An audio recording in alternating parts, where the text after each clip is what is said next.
materials at scale, including those Israel considered dual use, or the political will to set the Gaza on the path to a genuine recovery.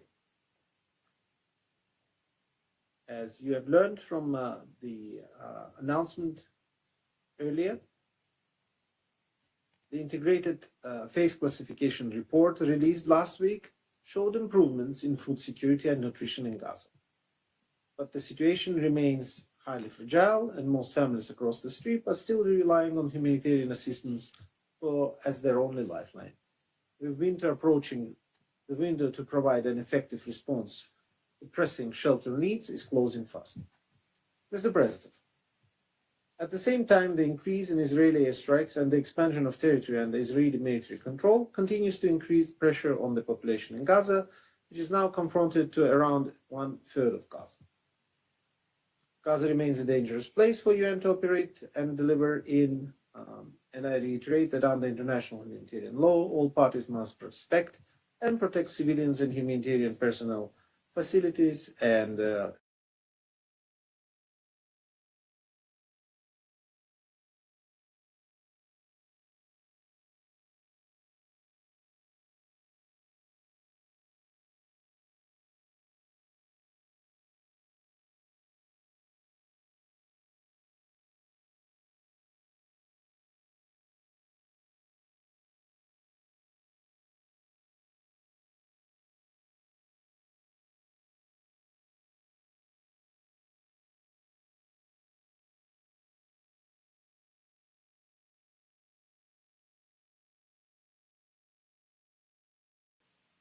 enhance coordination between all stakeholders, including between the Palestinian Authority and NCAC. In this regard, I take note of the steps taken by the Israeli authorities on 26 July to enable the deployment of ISF to Gaza. These efforts must be guided by the political goal of reunifying the West Bank and Gaza under a single, legitimate, sovereign Palestinian government, ending unlawful occupation and restoring a political process towards a viable two-state solution. Israel's legitimate security concerns must be addressed. I'm encouraged by the ongoing meeting of the Global Alliance in Law, as well as second convening of the Palestine Donor Group in Brussels on 15 July, in which I participated with UN colleagues. The meeting, co-chaired by European Union and the PA, demonstrated broad international consensus on the need for close coordination in the implementation of the Resolution 2803. Mr. President, building a viable future for Gaza will not be possible if PA is pushed to the brink of collapse, or if the current dangerous dynamics in the West Bank are left unchecked. In the past week, the escalating violence in the West Bank has resulted in civilian casualties, displacement, damage to property, and growing insecurity across affected communities. Israeli settler attacks against Palestinian communities' homes, places of worship, and civilian infrastructure have persisted at alarming levels. Attacks by Palestinians targeting Israelis have also resulted in civilian casualties as well as damage to property. On 23 July, 2 Palestinians, including a child, were killed in confrontations with Israeli settlers following a fire on agricultural land southeast of Nablus. The following day, violent incidents in Palestinian communities southwest of Nablus resulted in the killing of 4 Palestinians and 2 Israelis, injuries to several others, and extensive damage to Palestinian property. I urge Israel to take immediate and effective measures to prevent settler violence, protect Palestinian communities, and ensure that all perpetrators are held accountable. Palestinians must unequivocally reject violence and incitement and take all necessary measures to prevent attacks against Israelis. Israeli military operations, demolitions, and displacement of Palestinians also continued, while Israeli authorities imposed further movement restrictions and accelerated settlement expansion efforts. On 14 July, Finance Minister Smotrich announced that Israeli Security Cabinet had allocated 1.3 billion shekels towards the placement of temporary housing units in dozens of new settlements throughout the West Bank, prior to the approval of the formal Israeli plans for these settlements. He later announced the approval for the establishment of a new settlement in the northern West Bank, where Israel had previously evacuated settlers as part of the 2005 disengagement plan. I reiterate that all settlements are illegal under international law. I call upon all parties to take urgent steps to reverse the dangerous trajectory in the West Bank. I am deeply concerned by repeated unauthorized entry of Israeli forces and officials into the UNRWA Kalandia Training Center in East Jerusalem yesterday while classes were in session. The premises are invulnerable and immune from any form of interference. Mr. President, the PA's fiscal situation remains critical as Israel continues to withhold Palestinian clearance revenues. The PA is currently unable to deliver many critical public services, including education and health services, or pay full salaries to its civil personnel. Preserving viable corresponding banking arrangements is essential to maintain political Palestinian financial stability and economic activity. I welcome recent steps by Israeli authorities to facilitate the extension of these arrangements. However, Israeli correspondent banks have indicated they intend to terminate banking arrangements in the coming months. I urge continued engagement by all parties to avoid further deterioration, which could be disastrous. On July 9, Palestinian President Abbas issued a decree setting the date for the next Palestinian legislative elections across the West Bank, including East Jerusalem and Gaza on 28 November. I welcome this announcement and reiterate that an inclusive and credible electoral process would represent an important step towards strengthening governance and responding to the aspirations of the Palestinian people. I encourage all stakeholders to work towards creating the conditions necessary for these elections to take place, including the participation of all eligible Palestinian voters. The UN stands ready to support Palestinian efforts in this regard in coordination with the Central Electoral Commission. Mr. President, this conflict continues to unfold amid wide regional tensions that impact levels of funding, the availability of supply lines, as well as security and political dimensions, highlighting the urgent need for the de-escalation and sustained effort to promote just and durable regional peace and stability. The trilateral framework between the US, State of Israel, and the Republic of Lebanon, announced on the 26th June, constitute a milestone in efforts to end decades of conflict and advance lasting stability.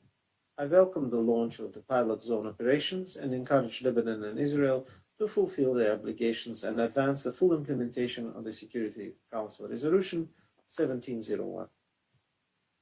Mr. President, the determination and resourcefulness I witnessed on my recent visit to Gaza must be matched by sustained and coordinated international engagement. There are positive signs of this commitment and mobilization at the recent gathering in Brussels. We must now carry this momentum forward. Resolution 2803 and its transitional arrangements must be implemented in full. Concurrently, the urgent steps might be taken to reverse the rapid deterioration in the West Bank, support the PA, and lay the groundwork for its return to governing Gaza. A coordinated approach is needed to ensure that these efforts are mutually reinforcing. Ultimately, Gaza's reconstruction cannot be sustained in the absence of political process. Similarly, a political process cannot succeed while Gaza remains devastated, and violence escalates in the West Bank, Palestinian institutions remain divided, and security conditions continue to deteriorate. And urge this Council to use its voice and authority to ensure that its resolutions are translated into meaningful actions on the ground. The UN will continue to engage with all stakeholders and harness its operational capacity on the ground to advance this agenda and support the better future of Palestinians and Israelis. Thank you so much for your attention. I thank Mr. Al-Akbarov for his briefing. I now give the floor to the permanent observer of the Observer State of Palestine.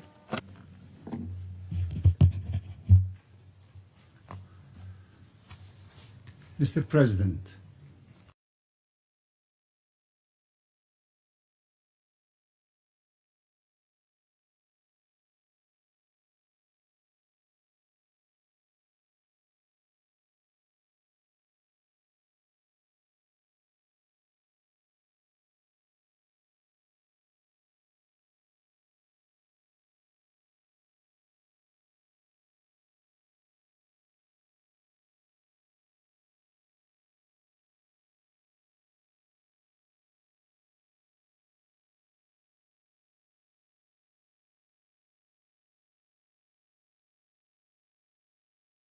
school as they sit in their homes, killed as if their lives never mattered.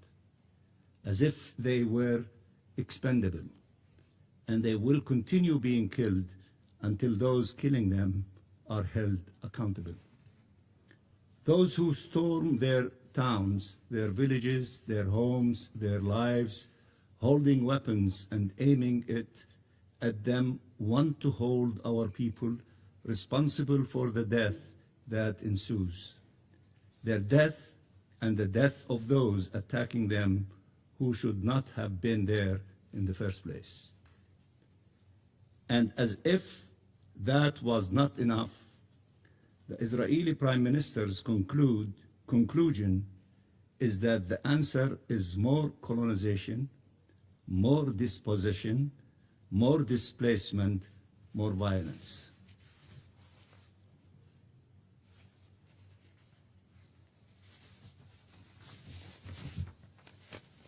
At a time where the situation in Gaza requires the full attention of the international community to stop the bloodshed and address the tremendous human suffering of our people and implement the resolutions of this Council, as we have heard today, Israel is seeking escalation in the West Bank. Whether to justify further repression, to facilitate annexation and displacement, or for electoral purposes.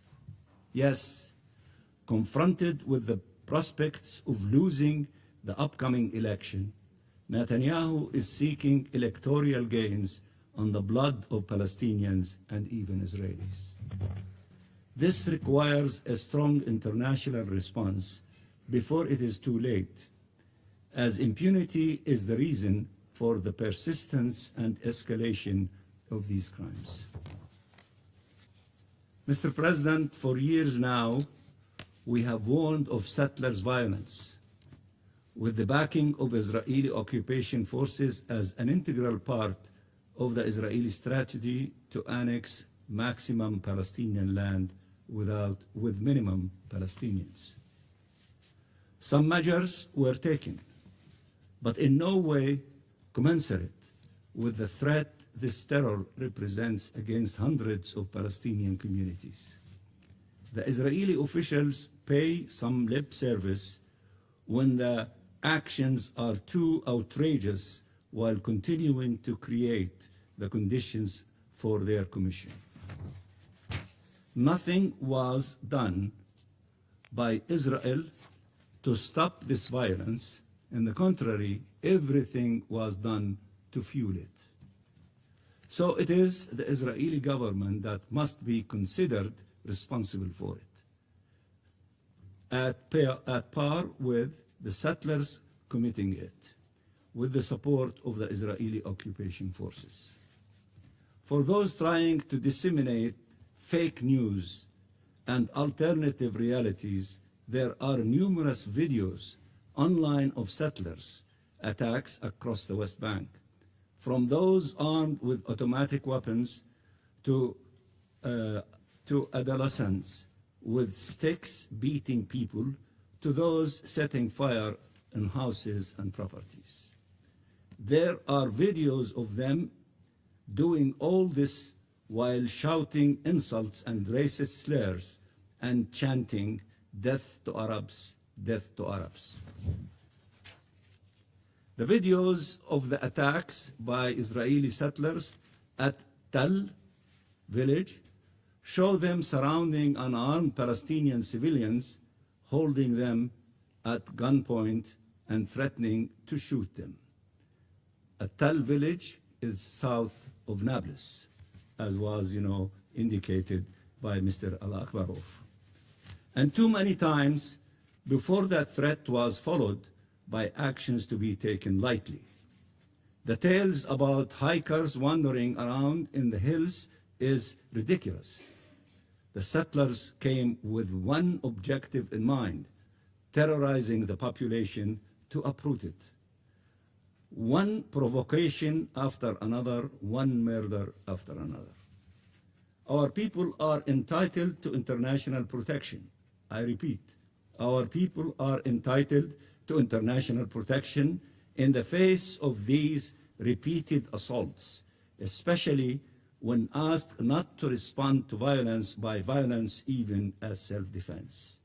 When the occupying power, which is responsible for providing protection for the civilian population under occupation in accordance with international humanitarian law, the occupying power is abdicating its responsibility. Therefore, it is the responsibility of the international community to provide our people with protection. This Council and the General Assembly have adopted resolutions calling for such protection, but it is nowhere to be found. Israeli settlers must be disarmed, I repeat, must be disarmed, as this Council's resolutions state, to stop them from terrorizing our people. Action is needed. They need to be disarmed. And Israeli settlers and occupation forces have to leave our land and leave us alone. We don't want to see anyone killed. We want our people to live in freedom and dignity in their land. We want the occupation to end and peace to prevail. Mr. President, Jerusalem holds a diverse and rich history that was preserved over centuries thanks to the respect for the historic status quo.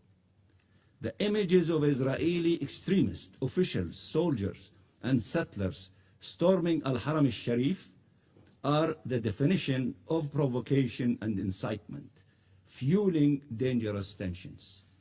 This is an integral part of the scorched earth policy, aiming to inflame tensions in the hope that the fire can be insurmountable and instrumentalized.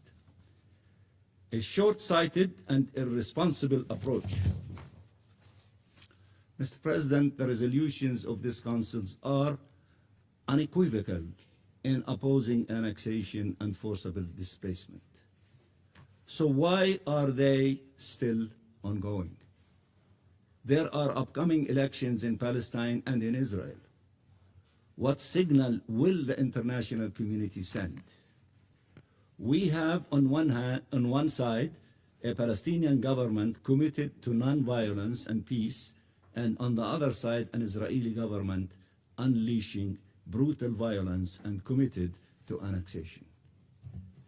That question can only be resolved with strong international mobilization.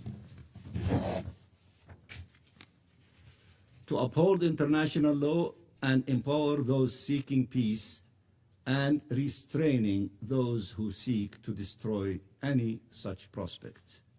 Let me repeat, to uphold international law and empower those seeking peace and restraining those who seek to destroy any such prospect. There is nothing to wait for and everything to act for, to show we are not doomed to repeat history over and over again, and that a different path is possible. The Council has responsibilities. States have obligations. They can ensure the parties uphold theirs. That any upcoming government understands that Palestinian land is not for grab and Palestinian lives are not expendable, and Palestinian rights have to be recognized and respected. That violence is a dead end, a cycle that will consume everything around it. That the time for peace is right now. No more delays or excuses. That no one is entitled to negotiate or destroy the other. To negate, or destroy the other. No one is entitled to negate or destroy the other. Many lives would have been saved had this been done a long time ago. Many lives hanging in the balance today. No more delays, no more excuses. Thank you very much, Mr. President. I thank the permanent observer of the Observer State of Palestine for the statement. I now give the floor to the representative of Israel. Thank you, Mr. President. I would like to thank Mr. Abakarov for his briefing. It has been over 8 months since this Council passed Resolution 2803. It established a path forward for Gaza. The Board of Peace was created to set the stage for a new, non-radical leadership. Countries have contributed to the International Stabilization Force. Aid is getting in at levels not seen since 2023. But while Israel upholds its end of the deal, the main problem remains: Hamas has refused to disarm. But Hamas doesn't feel any pressure because the UN and this Council refuse to call them out, to weaken them, to pressure them. I quote Mr. Mladenov, the High Representative for Gaza on the Board of Peace. I quote, "Every week without agreement is paid for by the population of Gaza, not by those refusing to agree to it. While this Council has failed to pressure Hamas to accept the Board of Peace roadmap, the people of Gaza suffer. And not only that, this Council still refuses to designate Hamas as a terrorist organization." This month we saw these problems in practice. The UN released a statement. It implied Hamas stormed a food distribution plant in Jabalia and that they assaulted 2 truck drivers at a World Food Program warehouse. The statement described, and I quote, "an increasingly dangerous pattern of intimidation, violence, and obstruction." Good morning, United Nations. This is what we have been telling you for years. For years. But this statement, it was missing something. The statement mentions, quote, "armed personnel." It mentions de facto authorities. It says this group is placing humanitarian workers at risk and disrupting the delivery of life-saving assistance. I looked very carefully. I searched paragraph by paragraph for the name of this group. I could not find it. This statement is missing Hamas. They are not mentioned even once. And I ask myself, why? Why can't the UN call Hamas by name? Is the Secretary General telling you not to do that? Is the UN afraid? Afraid to say Hamas? Afraid of the governments that fund Hamas terrorism? This failure to call out terrorists by name and designate them must end now. For years we talked about Hamas's efforts to sabotage, prevent, and block humanitarian aid. But instead of taking action, this Council wastes its time repeating Hamas propaganda that Israel limits aid and starves civilians, that Israel closes border crossing, and that Israel does not comply with Resolution 2803 and Phase 1 of the 20-point plan.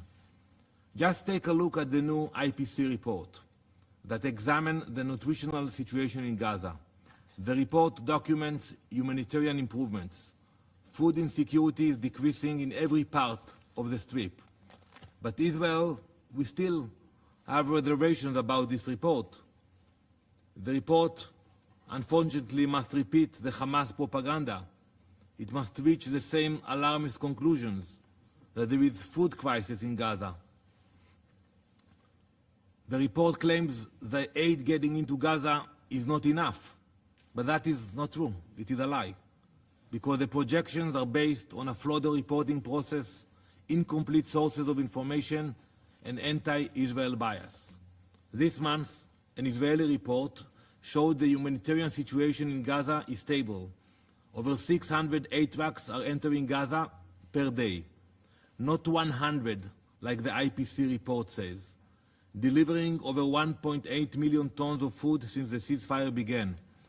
This is above the World Food Programme's benchmark of 80,000 tons per month. And you know what? We can argue about which report is more accurate. but the most reliable indicator that food security is improving, food prices have decreased by over 70%.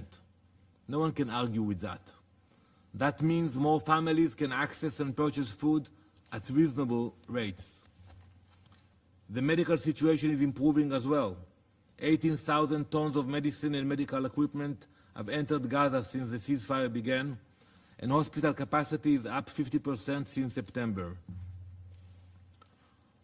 Israel is not just making progress on aid.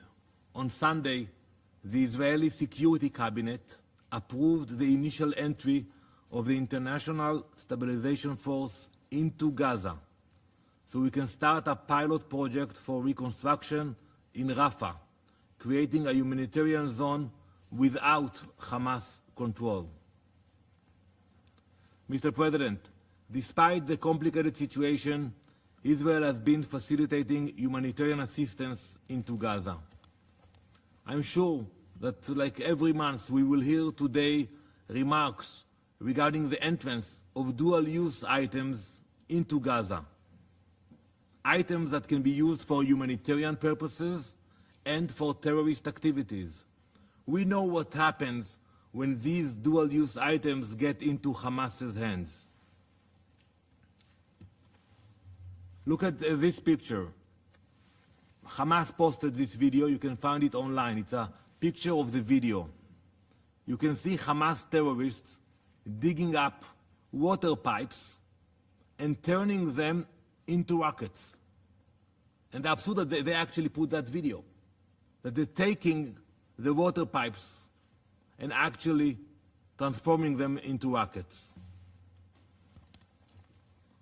Still, many members of this council call for Israel to let all of these items in, without understanding the consequences of the reality on the ground. Our policy was not designed to make things harder for the people in Gaza. It is to prevent Hamas from rearming. We work with the UN, with NGOs to find alternatives, and we make exceptions when necessary. But as long as Hamas is in Gaza, there will be restrictions. Let's admit it. With Hamas in power, there is no future for Gaza. I now speak directly to Hamas. The ball is in your court. Either you disarm, either you give up power voluntarily, or Israel will do what is necessary.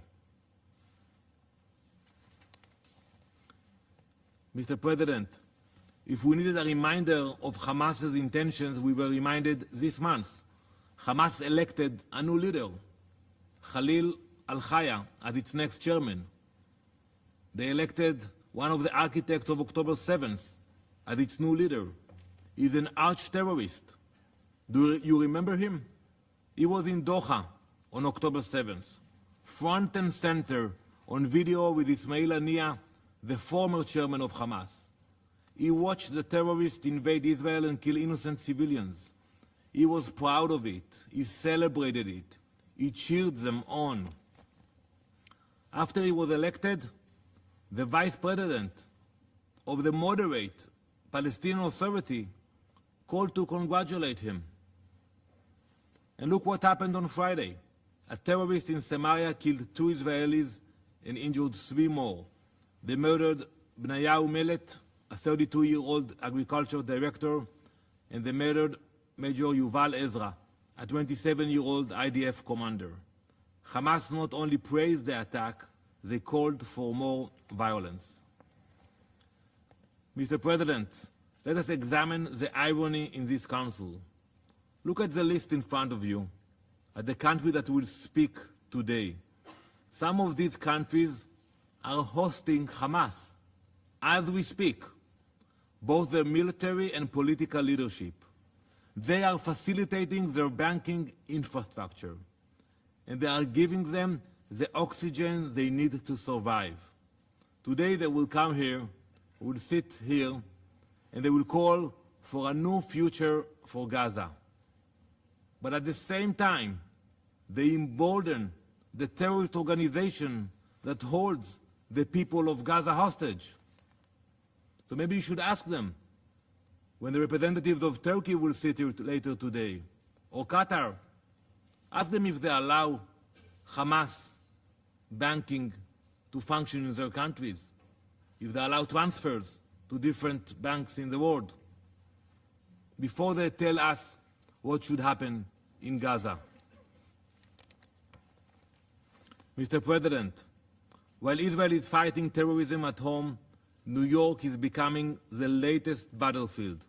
Last week, Mayor Mamdani accused our Prime Minister of being a war criminal and accused our nation of committing genocide. Hours later, a Jewish man walked out of his synagogue on the Upper West Side. He was stabbed by a radical who yelled, Allahu Akbar. When the mayor of New York City uses his microphone to demonize Israel, terrorists with weapons get the message. Some attack with guns, some attack with screwdrivers, some attack with lies. It is all the same, because it all leads to the same result: violence against Jews. Mr. President, Israel understands the challenges of a democracy fighting against terrorism. Israel knows what we have to do if Hamas will not disarm. The question is, what will you do? This Council should also take action. You should designate Hamas as a terrorist organization, and you should sanction Hamas so they cannot fund their crimes. This Council should not be afraid to use those tools, but until now, this Council has failed to fulfill its responsibilities, and not just with Hamas. You have not designated the Houthis. You have not designated Hezbollah. You have not designated the IRGC. Designate them now. You have the responsibility. You have the authority. Mr. President, to conclude, Israel has set a realistic path forward. We know what's going on in Gaza. Hamas is refusing to disarm. They are refusing to comply with the Board of Peace, and they are refusing to implement Resolution 2803. Hamas continues to choose smuggling over aid, violence over progress, and terror over peace. But now Hamas has lost the chance to choose, because they have shown the world that they don't want to change. Israel will ensure that Hamas will be disarmed. Israel will not wait forever. We understand that if we do not disarm Hamas, no one else will. It is our responsibility to ensure that Hamas can never again threaten the people of Israel, and we will fulfill that responsibility. Now this Council has its work cut out for itself. It is time for action. Designate Hamas, sanction Hamas, and prevent Hamas terrorism once and for all. Thank you. I thank the representative of Israel for the statement. I now give the floor to those council members who wish to make statements. I give the floor to the representative of the United States. Thank you, Mr. President, and thank you to Deputy Special Coordinator Alec Baroff for sharing your views. Colleagues, earlier this month, representatives from the Board of Peace and the National Committee for the Administration of Gaza, the NCAG, met in Cyprus. We thank Cyprus for hosting this meeting, which showcased how our partners will continue to move ahead with President Trump's peace plan for Gaza, as endorsed in this Council's Resolution 2803. The United States will continue to support the Board of Peace and the NCAG as they work toward a Gaza that offers prosperity, security, and dignity for all of the people in Gaza. The discussion in Cyprus included in-depth planning for the transition to the new NCAG-led governance structure in Gaza, which is urgently needed and will be possible as soon as Hamas decides to put down its arms, to which it committed when it agreed to the peace plan. We welcome the pledges from several European countries, launching the Team Gaza initiative, a total of nearly $1 billion in early recovery money for Gaza. These projects must be carried out in close coordination with the NCAG and the Board of Peace. Uncoordinated efforts will undermine the NCAG's credibility and bolster Hamas.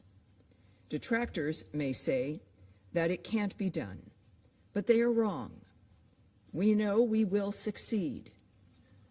United by our confidence and determination to create a new future for the people of Gaza, with the support of those who believe in the promise of Resolution 2803. Right now, 3 very different futures are possible. In one future, which becomes more likely if Hamas fails to disarm, war returns to Gaza. In another, the international community turns a blind eye, as it has done far too many times already.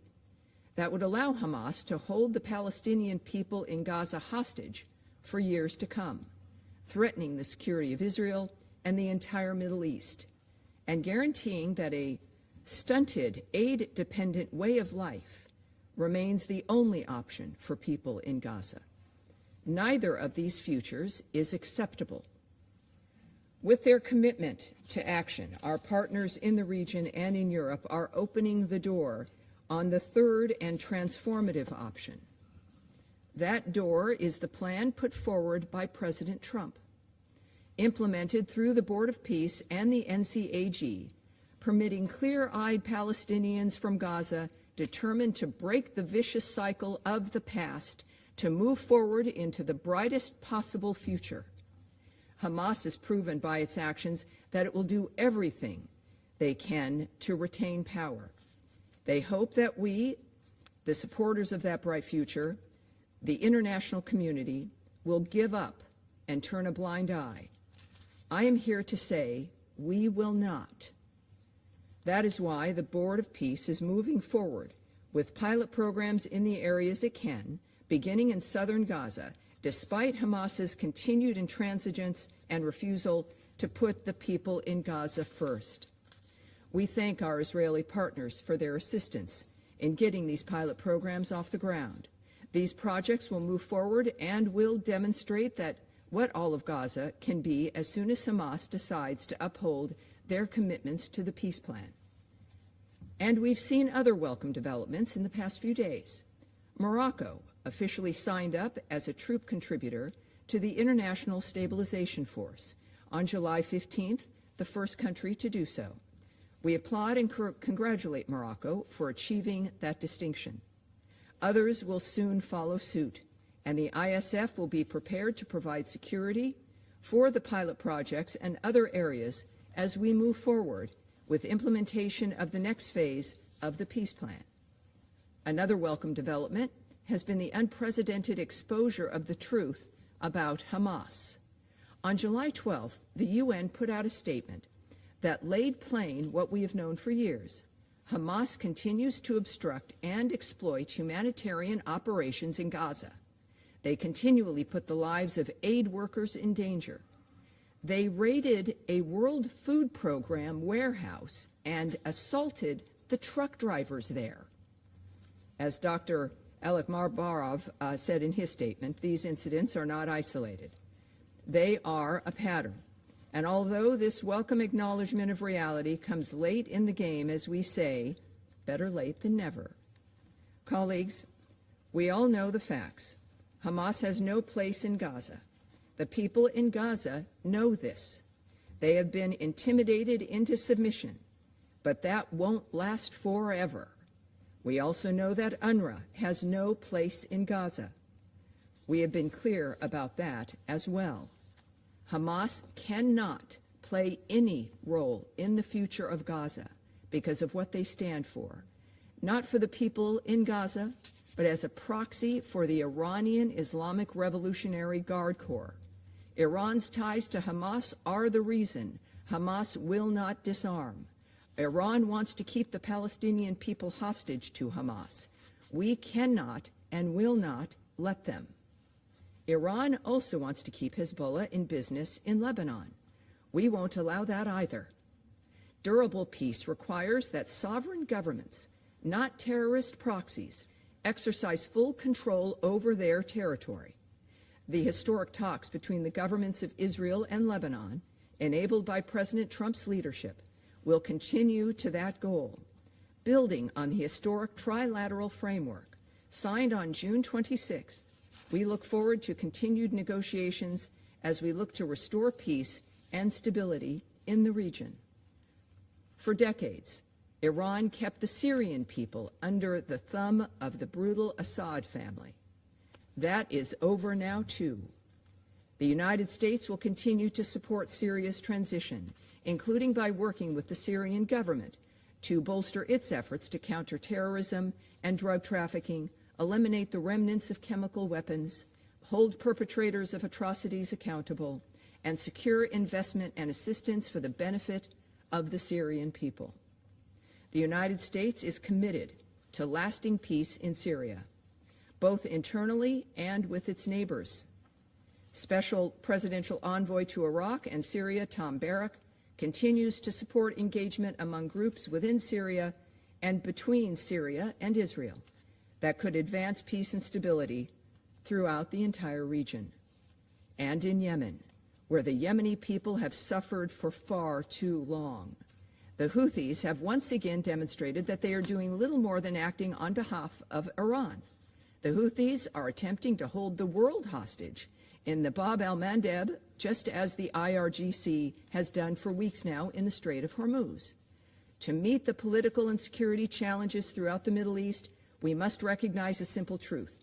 Throughout the region, many conflicts are fueled by a single actor, the Islamic Republic of Iran, with political and financial support from certain members of this council. The United States once again condemns in the strongest possible terms Iran's outrageous and unacceptable attacks against neighboring countries. This council must ensure that dialogue produces action.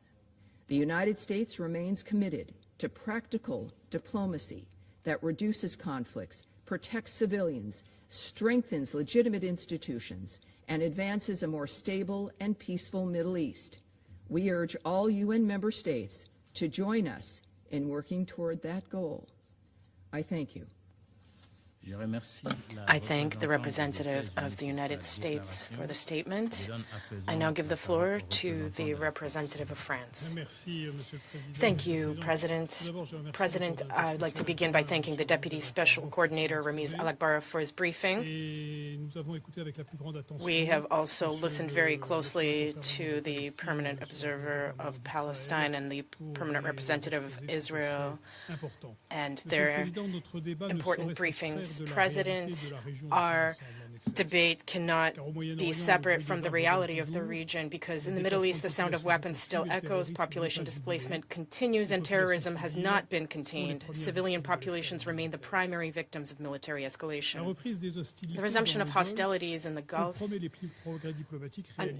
undermines the diplomatic progress achieved through the signing of the Memorandum of Understanding between the U.S. and Iran and threatens regional security. France condemns Iran's indiscriminate strikes against countries in the region and its attacks on vessels in the Strait of Hormuz. Navigation through that maritime route must remain safe and free without restrictions or tools. France is preparing to contribute to this effort with its partners through a neutral and strictly defensive multinational maritime escort mission. We call on the Houthis to immediately cease their destabilizing activities, which we strongly condemn. It is imperative that Iran fulfill its commitments under the Memorandum of Understanding and that negotiations resume in order to achieve a lasting resolution to the Iranian crisis, notably through a verifiable framework governing Iran's nuclear program. France stands ready to support all efforts in this regard. President, in Lebanon, France welcomes the tripartite agreement signed on June 26th thanks to the engagement of the U.S. as a first step towards implementing Resolution 1701. The objective remains the restoration of the authority of the Lebanese state throughout its territory in full respect of its sovereignty and territorial integrity. We call on Hezbollah to surrender its weapons and permanently renounce its military activities. We call on Israel Israel to withdraw fully from Lebanon. France reiterates its support for UNIFIL until the expiration of its mandate. Any future international engagement in Lebanon must meet the expectations of the Lebanese authorities and avoid any security vacuum in southern Lebanon. France and Italy are proposing an ad hoc international coalition to support the Lebanese armed forces and assist them in implementing their commitments. In Syria, the recent visit of the President of the Republic marked a new stage in our support for the political transition, including through the signing of a number of investment contracts aimed at rebuilding this country devastated by war and to engage in its reconstruction. We welcomed the Secretary General's recent visit to Damascus, which testifies to the growing mobilization of the international community. We call on the international community to continue its efforts in this regard. And finally, President, let us not forget that the first anniversary of the New York Declaration on the two-state solution and the peace plan for Gaza is approaching.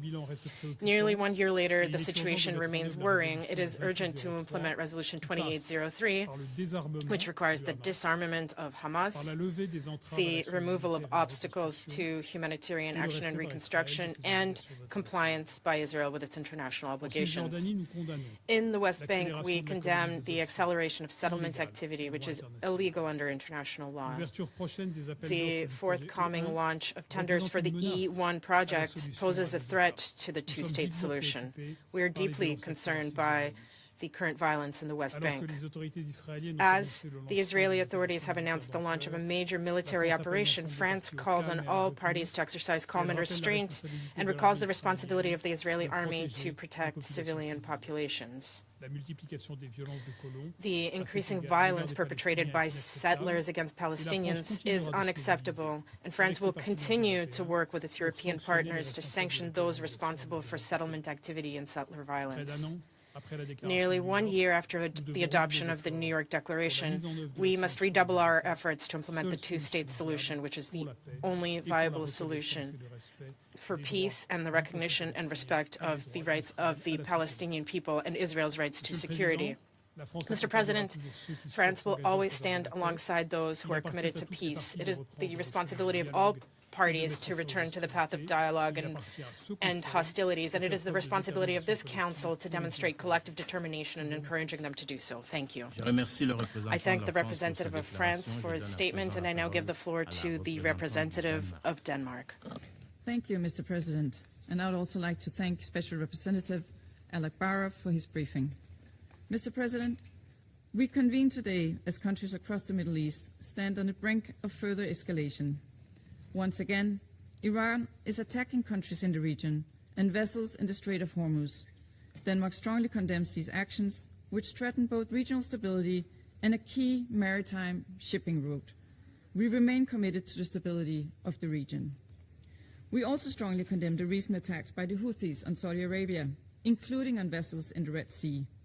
These actions further undermine regional stability and threaten freedom of navigation. We stand in solidarity with Saudi Arabia and other countries in the region and reiterate our call for immediate and unconditional de-escalation. In Lebanon, we urge all actors to adhere to the Trilateral Framework Agreement and implement their commitments, and call for respect for Lebanon's sovereignty, territorial integrity, and political independence in line with Resolution 1701. Mr. President, while these crises demand our full collective attention, they do not diminish our responsibility elsewhere. As we've heard, the suffering in the occupied Palestinian territory has not paused, and nor should our resolve.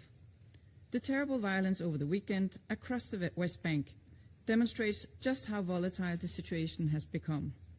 It comes on top of a series of concerning developments reflecting a broader, systemic trend of erosion of the two-state solution.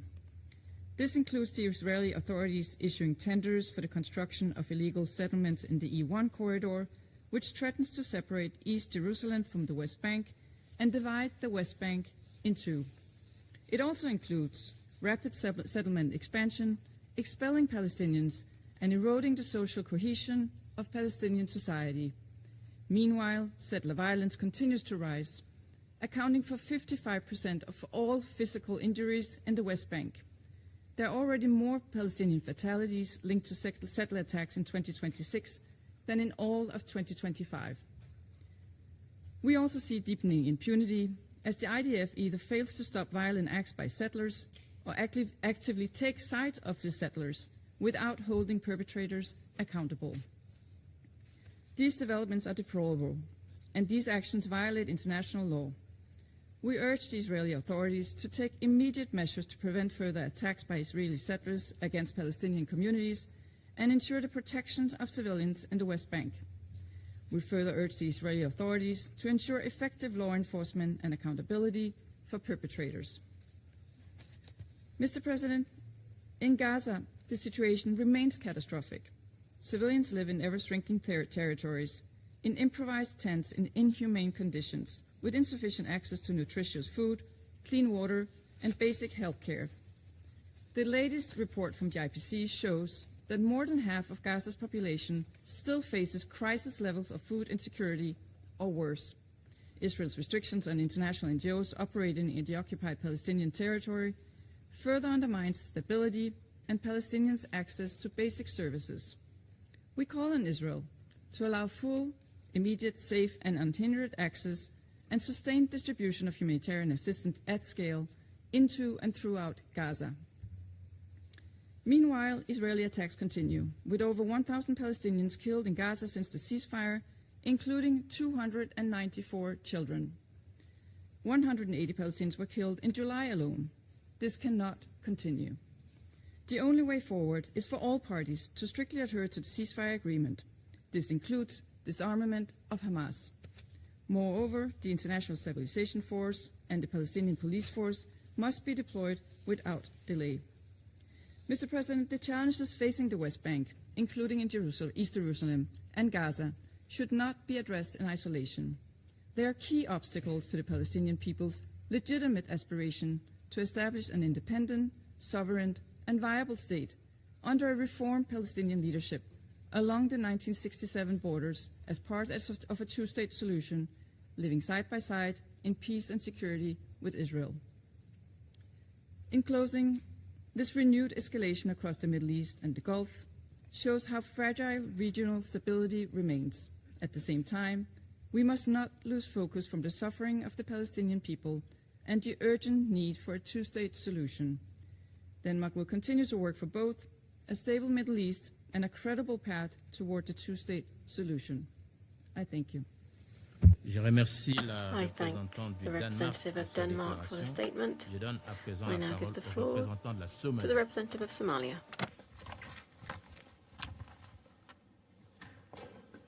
Mr. President, I thank Deputy Special Coordinator Al-Akbarov for his sobering briefing.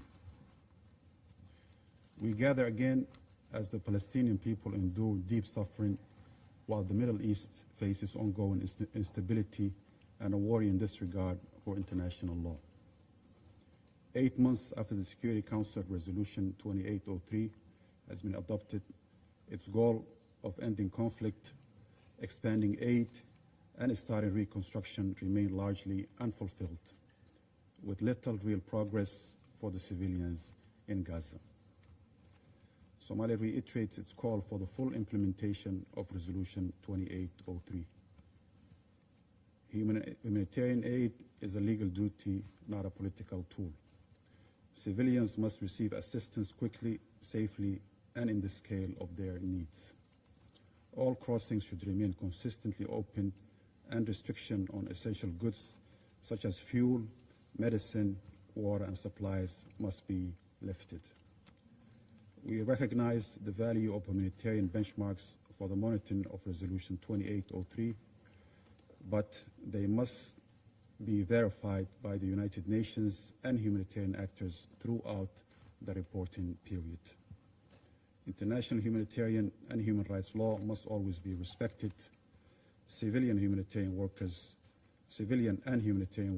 and the UN staff must be protected.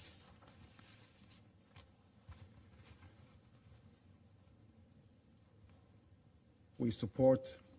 Somalia remains deeply concerned by the reports of torture, sexual violence, and missing Palestinians. We support establishing mechanisms to account for missing persons and reunite families. Mr. President, Gaza's health system crisis is alarming. Thousands, including children and cancer patients, need urgent evacuation as essential medicines run out and hospitals rations care. The medical corridor to the West Bank must be restored, but the evacuation cannot substitute for rebuilding Gaza's health system. Destruction of water, sanitation, and electricity infrastructure has created public health emergency. Without basic services, civilians are trapped in crisis regardless of market availability. Israel, as the occupying power, has the responsibility to allow basic services, including health services, and evacuate patients the right to return. Somalia rejects any attempt to fragment Gaza or prevent safe, voluntary return of displaced Palestinians.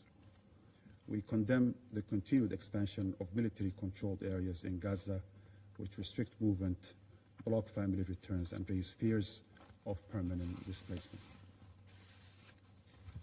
Gaza's recovery and unification of governance must be Palestinian-led and supported by the region and international community, anchored to a two-state solution.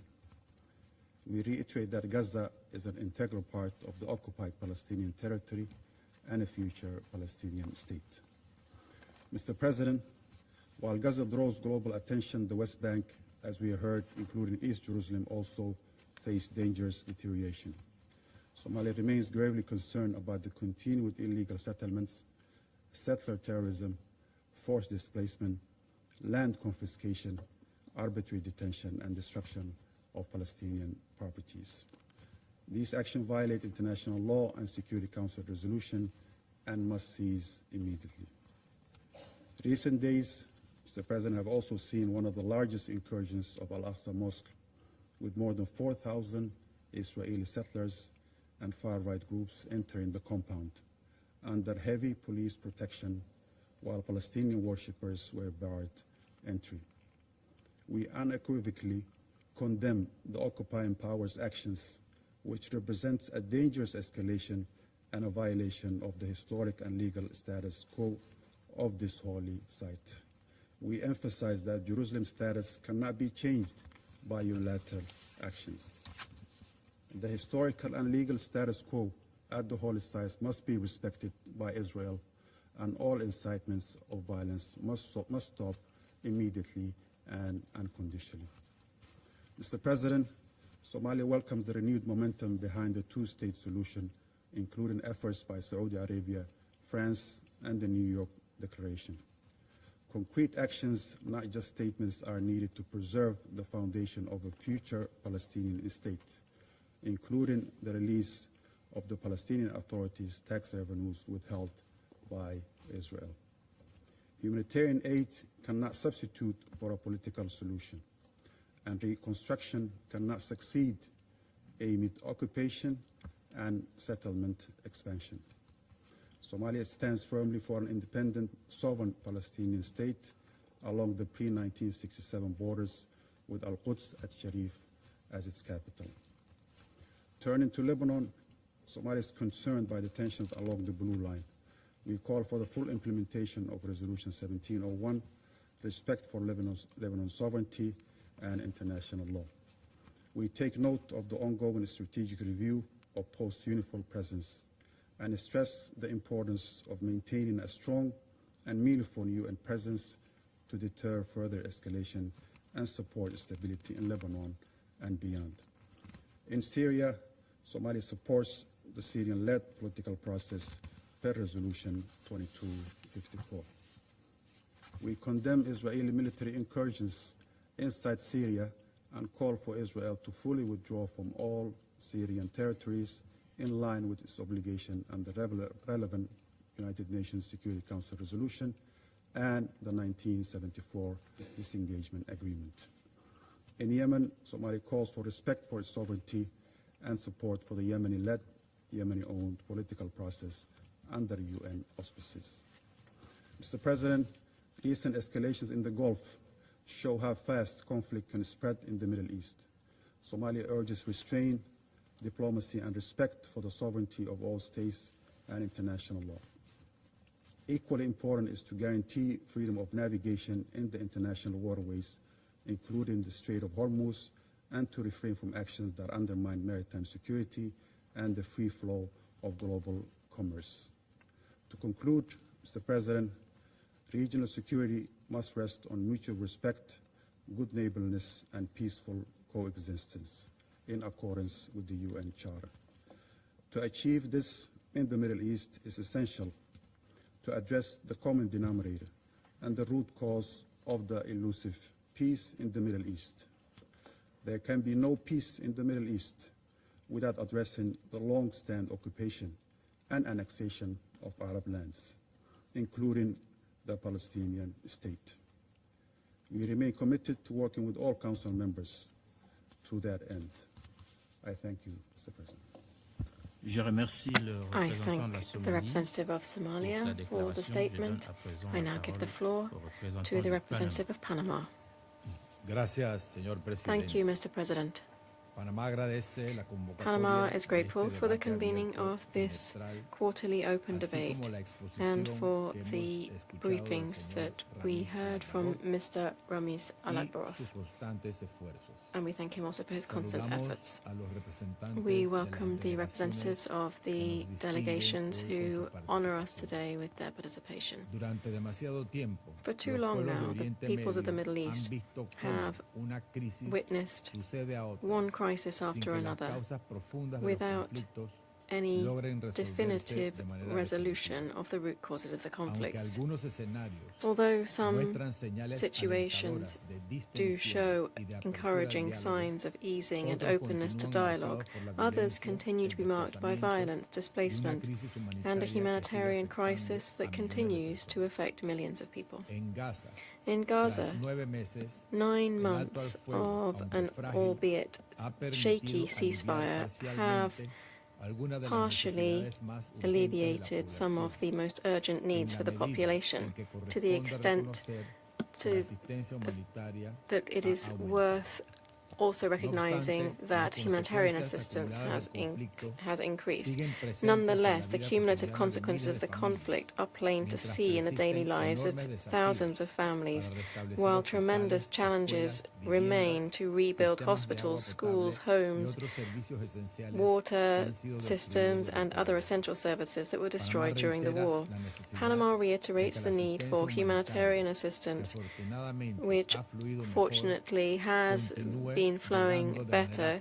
We reiterate the need for this to continue to arrive in full, safely, and unhindered at the required scale on a sustained basis and without disruption by extremist parties. It is also important to preserve the necessary conditions for UN agencies and humanitarian organizations to carry out their work safely, independently, and with full respect for international law. What is happening in Gaza can also not be uncoupled from the West Bank. The expansion of settlements, demolitions, the displacement of communities, and measures that progressively change the territorial reality continue to erode the necessary conditions to preserve a credible political horizon. Gaza and the West Bank form part of a same political and territorial reality. Accordingly, any path towards peace should address them comprehensively, preserving their territorial continuity, strengthening a reformed Palestinian Authority, and avoiding unilateral measures that continue to dispel the possibility for a negotiated solution, enabling Israelis and Palestinians to live in peace, security, and dignity. President, in Lebanon, the intensification of hostilities seen since March has had a profound humanitarian impact, with thousands of people killed and wounded, as well as more than 1 million displaced. Although the relative de-escalation seen since the end of June is an encouraging sign, the persistent military activities, violations of the airspace, and restrictions on UNIFIL's freedom of movement prove that the situation on the ground remains fragile. Panama is hopeful and optimistic regarding the progress made in the recent conversations between Lebanon and Israel, facilitated via United States mediation. We encourage efforts to ensure that this process can consolidate the cessation of hostilities, advance in implementing the agreements reached, and give rise to the necessary conditions for a lasting peace.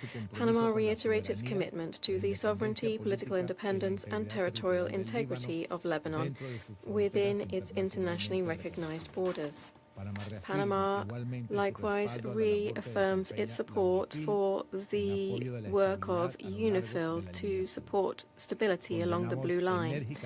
We strongly condemn attacks on UN personnel, and we reiterate that all parties must guarantee their security, respect the inviolability of the UN's premises, and ensure full freedom of movement for the mission.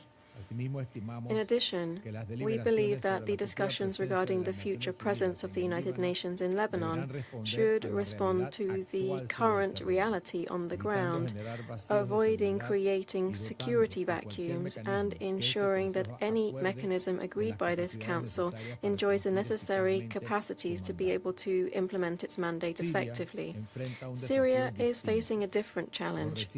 The recent political progress provides an opportunity to strengthen the state's institutions and broaden the participation of different sectors of society, provided that this new phase is supported by concrete measures in transitional justice, the rule of law, national reconciliation, and clarifying the fate of missing persons. Terrorism continues to pose a serious threat to the transition and to the country's stability. Panama condemns the attacks aimed at undermining the political process. We reiterate the need to avoid any action that heightens tensions, fully respecting the sovereignty, independence, and territorial integrity of Syria. In the meantime, the prolonged and dangerous tensions relating to the Strait of Hormuz and Iran demonstrate that military confrontation does not constitute the path towards a solution. Indeed, a solution can only be achieved through political dialogue, good faith negotiations, and delivery on the commitments agreed. Panama supports diplomatic efforts to promote de-escalation, to keep communication channels open, and to prevent tensions building into a broader confrontation. Attacks and threats on merchant vessels, including Panamanian-flagged vessels in the Red Sea, the Strait of Hormuz, and other maritime routes in the region that we strongly condemn, imperil those vessels' crews, affect international trade, and compromise the security of global supply chains. Mr. President, every fresh escalation in the region ends up fueling another crisis. Every lost opportunity for dialogue protracts the suffering of millions of people. The United Nations continues to play an irreplaceable role. The work of the Secretary General and his special envoys, peace operations, and humanitarian agencies is keeping spaces for dialogue open, supporting political processes, and providing assistance to those most in need. The peoples of the Middle East deserve a future defined by peace and dignity. Panama will continue to support any initiative aimed at transforming dialogue into agreements, agreements into trust, and trust into a lasting peace for the region. Thank you very much. I thank the representative of Panama for that statement. I now give the floor to the representative of Greece. Thank you, Mr. President, and let me thank Deputy Special Coordinator Alakbarov for his remarks. Recent developments in the Middle East remind us how fragile regional stability remains and how quickly tensions can escalate. From Gaza to Lebanon, Syria, and the Gulf, the challenges before us are interconnected. Respect for international law, including the UN Charter, and determined diplomacy must guide our collective response. The United Nations has an indispensable role to play. This means safeguarding freedom of navigation and ensuring unimpeded transit through international straits including the Strait of Hormuz and Bab el-Mandeb, in accordance with international law as reflected in UNCLOS. We will continue cooperating closely with our international partners, including France, the United Kingdom, and Saudi Arabia, to promote initiatives defensive in nature that safeguard freedom of navigation and maritime security. Greece stands in solidarity with its regional partners and strongly condemns illegal and unprovoked attacks against civilian infrastructure and international shipping by Iran. We equally condemn continued threats and attacks by the Houthis against maritime shipping to and from Saudi Arabia. Greece will strengthen its cooperation with Saudi Arabia and the GCC member states in promoting regional stability and prosperity. Our commitment to the global non-proliferation architecture remains unwavering. The NPT and the IAEA remain its indispensable pillars. Iran must therefore commit clearly and unconditionally to an exclusively peaceful nuclear policy. Mr. President, turning to Lebanon, we welcome the framework agreement and the subsequent direct talks in Rome between Israel and Lebanon, facilitated by the United States. The direct Israeli-Lebanese track offers a genuine opportunity to advance towards sustainable peace, and it deserves our full support. The path to lasting stability lies in the full implementation of Security Council Resolution 1701, the restoration of the Lebanese state's authority throughout its territory, and the disarmament of all non-state armed groups so as to ensure the state's monopoly on the legitimate use of force. We stand firmly behind President Aoun and the Lebanese government as they undertake this daunting task. Greece maintains a strong engagement with Lebanon across the military, economic, and diplomatic fields. We will continue supporting the Lebanese armed forces both bilaterally and together with our partners. Greece has also provided funding to Lebanese hospitals, and we will continue assessing projects aimed at addressing Lebanon's socioeconomic needs and supporting a sustainable path towards prosperity for all Lebanese. We are actively assessing the post-UNIFIL period. An international presence will be required to ensure that the gradual withdrawal of Israeli forces from Lebanon and the strengthening of the deployment of the Lebanese armed forces, particularly in the south, take place smoothly and in coordinated manner. Having been a significant contributor to UNIFIL from the outset, Greece stands ready to contribute and participate actively to discussions on a post-UNIFIL mission, including in the Security Council. In Syria, Mr. President, as discussed in this setting a few days ago, political transition with inclusiveness, accountability, justice, and genuine national reconciliation is possible, and the newly formed People's Assembly could be an important step in this path. Translating commitments into actions will now ensure that all Syrians feel fully protected and represented. Greece intends to remain an active partner in this effort and supports deeper engagement between Syria and the United Nations, and we also welcome the historic visit of the Secretary General in Damascus. Mr. President, the need for a credible political horizon in Gaza remains as pressing as ever. The comprehensive peace plan for Gaza, endorsed through Resolution 2803, has created an opening which we should turn into lasting progress. Disarmament of Hamas is a priority, and we commend the efforts of High Representative Mladenov in this regard, and we look forward to the deployment of the ISF in the Strip. Addressing Israel's legitimate security concerns remains indispensable for building a durable peace. At the same time, the gap between humanitarian needs and the assistance reaching civilians in Gaza is alarming. Humanitarian actors, including UNRWA, remain indispensable.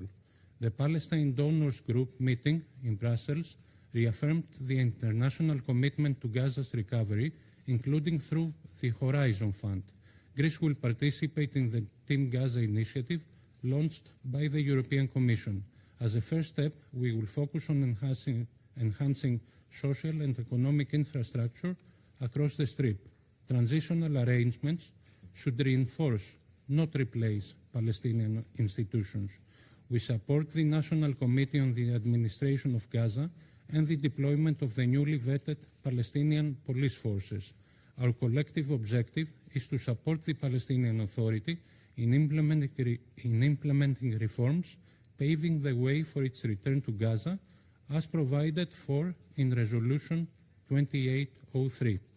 In the West Bank, settlement expansion, forced displacement, demolitions, and settler violence against Palestinians, including Christian communities, violate international law and undermine the prospects for a negotiated peace. Preserving the status quo of the holy sites in Jerusalem is also essential for interfaith coexistence and regional stability. We call for the release of withheld Palestinian tax revenues and welcome the Palestinian Authority's reform efforts under exceptionally difficult circumstances. Greece will continue supporting these efforts, including through the European Union Pegas mechanism, channeling its funding to East Jerusalem hospitals. Mr. President, international initiatives such as the New York Declaration demonstrate that support for peace remains strong. That support must be matched with a credible political process leading to the two-state solution. I thank you. Je remercie le représentant de la Grèce pour sa déclaration. Je donne à présent la parole au représentant du Libéria. Thank you. Thank you, Mr. President. We join in thanking the Deputy Special Coordinator and Resident Coordinator at the Office of the United Nations Special Coordinator for the Middle East Peace Process. And we welcome distinguished colleagues to the chamber. Excellencies, every war, however protracted, eventually confronts a moment of strategic truth. The moment when the cost of continuing war far exceeds any inconceivable gain from prolonging it. This is true of every protracted conflict, including this one.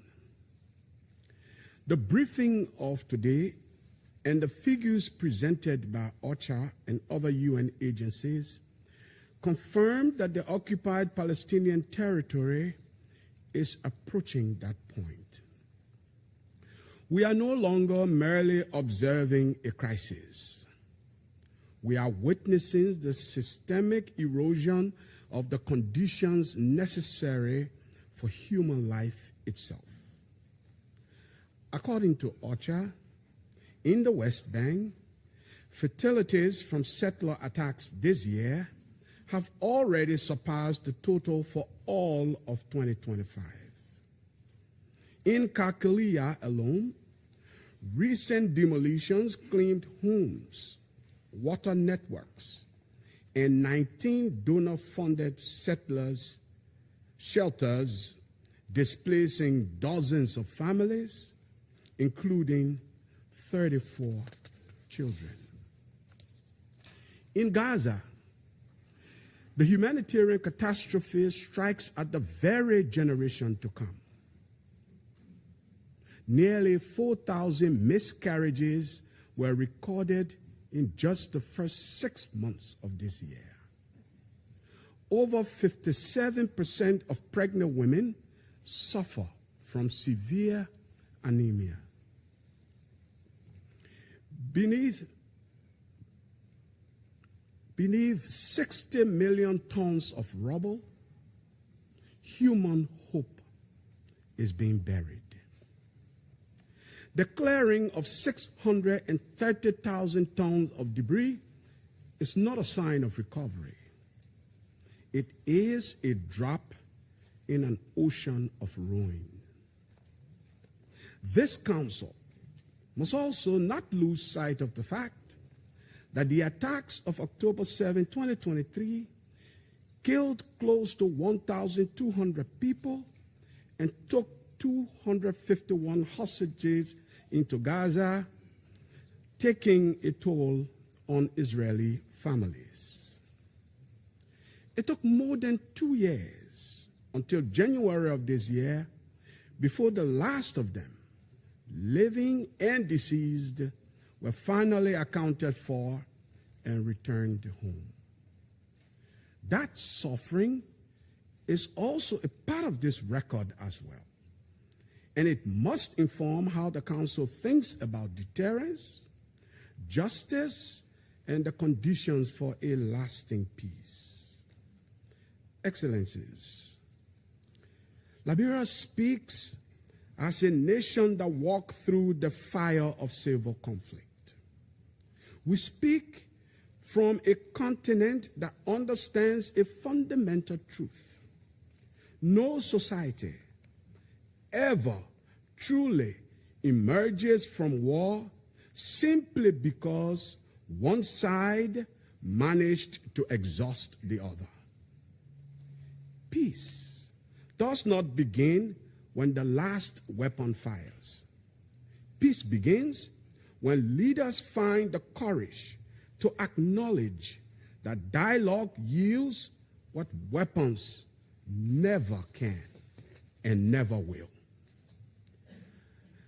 Liberia unequivocally condemns every attack against civilians by any party, anywhere, and at any time.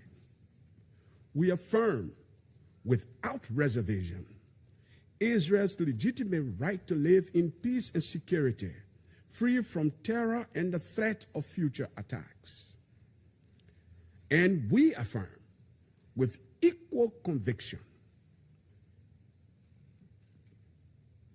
the inalienable right of the Palestinian people to self-determination, freedom, and statehood.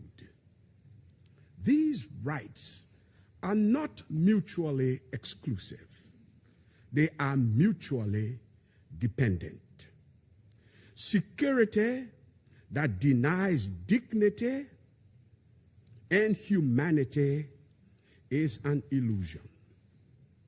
Dignity without security cannot endure. Lasting peace demands both. We therefore call upon this Council and all parties to act to guarantee full respect for international humanitarian law, to ensure unhindered aid access, to halt settlement expansion, forced displacement, and civilian destruction,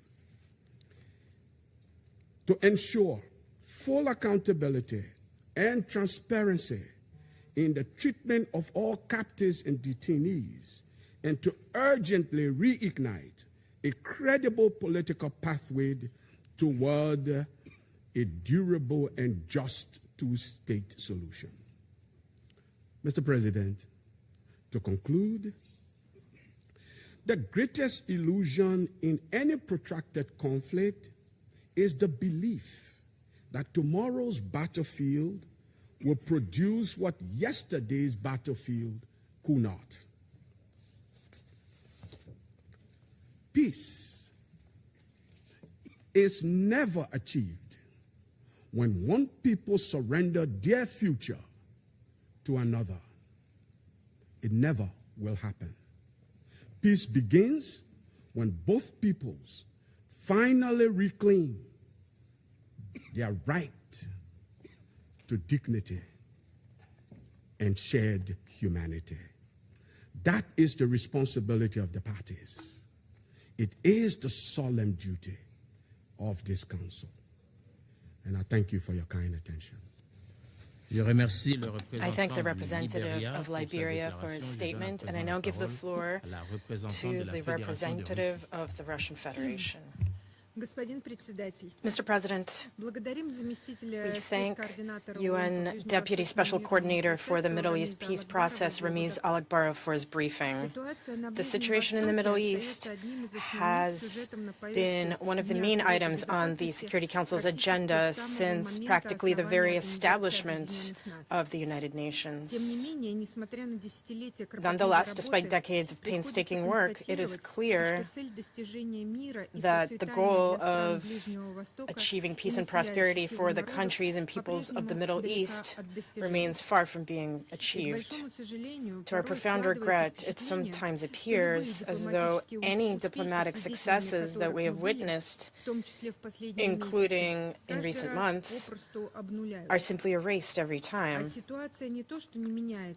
And the situation itself, rather than changing for the better, often continues to deteriorate, spreading to new territories and affecting nearly every country in the region without exception. New outbreaks of violence continue, the geography of the conflict expands, and, as always, the greatest burden falls upon civilians.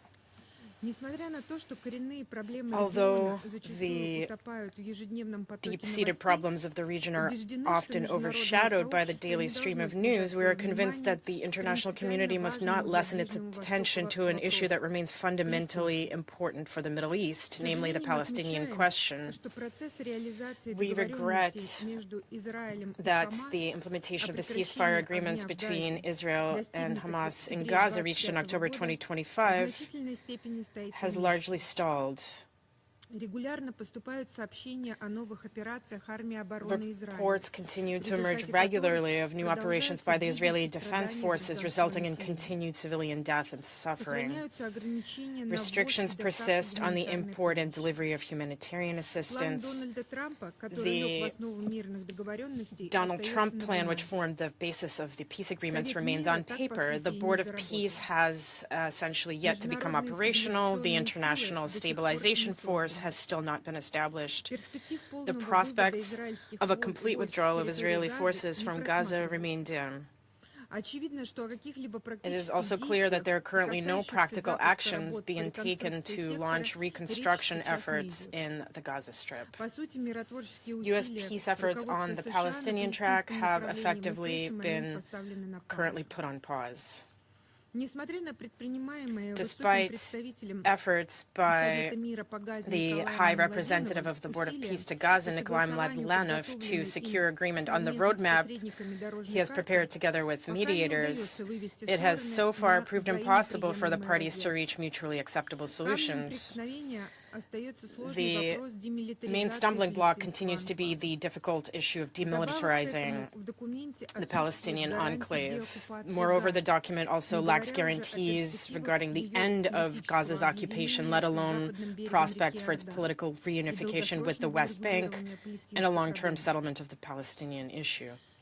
The situation in the West Bank itself is also developing along a negative trajectory. Israeli authorities continue to strengthen their administrative and legal control over the territory. The pace and the scale of settlement expansion have long surpassed all records. We are concerned by reports received in recent days of unprecedented tightening of restrictions on the movement of Palestinians between different localities. As a result, irreversible realities are being created in the West Bank, and the territories under Palestinian control continue to shrink. We have carefully reviewed the letter circulated ahead of today's debate from President of the State of Palestine, Mahmoud Abbas, in which deep concern is expressed over the escalation of violence in the occupied Palestinian territories, primarily in the West Bank, including East Jerusalem. We believe that the expansion of settlement activity, along with attacks on Palestinians and the destruction of their civilian infrastructure, undermines the prospects for implementing this two-state solution and creates a risk of further deterioration of the situation. Russia is convinced that only a comprehensive settlement of the Palestinian-Israeli conflict on the basis of a well-established international legal framework can guarantee lasting peace and stability for all the peoples of the region. Opportunities to achieve this still exist, and we strongly urge all parties concerned to make use of them. Mr. President, the ongoing negative trends in the context of the Palestinian-Israeli conflict are taking place against a backdrop of rising tensions in the Middle East overall. From this perspective, we're equally concerned by developments in and around Lebanon. In recent weeks, we have observed some positive momentum on the political and diplomatic track. This includes the launch, for the first time in more than 3 decades, of direct Lebanese-Israeli negotiations under U.S. mediation, as well as the conclusion of the trilateral framework agreement on June 26. We also note the visit of Lebanese President Joseph Aoun to Washington last week.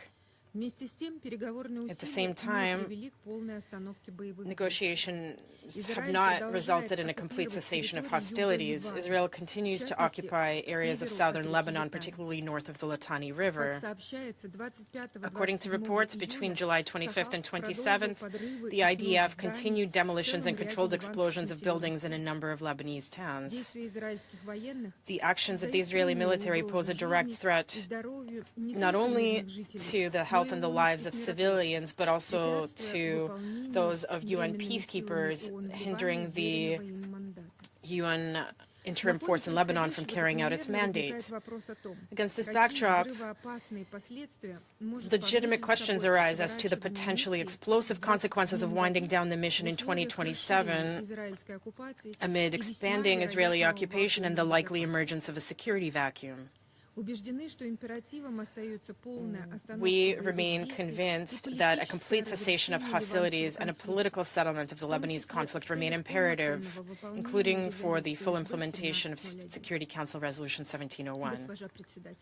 President, we would be remiss not to recall that the latest escalation in Lebanon was a direct consequences of the aggression launched by the United States and Israel against Iran on February 28th. Despite the signing of the Islamabad Memorandum, made possible through the energetic and effective mediation efforts of Pakistan, Qatar, and several other regional states, the situation in the Persian Gulf not only remains extremely tense, but it continues to deteriorate. In recent weeks, we have witnessed another exchange of strikes that once again placed civilian infrastructure in Iran and in Arab states at risk.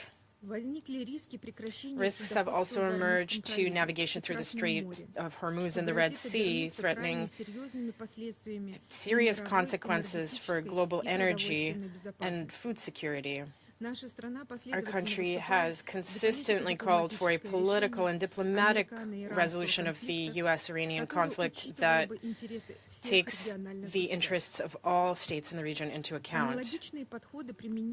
Similar approaches apply to the situation in Yemen. The chronic, unresolved crisis in that country, now in its second decade, undermines regional stability and creates risks of uncontrolled escalation on the Arabian Peninsula. Recent events in and around Yemen have unfortunately confirmed this assessment. We are convinced that the path to peace and stability in this Arab country lies through direct and frank dialogue among its main political forces, including the Ansar Allah movement. We consider antagonizing this movement to be counterproductive as it has long become an integral part of the country's military and political landscape. What is needed is renewed momentum in the UN-led mediation efforts overseen by the Secretary General's Special Envoy, Hans Grünberg, with the participation of a broad range of Yemen's neighbors, including Saudi Arabia and Iran. Madam President, To conclude, we would like to note that the only way to achieve peace, stability, and prosperity in the region is diplomacy, negotiations, and building good neighborly relations among all the countries of the region while strengthening their security. A useful starting point could be narrower formats such as those envisaged in Russia's updated concept for collective security in the Persian Gulf. This document contains practical proposals for strengthening confidence-building measures and envisages a gradual approach to overcoming regional crises, ultimately leading to a stable and conflict-free Middle East open to broad international cooperation. Russia stands ready to engage in such cooperation and discussions with all interested parties regarding these and other constructive proposals aimed at ensuring a reliable and sustainable security architecture throughout the entire Middle East. Thank you very much. I thank the representative of the Russian Federation for that statement, and I now give the floor to the representative of the United Kingdom. Thank you, Madam President, and I also thank Deputy Special Coordinator Alakbarov for his briefing.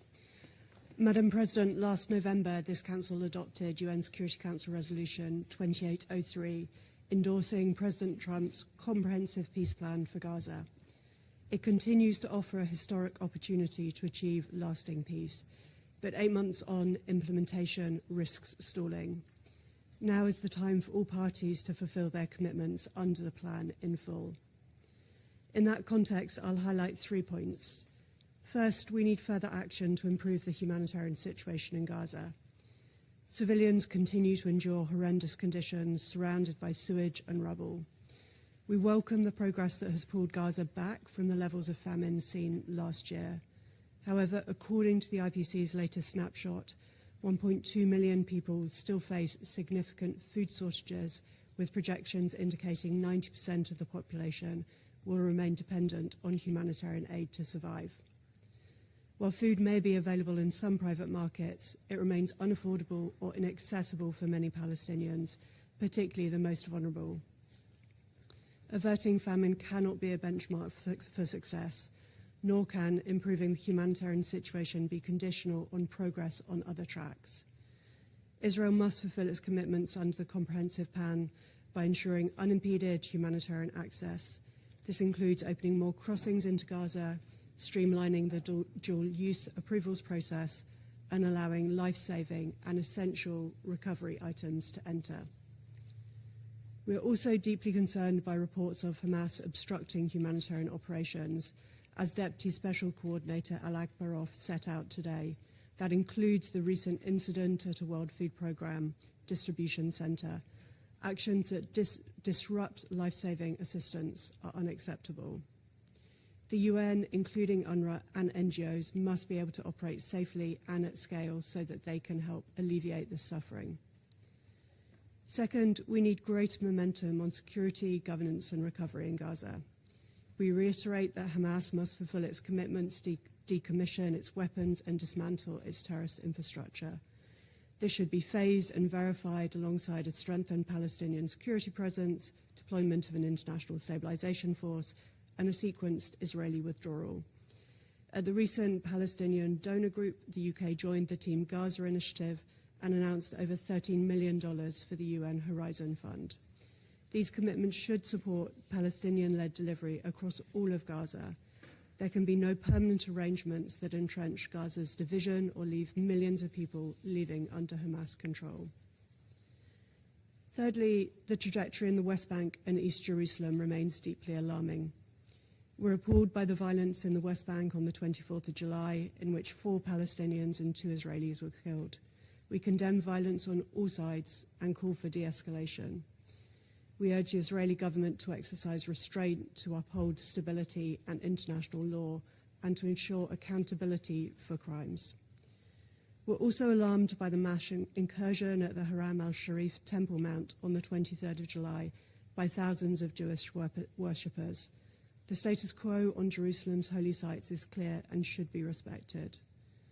We're further concerned by reports of an incursion by Israeli forces on an UNRWA training centre located near Kalandia refugee camp yesterday morning. These incidents form part of a broader deterioration in the stability and security of the West Bank, fueled by settler violence in Israeli government policies. 104 Israeli settlements have been approved in 4 years, and billions of dollars allocated to speed up construction. Together, these represent a deliberate attempt to erode the possibility of a two-state solution. Madam President, the path to peace requires the parties to demonstrate political will needed to realise the promise of a comprehensive peace plan. We must now renew momentum across all tracks and deliver tangible change on the ground.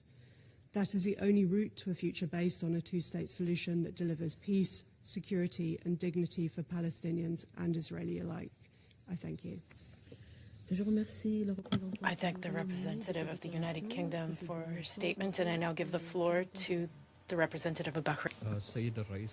Madam President, at the outset, we thank the Deputy Special Coordinator for the Peace Process, Dr. Al-Akbarov, for his briefing, which reflected the troubling situation in the Palestinian territory. We also welcome all participating states. Allow me to address 3 points.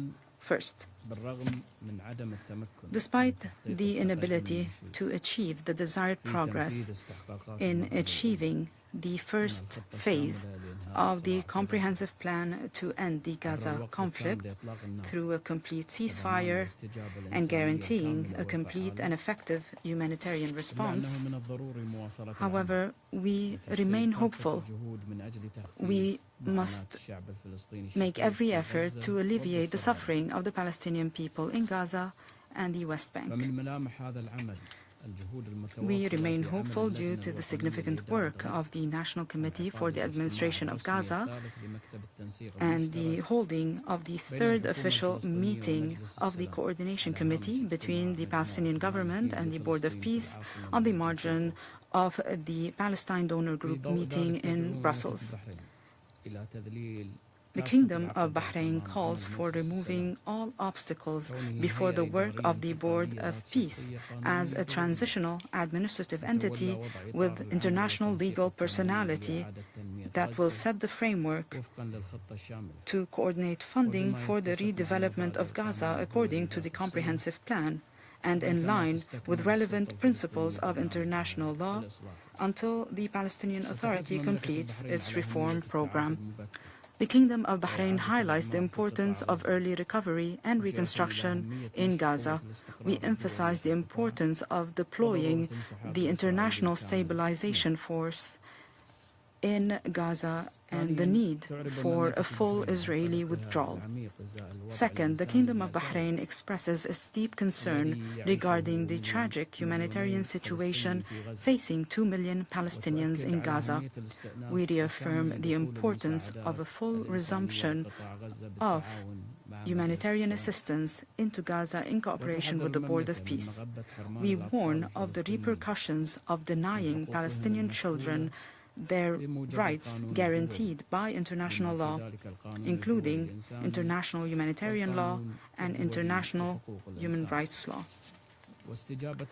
Therefore, the Kingdom of Bahrain, represented by the Royal Humanitarian Foundation, signed a cooperation agreement with the Jerusalem Development Fund to support the Bahraini Endowment for Education and Orphans, and the Kingdom is thus the first country to implement an endowment project in Jerusalem. We cannot address the situation in Gaza without addressing the situation in the West Bank, which is witnessing troubling developments as a result of tensions and notably the alarming frequency of settlements and settler violence. The Kingdom of Bahrain calls for abiding by achieving joint understandings instead of imposing unilateral measures to put an end to all settlement activities in Palestinian territory and to meet all relevant legal obligations. The Kingdom would like to highlight the U.S. GCC ministerial statement issued in the capital Al-Manama on the 25th of June, which includes objection to the annexation of the West Bank and which reaffirmed that no one will be forced to leave Gaza and those who left are free to come back. The Kingdom of Bahrain renews its condemnation to all religious violations in Jerusalem. We also value the custodianship of the Hashemite Kingdom of Jordan of Christian and Islamic holy sites and the role of the Kingdom of Morocco in leading Al-Quds Committee. We also highlight the conference on the question of Jerusalem that was held in Cairo in cooperation with the UN Committee on the exercise of the inalienable rights of the Palestinian people and the Organization of Islamic Cooperation. Third and finally, the Kingdom of Bahrain calls for supporting the Palestinian government, which is carrying out significant reform efforts. The Kingdom also welcomes all UN and international efforts and initiatives that call for integration, and we call for their full integration and coordination as they all aim to achieve the inalienable rights of the Palestinian people, to strengthen their steadfastness on their territory and to ensure their participation in reconstruction efforts. In conclusion, the Kingdom of Bahrain reaffirms that the building block for a safe, stable, prosperous and sustainable regional environment is the establishment of an independent, sovereign Palestinian state along the lines of June 4, 1967, with East Jerusalem as its capital, living side by side with the State of Israel, pursuant to the principles of international law, the Arab Peace Initiative, relevant resolutions of international legitimacy, and Palestine should receive full membership at the United Nations. I thank you, Madam President. I thank the representative of Bahrain for their statement, and I give the floor to the representative of Colombia. Thank you, Madam President. I'd like to thank Special Coordinator Al-Akbarov for his briefing, and I greet the delegations joining us at this meeting. Almost 10 months have passed now since the implementation of the peace plan began. Since then, Israel has killed more than 1,100 Palestinians, and attacks on densely populated areas have continued to claim civilian lives and destroy the already threadbare infrastructure. It's difficult to characterize this reality as a ceasefire. The humanitarian situation in Gaza remains catastrophic, and the living conditions of the population have barely changed. The humanitarian response shouldn't be measured by the number of trucks entering Gaza. The question is rather, does the population have access to drinking water, sanitation, enough and nutritious food, medical care, education, and decent housing? However much an alternative reality is depicted to this Council, the response to this question is no. There are no decent living conditions in Gaza as a result of the lack of compliance with the obligations incumbent on the occupying power under international law.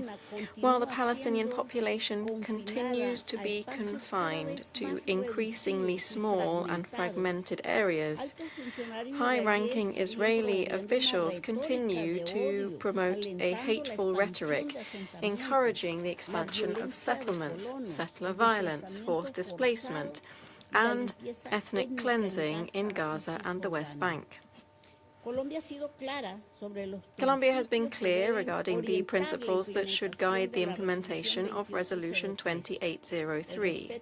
They are respect for the right of the Palestinian people to self-determination, to decide on their governance and their own future, the rejection of any demographic or territorial change, the central role of the United Nations in the humanitarian response, and respect for the principles of humanity, neutrality, and independence. And finally, the immediate and unconditional beginning of Gaza's reconstruction. However, the facts reveal that the architecture of occupation is becoming more entrenched. Settlement expansion, settler violence, the financial suffocation of the Palestinian Authority, and incitement to hatred are all part and parcel of a same policy to consolidate an illegal reality that is incompatible with the two-state solution. No peace plan will be credible if it merely administers the consequences of the genocide without removing its root causes, beginning with the end of the illegal occupation. Madam President, the situation in Lebanon also remains worrisome. While we do welcome the continuing conversations and the agreements reached recently, which represent a first encouraging step towards de-escalation, such progress falls short in light of the scale and severity of the situation. Colombia roundly condemns all action that violates the sovereignty and territorial integrity of Lebanon. The persistent erosion of the country's peace and security doesn't only have devastating and immediate consequences for its population, but also compromises the country's long-term development and stability. Alongside this, Israel is continuing in its war against the truth. The smear campaigns and campaigns making rash accusations against journalists, humanitarian workers, human rights defenders, and UN officials not only endanger their lives, but they also seek to silence those who are documenting the reality on the ground. This is a policy aimed at weakening international verification and accountability mechanisms, further eroding the principles that are essential for the protection of the civilian population. The impunity with which Israel has conducted this genocide calls into question the validity of the international order and the future of a system based on the sovereign equality of states, on justice and respect for international law, as opposed to an order in which the law of the strongest and the idea that some lives are worth more than others prevail. The United Nations was born to preserve succeeding generations from the scourge of war, to reaffirm the dignity and worth of the human person, and to create the right conditions for justice and international law to prevail over force. Today it falls to this Council to demonstrate that these principles remain valid, because when law ceases to protect a people, it begins to lose its ability to protect us all. Thank you very much. I thank the representative of Colombia for her statement, and I now give the floor to the representative of Latvia. Thank you, Madam President. I thank Deputy Special Coordinator Ms. Alakbarov for his briefing. Madam President, at a time when the international community is making a united effort to resolve the conflict in the wider Middle East, Iran has reignited the crisis by targeting ships transiting the Strait of Hormuz and conducting yet another campaign of reckless attacks against its neighbors, Bahrain, Iraq, Kuwait, and Qatar, as well as Jordan. Iran has also continued to undermine Yemen's sovereignty, including through recent unauthorized flights into Sana'a and Hodeidah. Iran must abandon any attempts to disrupt free and safe navigation through the Strait of Hormuz. And in the same vein, Iran-supported Houthis must cease their threats and attacks against commercial shipping, imposing unlawful blockade in the Red Sea and Bab el-Mandeb Strait, and their attacks against Saudi Arabia, which threaten freedom of navigation, international trade and regional stability, and risk drawing Yemen into a wider regional conflict.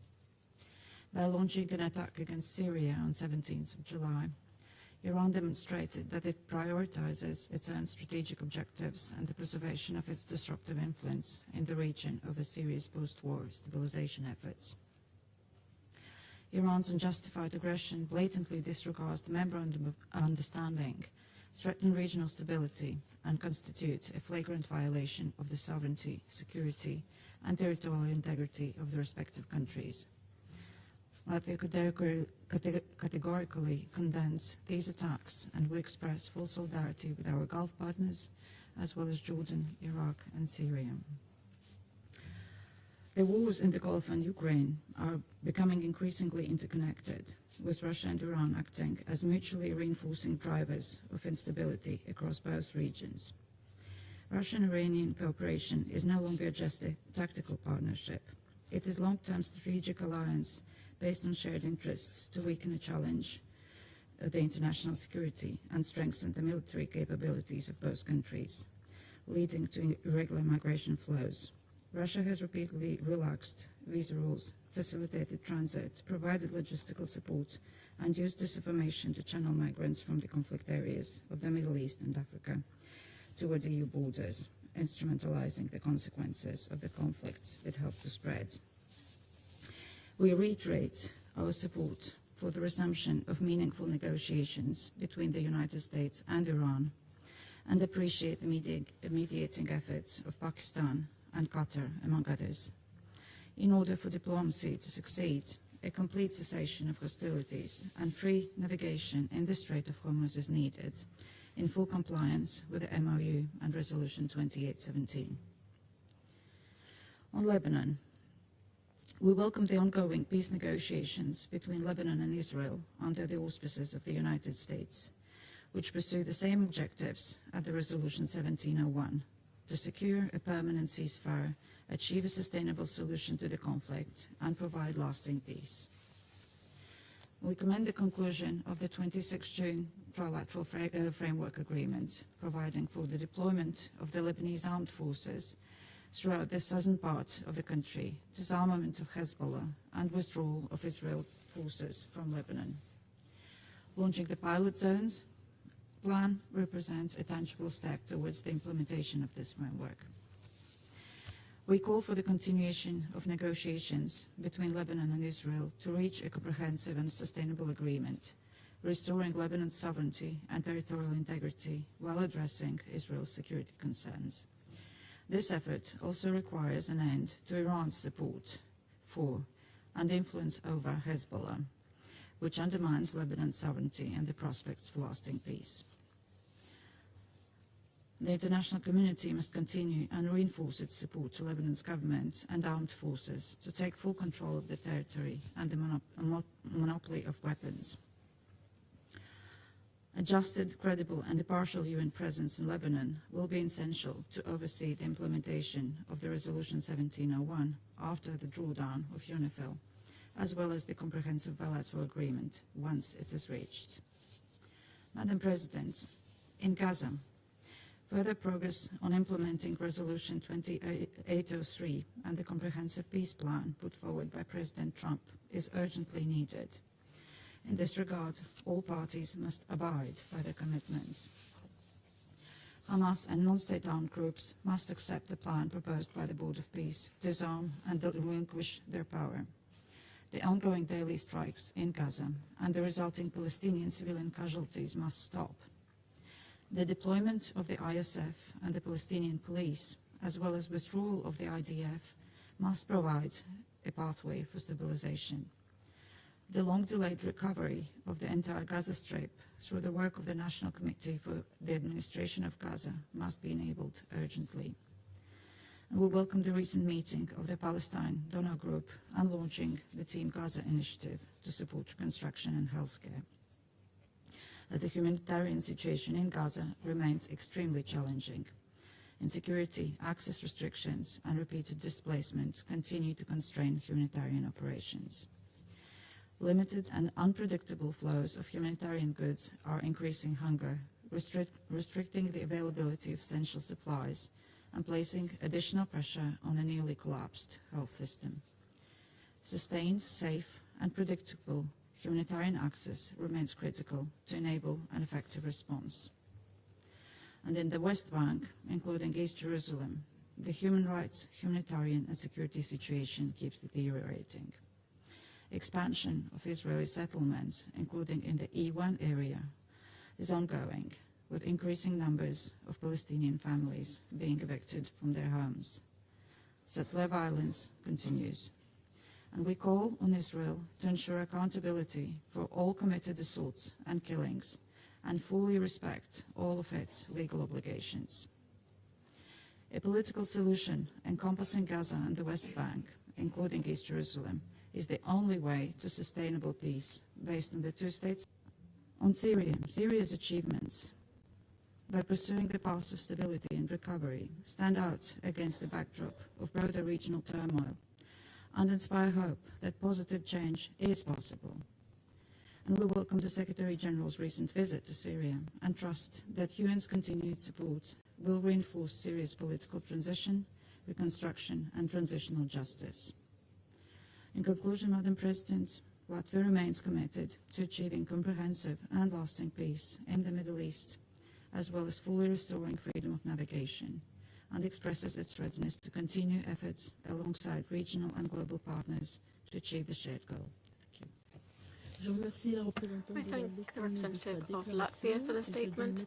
I now give the floor to the representative of Pakistan. Thank you, Madam President.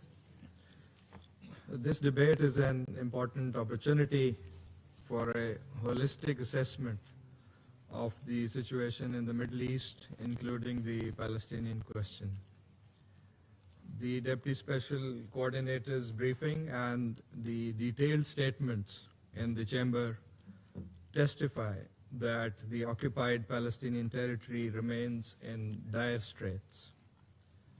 While the ceasefire and President Trump's comprehensive plan to end the Gaza conflict have provided an important opportunity to alleviate humanitarian suffering and advance a credible pathway to Palestinian self-determination and statehood, delays in full implementation of these efforts require our urgent attention.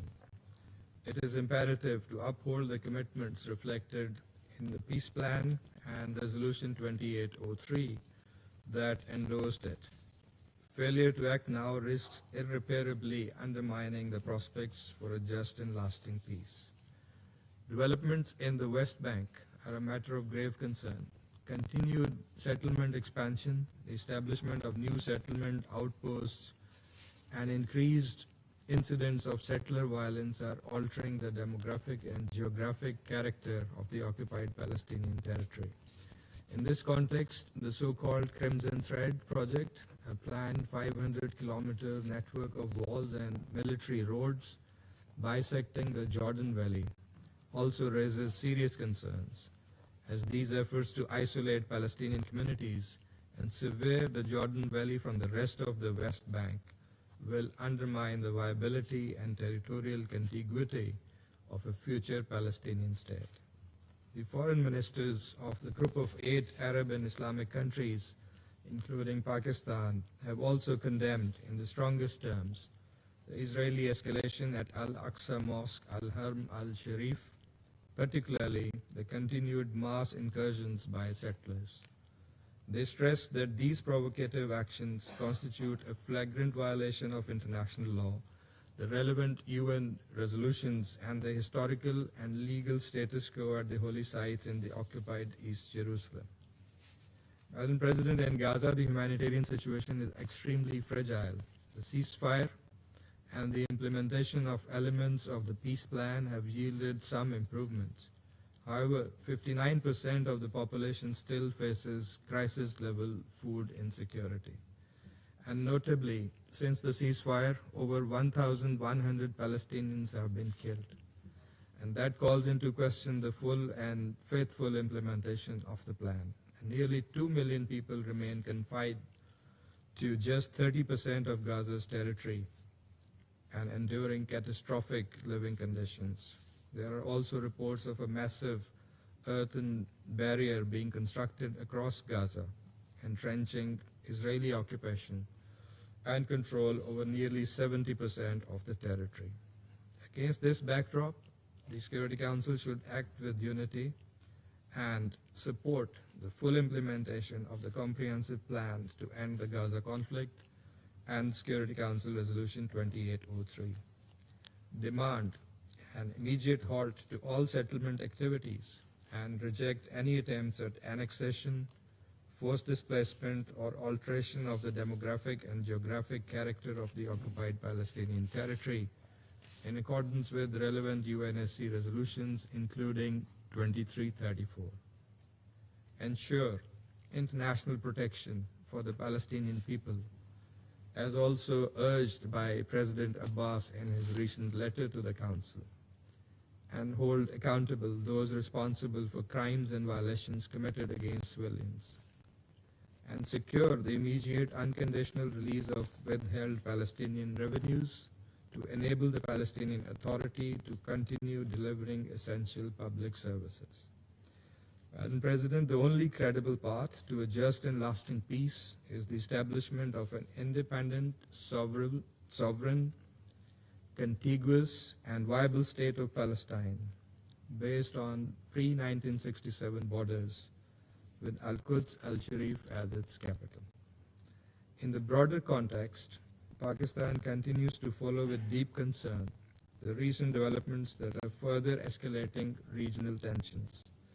Pakistan reiterates its strong support for the sovereignty and territorial integrity of all brotherly countries in the region and urges all sides to exercise restraint, take immediate steps towards de-escalation, and uphold respective commitments under the Islamabad Memorandum of Understanding.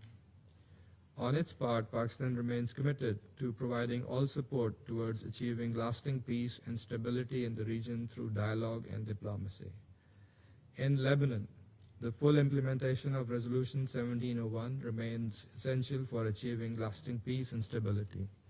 Pakistan appreciates the diplomatic efforts led by the US to consolidate the cessation of hostilities and advance a durable peace in Lebanon. Pakistan also calls for full respect for Syria's sovereignty. Pakistan supports a Yemeni-led and Yemeni-owned political process for comprehensive and lasting peace in Yemen. Pakistan condemns attacks against the Kingdom of Saudi Arabia and all attacks against commercial shipping which threaten global trade and regional security. Pakistan is deeply concerned over attempts to drag the Kingdom of Saudi Arabia into the conflict in the Middle East and reiterates its unwavering support for the security, sovereignty, territorial integrity, and prosperity of the brotherly kingdom. Madam President, lasting peace in the Middle East will remain elusive as long as occupation persists and the legitimate aspirations of the Palestinian people for self-determination remain unfulfilled. Pakistan continues to stand in unwavering solidarity with the Palestinian people and will support all genuine efforts aimed at achieving a just, lasting, and comprehensive peace based on relevant UN Security Council resolutions and international legitimacy. I thank you. I thank the representative of Pakistan for the statement. I now give the floor to the representative of China. Madam President, I thank Deputy Special Coordinator Alak Barov for his briefing. The situation in the Middle East continues to escalate, with hotspot issues affecting one another, casting a shadow of conflict over the entire region. Restoring peace is the fervent hope of the people there, and achieving a ceasefire to end violence must be the overriding priority. The Palestinian issue remains at the core of the Middle East conflict and must not be ignored or marginalized. Only by achieving a comprehensive, just, and lasting solution to the Palestinian issue can we break the vicious cycle of recurrent conflicts in the Middle East and truly usher in the dawn of peace. I would like to emphasize 3 points. First, civilian suffering cannot continue, and peace and stability in Gaza must be restored. The Gaza ceasefire agreement was reached more than 9 months ago, yet bombings and blockade continue. And more than 2 million people remain trapped in the threat of death and displacement. Lasting security can only be built on respect and mutual trust. Fighting and ruins breed only hatred and division or confrontation. Gaza is not a perpetual battlefield, and suffering and turmoil are certainly not the destiny for Gazans. We call on Israel and all parties concerned to fully implement the ceasefire agreement and achieve a genuine, lasting ceasefire in Gaza. Israel must fulfill its obligations under international humanitarian law, cease restricting humanitarian supplies into Gaza, and ensure that humanitarian agencies, including UNRWA, can carry out their aid operations.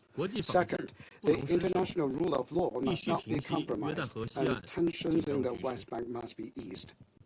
The current settler violence in the West Bank is appalling, resulting in large civilian casualties and destruction of homes. The occupying power is speeding up its settlement expansion and eroding Palestinian territory.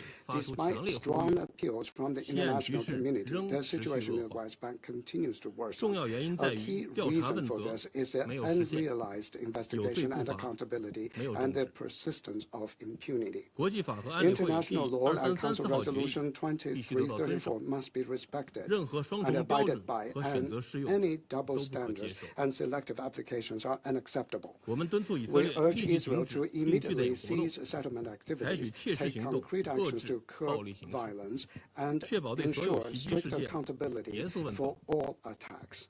The West Bank economy is already struggling. Israel should return the tax revenue as soon as possible and lift unreasonable restrictions on the West Bank. Third, fairness and justice must not be absent. We must push for implemented efforts and take irreversible action. Any arrangement or establishment of new mechanisms must adhere to the principle of Palestinians governing Palestine, respect the will of the Palestinian people, and promote rather than undermine the two-state solution. Any dangerous attempt to change the territorial and demographic composition of Palestine will severely undermine the foundation for the two-state solution and must be firmly opposed. China supports the early establishment of an independent Palestinian state with full sovereignty based on the 1967 borders with East Jerusalem as its capital. President, China is deeply concerned with the recent escalation of tension in the Gulf region of the Middle East. The MOU signed over a month ago is a valuable achievement of the many through good offices and mediation. It embodies the hope of the people in the Middle East to end the war for peace and stability, and these efforts should not go to waste. Now the door has opened for negotiation. It should not be shut. As long as there is still hope for peace, our efforts should not be abandoned. The most urgent task now is to adhere to the path of diffusing disputes through negotiations and return to implementing the MOU consensus. China will continue to support the good offices of Pakistan and others, early resumption of dialogue and negotiations by parties concerned, early resumption of the normal and safe passage of the Strait of Hormuz, improvement of relations among neighboring countries, and joint pursuit of collective security for the Gulf states. The Red Sea is an important route for international trade. All parties concerned should respect the rights of navigation in the Red Sea by commercial vessels of all countries in accordance with international law, respect the sovereignty, security, and territorial integrity of all nations, and jointly safeguard the safety and unimpeded flow of international shipping lanes. All parties concerned should continue to properly diffuse conflicts and differences through dialogue and consultation and avoid taking actions that exacerbate confrontation. We welcome the de-escalation in the Lebanon-Israel situation. All parties concerned should cease hostilities and fully implement Resolution 1701, and Israel should withdraw all its troops from Lebanon.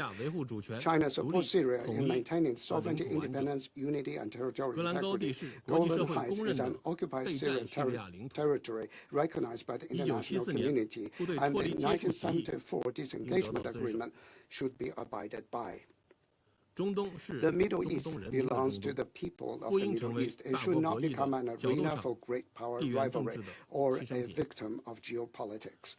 China will continue to uphold the spirit of the four-point proposal put forward by President Xi Jinping on maintaining and promoting peace and stability in the Middle East. We will work together with the international community to advance political solutions to regional hotspot issues, support regional countries in upholding their autonomy and rebuilding mutual trust, build a new regional security architecture adapted to evolving circumstances, and achieve lasting peace and stability in the Middle East. Thank you, Madam President. I thank the representative of China for the statement. I shall now make a statement in my capacity as the representative of the Democratic Republic of the Congo. Distinguished members of the Council, ladies and gentlemen, the Democratic Republic of the Congo would like to thank Mr. Ramiz Alakbarov, Deputy Special Coordinator for the Middle East Peace Process in East Jerusalem. Despite the progress made thanks to the ceasefire established pursuant to Resolution 2803 of 2025, the civilian population continues to endure considerable suffering, and the prospects for lasting peace remain fragile. The DRC welcomes the progress made in implementing the comprehensive plan to end the Gaza conflict, particularly the maintenance of the ceasefire, the release of all of the hostages, as well as the increase in humanitarian aid. This progress speaks to the fact that dialogue and diplomacy can lead to tangible outcomes when they enjoy sincere commitment from all parties. Nonetheless, these gains remain fragile. We note with concern that several essential parts of the plan are pending. The negotiations relating to the roadmap have still not been finalized. The deployment of the International Stabilization Force has yet to begin. Gaza's transitional administration has not yet been able to fully assume its responsibilities, and the other necessary conditions have not yet been met. The Democratic Republic of the Congo encourages all parties to demonstrate restraint and to pursue good faith negotiations so as to ensure an implementation of the provisions of Resolution 2803. Distinguished members of the Council, the humanitarian situation continues to demand the urgent attention of the international community. While aid flows have significantly increased, the needs remain immense. Millions of people are still displaced. Access to healthcare, to drinking water, electricity, education, and basic services remains limited, while much of the civilian infrastructure has been destroyed. The Democratic Republic of the Congo reaffirms that humanitarian assistance must be provided in a continued, safe, rapid and unhindered manner in accordance with international humanitarian law. We call on all parties to facilitate the work of United Nations agencies and of humanitarian organizations so that they can effectively respond to the needs of the civilian population. My delegation also continues to follow closely the development of the situation in the West Bank, which risks further jeopardizing the prospects for a fair, lasting and negotiated peace. The Democratic Republic of the Congo reaffirms its commitment to respect for international law, the United Nations Charter, and the relevant resolutions of the Security Council. We call on all parties to refrain from any action likely to fuel tensions or to compromise ongoing diplomatic efforts. My delegation takes note of the efforts undertaken by the Board of Peace, by guarantor states, and international partners to facilitate the transition and the re-establishment of civilian institutions in Gaza. We hope that the transitional mechanisms, including the National Committee for the Administration of Gaza, the International Stabilization and the International Stabilization Force, will be able to be deployed amidst a climate of trust with the agreement of the parties concerned and with full respect for international law. We also encourage the states and international partners that have pledged financial contributions to speed up the disbursement of the pledged funds so as to support economic recovery and the restoration restoration of the essential services for the benefit of the civilian population. The Democrats, alongside other members of the Security Council, all efforts to foster a lasting de-escalation.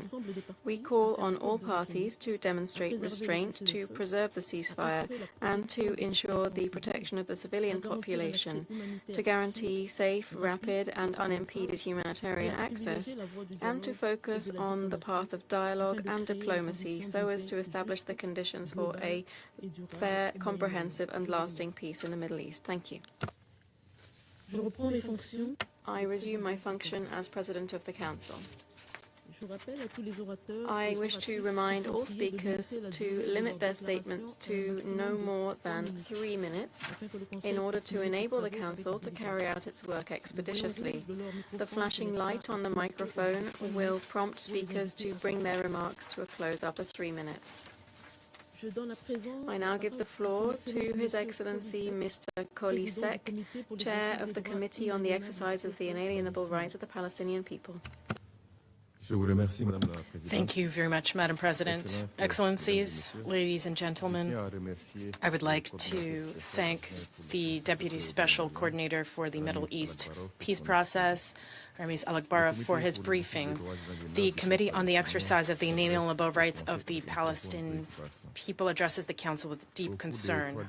Over the last 3 months, the situation in the occupied Palestinian territory has not seen any noticeable improvements. The current escalation is the continuation of a systematic policy of terror that, as the Committee has underscored for decades, seeks to dismantle the Palestinian presence and deny the Palestinian people their inalienable rights.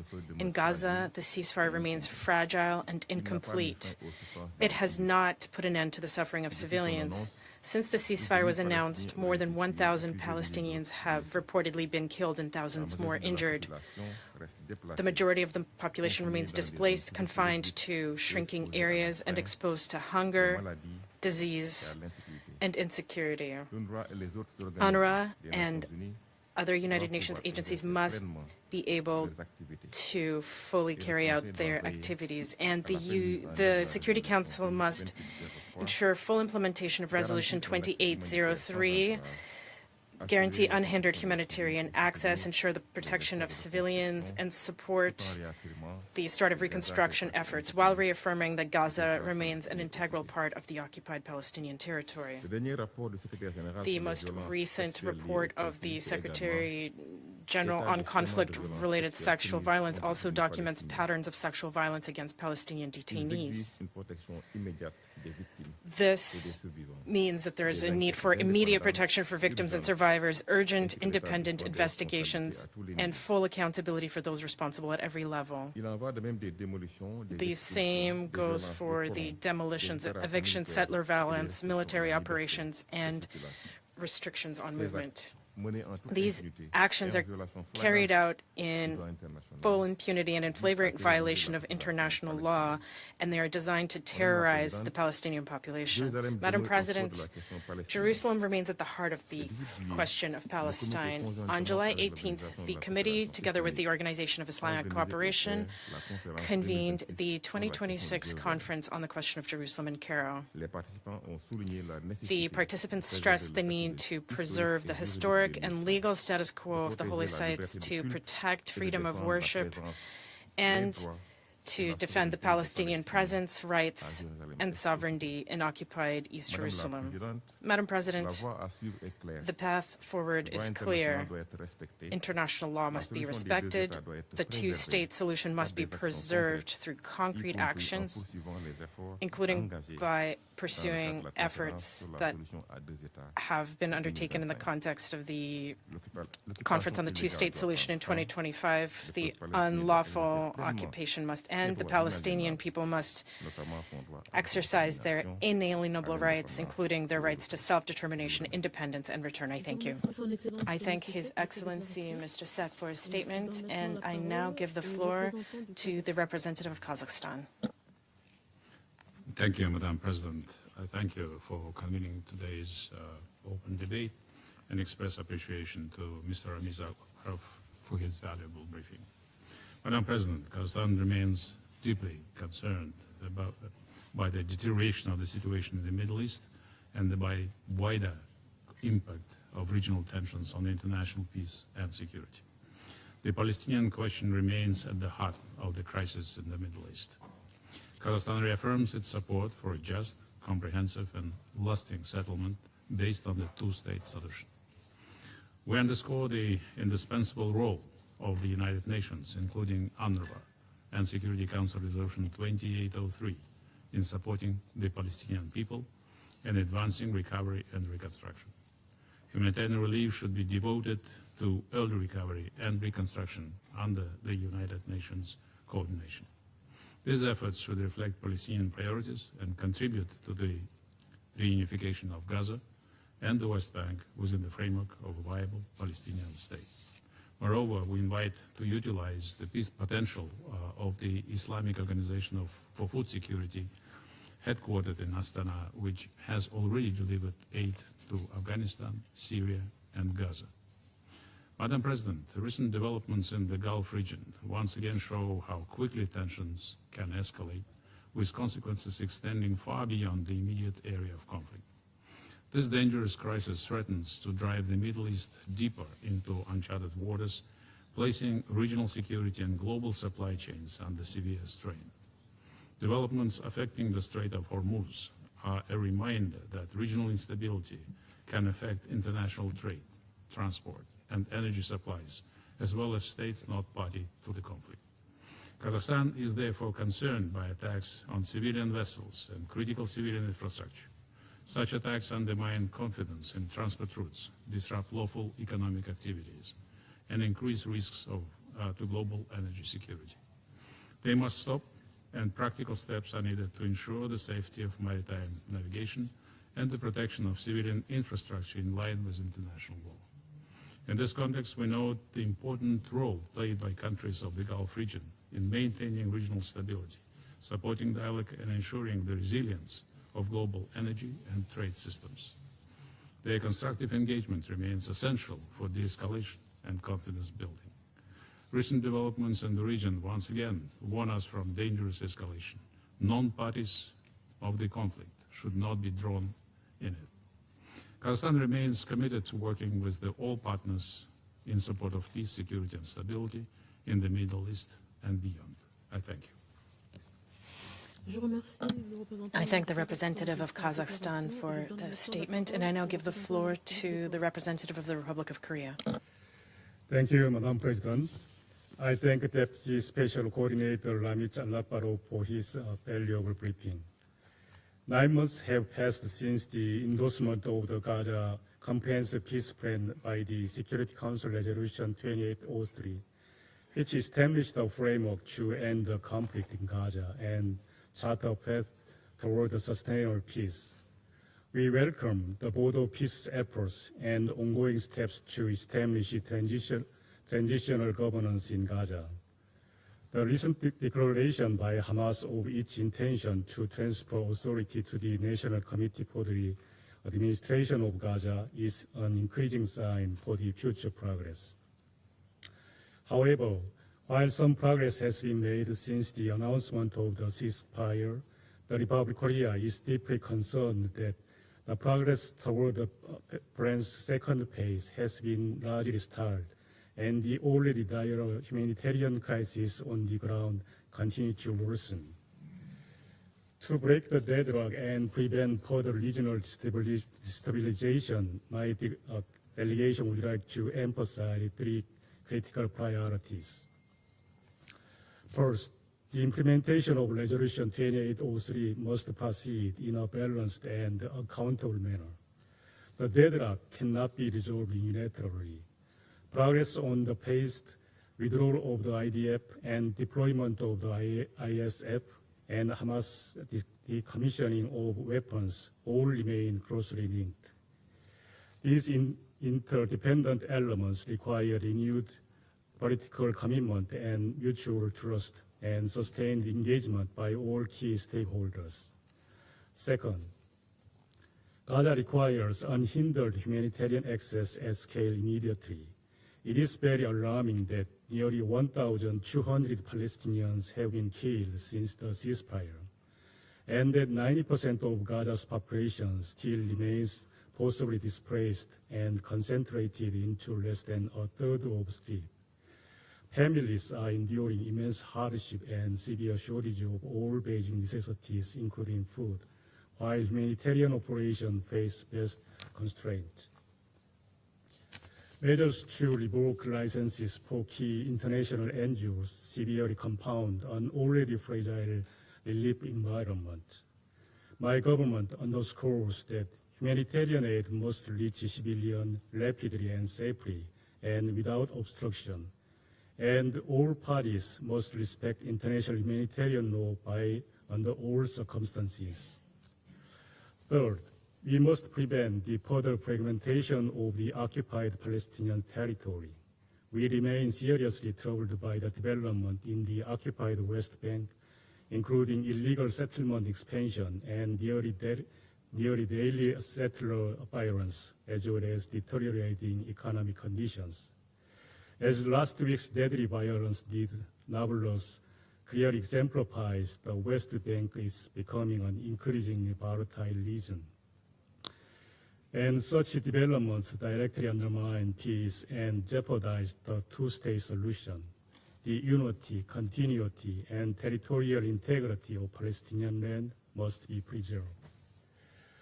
Madam President, we emphasize the importance of harnessing the momentum for stabilization in Gaza created by the Gaza Peace Plan and Security Council Resolution 10803. We also highlight the need to cultivate peace and uphold freedom of navigation through dialogue and diplomacy in around the state of Hormuz. The Republic of Korea is actively participating in the Global Alliance for the Implementation of Two-State Solution, and today we reaffirm our guiding commitment to continuing our efforts toward a lasting and comprehensive peace in Gaza and beyond. I thank you. I thank the representative of the Republic of Korea for the statement, and I now give the floor to the representative of Jordan. Thank you, Madam President. I thank you, Madam President, for giving us the floor, and we wish the delegation of the Friendly Democratic Republic of the Congo every success in presiding over the Council's work in what remains of the month. We thank the Deputy Special Coordinator, Mr. Lekbarov, for his briefing, and I am honored to deliver this statement on behalf of the Arab Group. The Arab Group condemns Israel's continued violations as the occupying power throughout the occupied Palestinian territories. These unlawful acts constitute a blatant breach of international law and international diplomacy resolutions and threaten regional peace and security. This requires decisive action by the Security Council and by states in accordance with their obligations to ensure respect for international law, implement its resolutions, and put an end to Israeli unilateral measures that are accelerating at an unprecedented rate. In this context, the Arab Group stresses the necessity of consolidating the ceasefire in Gaza and ensuring the full implementation of the U.S. President's plan in all its provisions, as adopted by the Security Council under Resolution 2803. This should guarantee an end to the humanitarian catastrophe, the reconstruction of the Gaza Strip, and the launching of a serious political process leading to the end of the occupation and the realization of an independent sovereign Palestinian state. We reiterate our rejection of all Israeli policies and statements calling for the annexation of parts of the Gaza Strip or the displacement of the Palestinian people, as such actions constitute violations of international law and the aforementioned resolution and undermine international efforts aimed at ending the war, achieving peace, and preserving the unity of the Palestinian territories, including the West Bank, East Jerusalem, and the Gaza Strip. The occupied West Bank, Madam President, is witnessing a dangerous Israeli escalation manifested in settlement expansion, land confiscation, home demolitions, and the enactment of racist and discriminatory legislation. It also witnesses increased settler terrorism and attempts to impose annexation. These actions are a serious violation of international law, the advisory opinion of the ICJ, and Security Council resolutions, foremost among is Resolution 2334. Recently, settler attacks carried out with the support and protection of the IDF have intensified spread throughout the West Bank. These attacks, together with the operations by occupation forces, have resulted in the killing and injury of Palestinian civilians and their forced displacement from their lands and their homes. This is a dangerous escalation that threatens a broad eruption of the situation. The Arab group condemns all Israeli measures aimed at entrenching the unlawful Israeli occupation and undermining the inalienable rights of the Palestinian people in a manner inconsistent with international law, the vision of the U.S. President, and the international consensus rejecting the annexation of any part of the occupied Palestinian territory. The group further affirms that all measures intended to alter the legal, demographic, or geographic character of the occupied Palestinian territory are null and void and carry no legal effect. Madam President, with regard to occupied East Jerusalem, the Arab group renews its condemnation of the Israeli escalation at the Al-Aqsa Mosque, Al-Haram Al-Sharif, especially the repeated incursions by settlers, including extremist ministers of cabinet under the protection of the occupation forces, and the accompanying provocative practices, including raising the Israeli flag inside the mosque compound. We condemn the discriminatory restrictions imposed by Israel on access to the old city and places of worship, as well as the systemic measures aimed at altering the historic, legal and demographic character of occupied East Jerusalem and undermining the sanctity of its Islamic and Christian holy sites. We affirm that Israel has no sovereignty over occupied East Jerusalem or over its Islamic and Christian holy places. We also stress the need to respect the historic and legal status quo at the holy sites. We affirm that Al-Aqsa Mosque and Al-Haram Al-Sharif, with its in entirety, over 144 dunams, is a place of worship exclusively for Muslims, and that the Jerusalem Awqaf Administration and the Al-Aqsa Mosque Affairs Department, affiliated with the Jordanian Ministry of Awqaf, Religious Affairs, Islamic Affairs and Holy Places, is the sole authority responsible for its administration pursuant to the historic Hashemite custodianship of the Islamic and Christian holy sites in Al-Quds Al-Sharif. Madam President, on the humanitarian front, the Arab group reaffirms the continued fulfillment by UNRWA of its mandate. This is indispensable for nearly 6 million Palestinian refugees across the 5 fields of operation. The Arab group stresses the need to provide political and financial support required by UNRWA. We reject all Israeli measures aimed at undermining UNRWA's work or diminishing its UN mandate, which would be a clear violation of UN resolutions, the Convention on the Privileges and Immunities of the United Nations, and the ICJ's advisory opinion issued last year. The Arab group underscores the importance of halting Israeli measures through which the Israeli government seeks to cause a collapse of the economic and social situation in the occupied territories.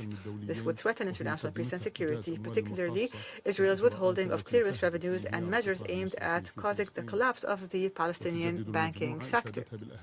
The Arab group renews its appreciation for the significance of the New York Declaration and the Global Alliance for the Implementation of the Two-State Solution Initiative.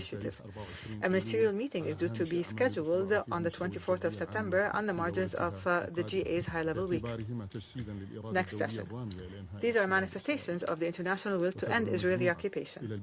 The Arab group calls for building on this international momentum, especially through expanding the recognition of the State of Palestine, thus contributing to realizing an independent and sovereign Palestinian state in accordance with international legitimacy resolutions and the two-state solution. On Syria, the Arab group condemns Israeli incursions and attacks on Syrian territory. This constitutes a blatant violation of Syria's sovereignty and territorial integrity and a threat to its security and stability and to peace and security in the region. The Arab group stresses the need to compel Israel to fully abide by the 1974 disengagement agreement. And we call for the immediate and conditional withdrawal of Israel from the Syrian territories into which it has recently advanced and from the entire occupied Syrian Golan. We call for an immediate cessation of Israel's unlawful settlement activities. The Arab group welcomes the trilateral framework reached between Lebanon and Israel under U.S. auspices on the 26th of June last. At the same time, the Arab group condemns Israel's continued violations of this framework and of all previous understandings, which undermines Lebanon's security, stability, and territorial integrity. The group calls on Israel to withdraw immediately and conditionally from all Lebanese territories it occupies and to respect Lebanon's sovereignty. We call for for supporting the Lebanese government in its efforts to achieve structural reforms, to rebuild institutions and extend state authority throughout its territories, and to provide the necessary means for these efforts, including supporting the Lebanese armed forces and legitimate security institutions. In conclusion, the Arab group reaffirms that ending the illegitimate Israeli occupation remains the only path to achieving security and stability in the region. A just and lasting peace can only be achieved by allowing the Palestinian people to exercise their right to self-determination and to attain the independence of their sovereign state on the lines of 4 June 1967, with East Jerusalem as its capital on the basis of the two-state solution and in accordance with international resolutions and the Arab Peace Initiative. I thank you. I thank the representative of Jordan for the statement, and now give the floor to the representative of Egypt. Thank you, Madam President. I wish to express my appreciation for your distinguished leadership of the Council's work this month. I also thank Mr. Ramiz Al-Akbarov for his briefing, and I would like to present the following 6 points. First, the Palestinian question stands at the crossroads. An opportunity exists that should be built on to end decades of conflict, but significant risks threaten to undermine this opportunity. In this context, Egypt, in coordination with the United States, Qatar and Turkey, is working to support the full implementation of all phases of the U.S. President's plan and to ensure that all parties fulfill their commitments under the plan. However, the world continues to observe Israel taking unilateral escalatory measures throughout the occupied Palestinian territories, undermining the existing opportunity to end the conflict and dissipating the prospects for peace. Second, Egypt condemns Israeli practices aimed at liquidating the Palestinian cause through settlement expansion, settler terrorism, attempts to displace Palestinians, repeated violations of the ceasefire, restrictions imposed on the delivery of humanitarian assistance and recovery efforts, the systematic targeting of humanitarian organizations and UN agencies, particularly UNRWA, pressure brought to bear on the Palestinian Authority, attacks carried out by extremist officials in the Israeli government at Al-Aqsa Mosque and Al-Haram al-Sharif, and restrictions imposed on the freedom of worship for Muslims and Christians. We stress that Israel has no sovereignty over occupied Jerusalem or its holy sites. We affirm our full support for the Jordanian Hashemite custodianship over the Muslim and Christian holy sites in Jerusalem and for preserving their historical and legal status quo. Third, we call on the Security Council to assume its responsibilities and compel Israel, the occupying power, to implement international resolutions, including resolutions 2334 and 2803, as well as the ceasefire arrangements. Israel must cease all unilateral measures that are inconsistent with the U.S. President's vision and the international position rejecting the annexation of any part of the occupied Palestinian territory and rejecting any infringement upon the unity of the Gaza Strip and the West Bank. The historical and legal status quo of the holy sites must be preserved. Israel must fulfill its obligations under international law and international humanitarian law.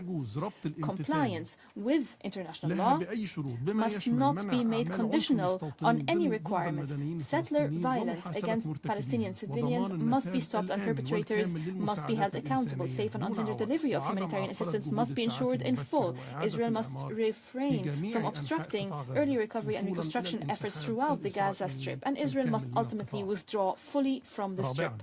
Fourth, achieving peace in the Middle East begins with ending the Israeli occupation and realizing an independent, sovereign Palestinian state along the lines of the 4th of June 1967, with East Jerusalem as its capital in accordance with the two-state solution. Egypt calls for broader recognition of the State of Palestine and for its admission as a full member of the United Nations. Egypt also welcomes the decisions of some European states to prohibit trade in goods originating from Israeli settlements in the occupied Palestinian territory. This is a step that reflects commitment to the values of justice and demonstrates a practical and responsible implementation of international law and international resolutions.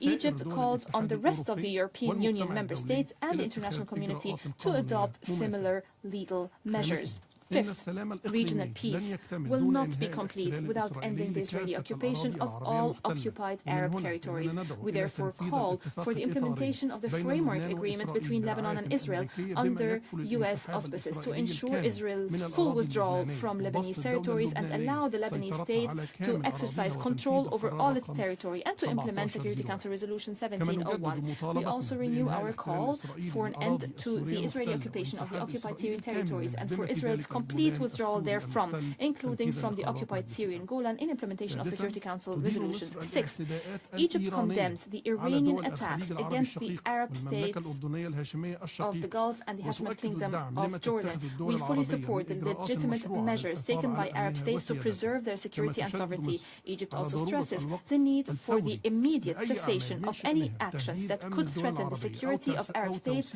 or expand the scope of confrontations in the region. We underscore the importance of giving precedence to political and diplomatic solutions and safeguarding the freedom and safety of navigation in international waterways in accordance with international law. Madam President, in a conclusion, imposing fait accompli through the use of force will not bring peace to the Middle East. These actions will only prolong conflicts. Achieving lasting peace will remain contingent upon a fair resolution of the root causes of crises and adherence to international law and international resolutions. I thank you, Madam President. I thank the representative of Egypt for the statement, and I now give the floor to the representative of Switzerland. Madam President, in the face of a growing number of crises, Switzerland recalls a fundamental principle, that of the peaceful settlement of disputes, as enshrined in international law, including the United Nations Charter. The Middle East provides a particularly pressing illustration of this, from the Israeli-Palestinian conflict to the tensions affecting the entire region. We urge the parties to immediately and fully implement the peace plan for Gaza, Resolution 2803, the New York Declaration, and other relevant resolutions. Switzerland reiterates that all parties must respect international humanitarian law under all circumstances. This includes the obligation to protect civilians and to facilitate rapid, safe, and unhindered humanitarian access to and within the Gaza Strip. Following the incursion by Israeli forces into an UNRWA training center in East Jerusalem during school hours yesterday, we reiterate that UN premises are protected under international law. More generally, the situation in the West Bank, including East Jerusalem, is deteriorating at an alarming rate. Switzerland urges the implementation of Resolution 2334 and reiterates that settlements are illegal. We condemn any measures aimed at their expansion, as well as the increased violence by settlers, often with the support of security forces. Switzerland calls on Israel to put an end to this violence, to conduct investigations, and to ensure that any criminal act is punished in accordance with the law. Only a political process that reunites Gaza and the West Bank under a single legitimate Palestinian government, one that addresses Israel's legitimate security concerns and advances the two-state solution, will guarantee lasting peace for both peoples. A political horizon is also essential elsewhere in the region. Switzerland is deeply concerned about the resumption of hostilities between the United States and Iran. The conclusion of the memorandum and the discussions that followed the Lake Lucerne summit represent an opportunity that must not be missed. We therefore urge the parties to do everything in their power to reach a lasting negotiated solution. Switzerland warns against any broadening of the conflict and is concerned about signs of escalations in Yemen. It expresses its solidarity with the Gulf states, which are directly affected. In Lebanon, the ongoing negotiations must lead to the immediate implementation of the trilateral agreement and full resolution with compliance with Resolution 1701. The contacts facilitated by the United States between Israel and Syria are essential to the implementation of the 1974 disengagement agreement while respecting Syria's territorial integrity. In this regard, Switzerland welcomes the rapprochement between Damascus and Beirut. Madam President, the prohibition on the use of force is a response to centuries of suffering and conflict. Undermining it for short-term gains would be a costly mistake with lasting consequences. Only diplomacy grounded in international law and the implementation of existing agreements will build the trust necessary for lasting peace in the Middle East and elsewhere. Thank you. I thank the representative of Switzerland for the statement, and I now give the floor to the representative of Brazil. Madame la Présidente, je remercie Monsieur Alakbarov. Madam President, I'd like to thank Mr. Alakbarov for the information provided. The conflicts in the Middle East are interconnected and their repercussions go beyond borders. Each fresh escalation destabilizes the entire region. It's therefore essential to respect the ceasefire, to focus on dialogue and to avoid the repeated recourse to the use of force. The Palestinian question remains at the heart of regional instability. In Gaza, the ceasefire must guarantee unimpeded humanitarian access and civilian protection. We must plan for a future of reconstruction and lasting peace for Gaza. Nonetheless, this reconstruction must not legitimize the foreign occupation or the forced displacement of Palestinians. It must be conducted under Palestinian coordination and allow for the reunification of Gaza and the West Bank under the legitimate Palestinian government supported by the international community.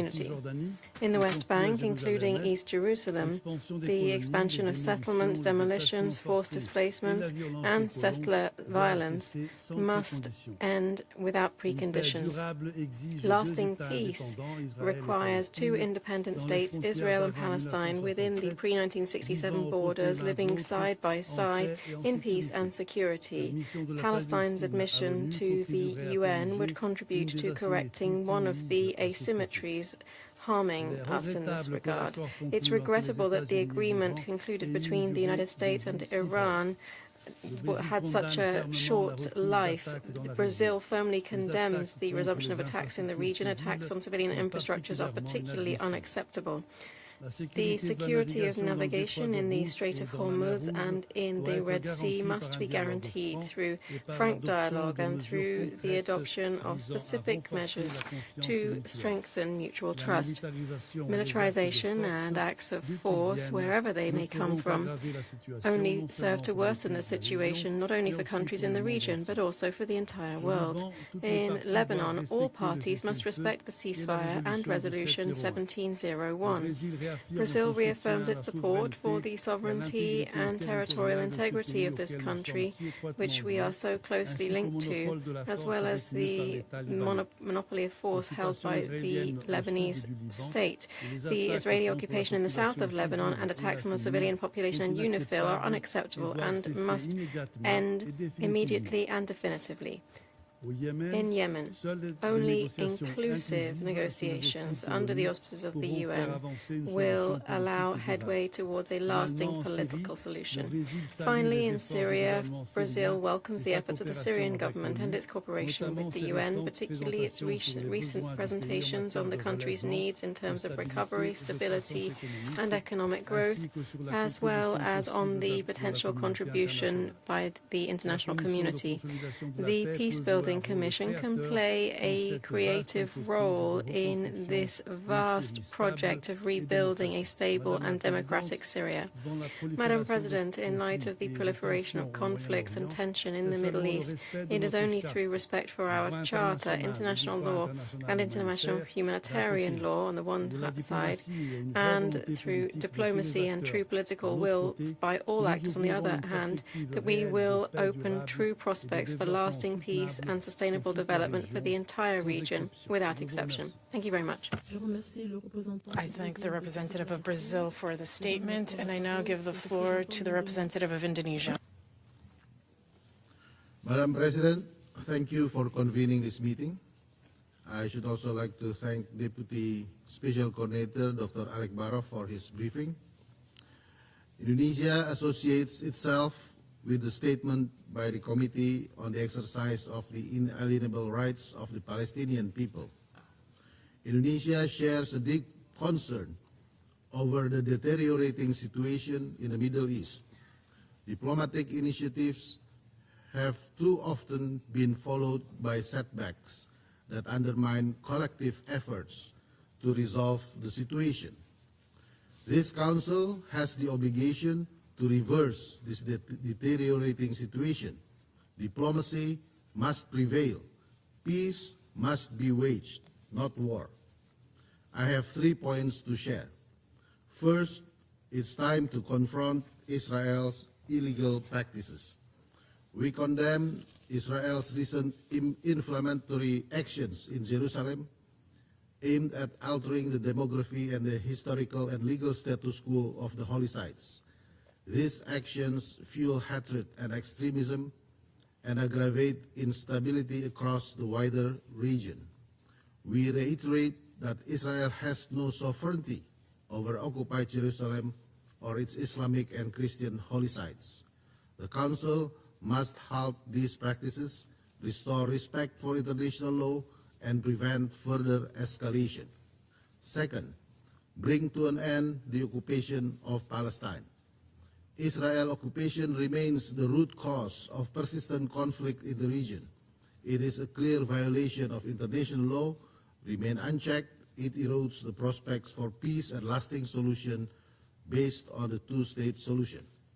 The UN Security Council must ensure accountability and enforce compliance with international law, including relevant resolutions of this Council.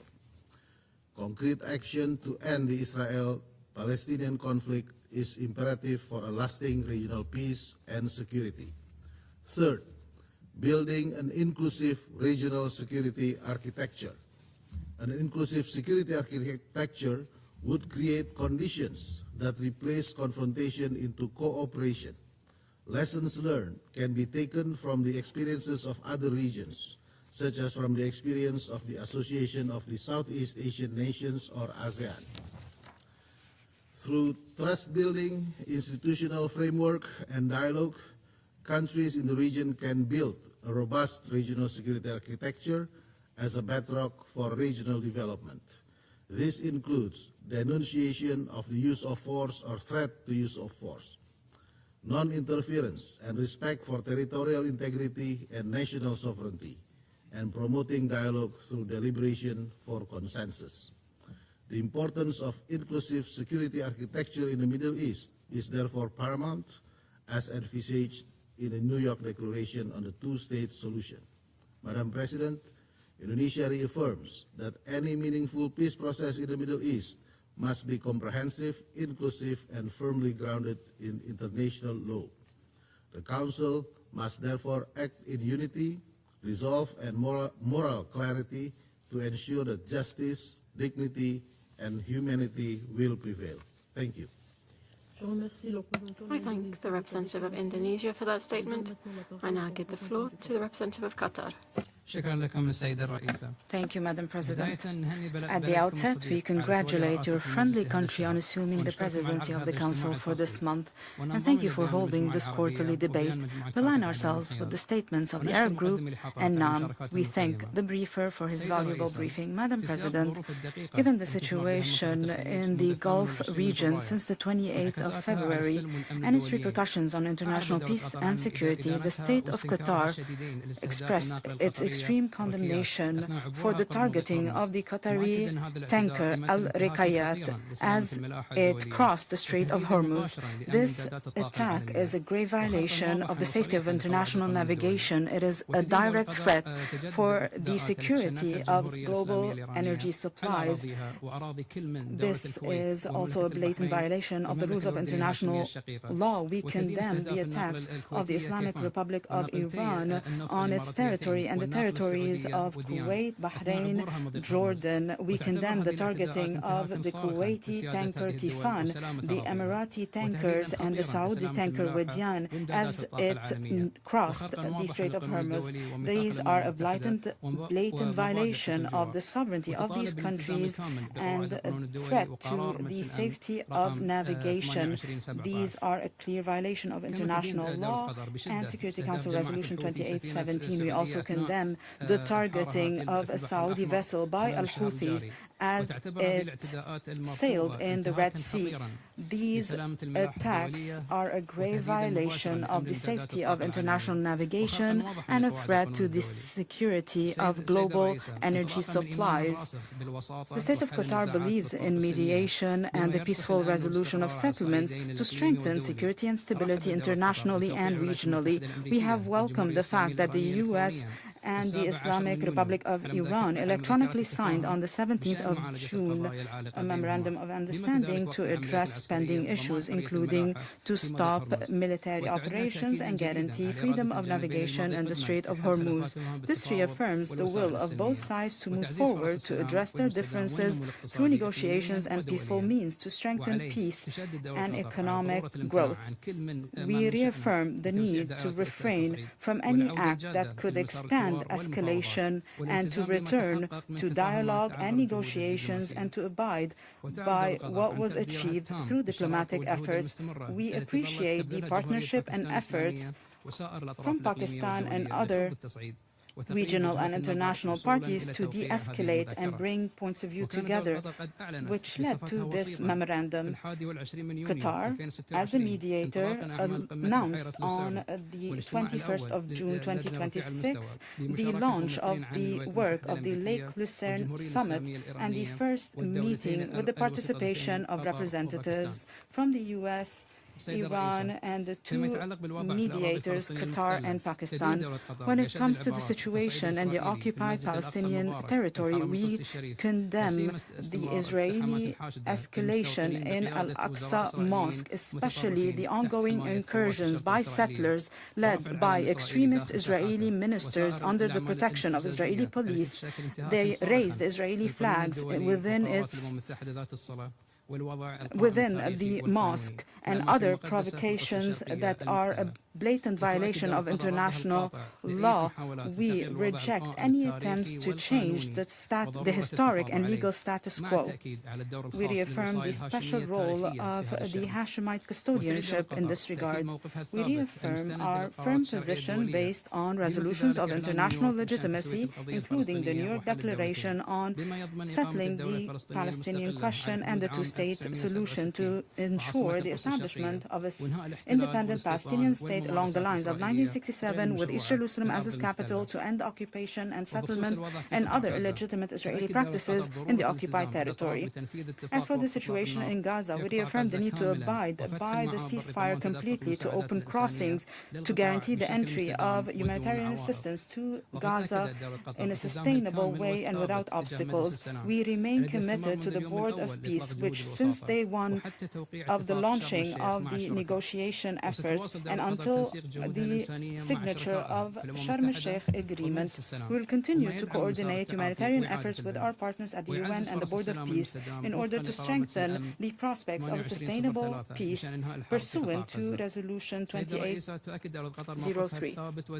We reaffirm our position that supports the unity, sovereignty and independence of Syria. We stand next to the Syrian people as they achieve their security, stability and prosperity. We condemn Israeli attacks that violate Syrian sovereignty and run counter to international law. We welcome the announcement by the U.S.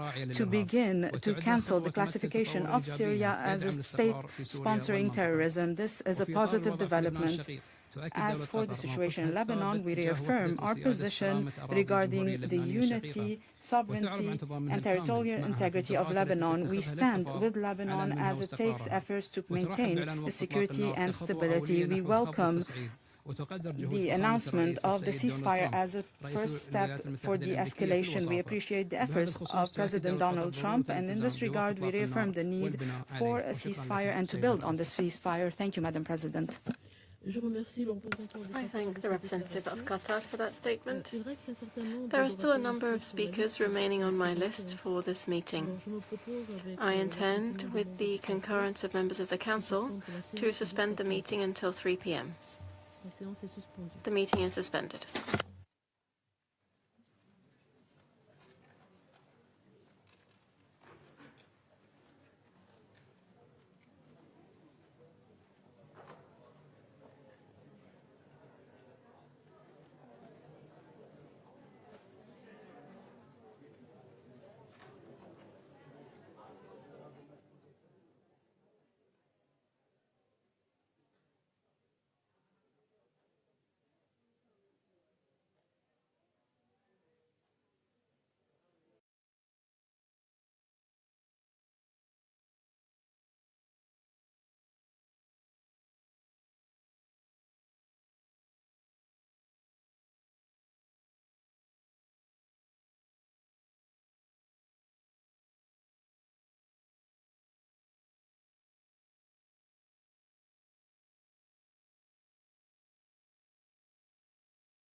The 10,203rd meeting of the Security Council is resumed.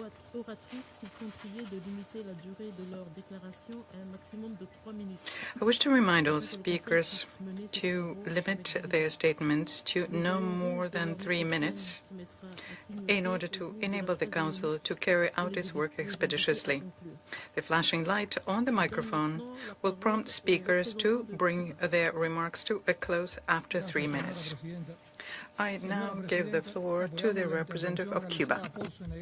Thank you, Madam President. Madam President, we support the statement made by Senegal in its capacity as chair of the Committee on the Exercise of the Inalienable Rights of the Palestinian People.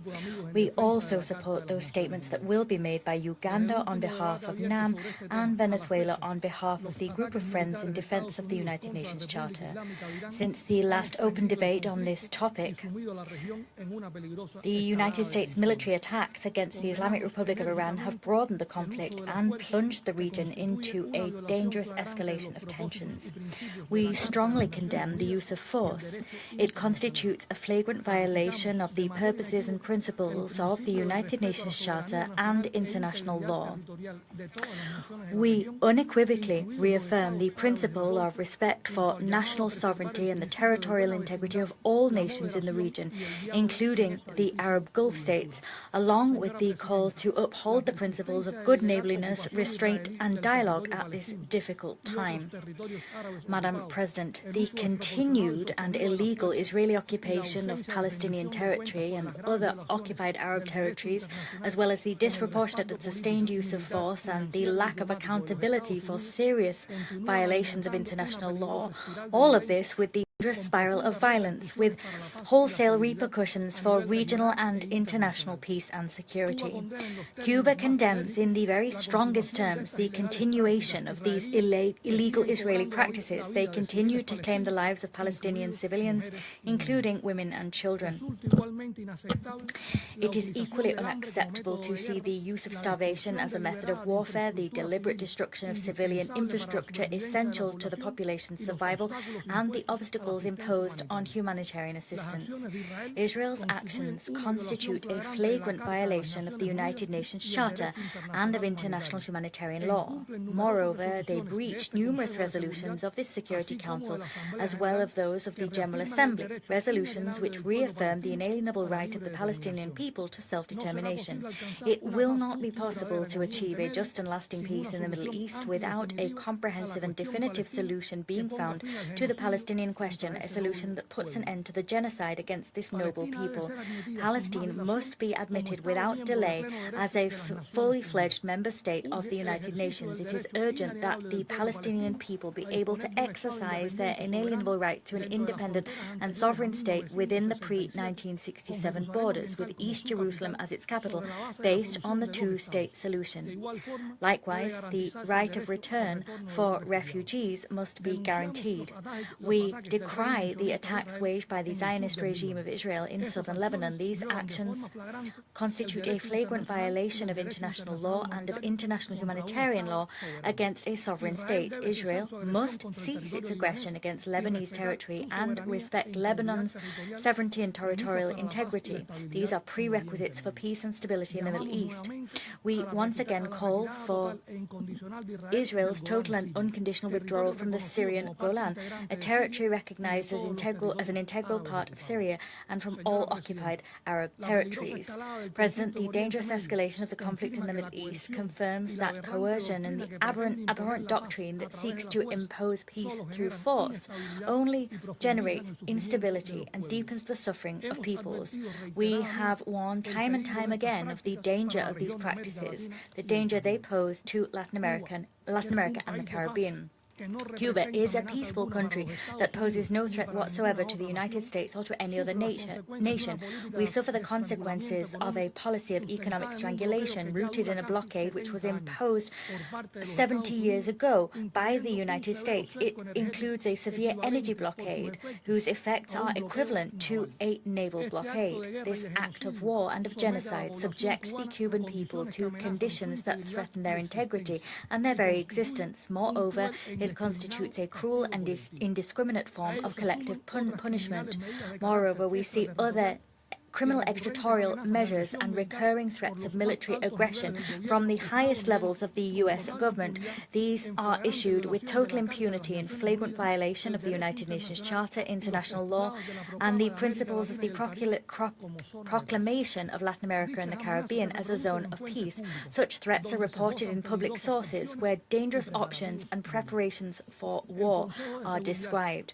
The Security Council bears the primary responsibility for maintaining international peace and security. As such, it should act with resolve and in strict accordance with its mandate to prevent a military attack by the United States against Cuba.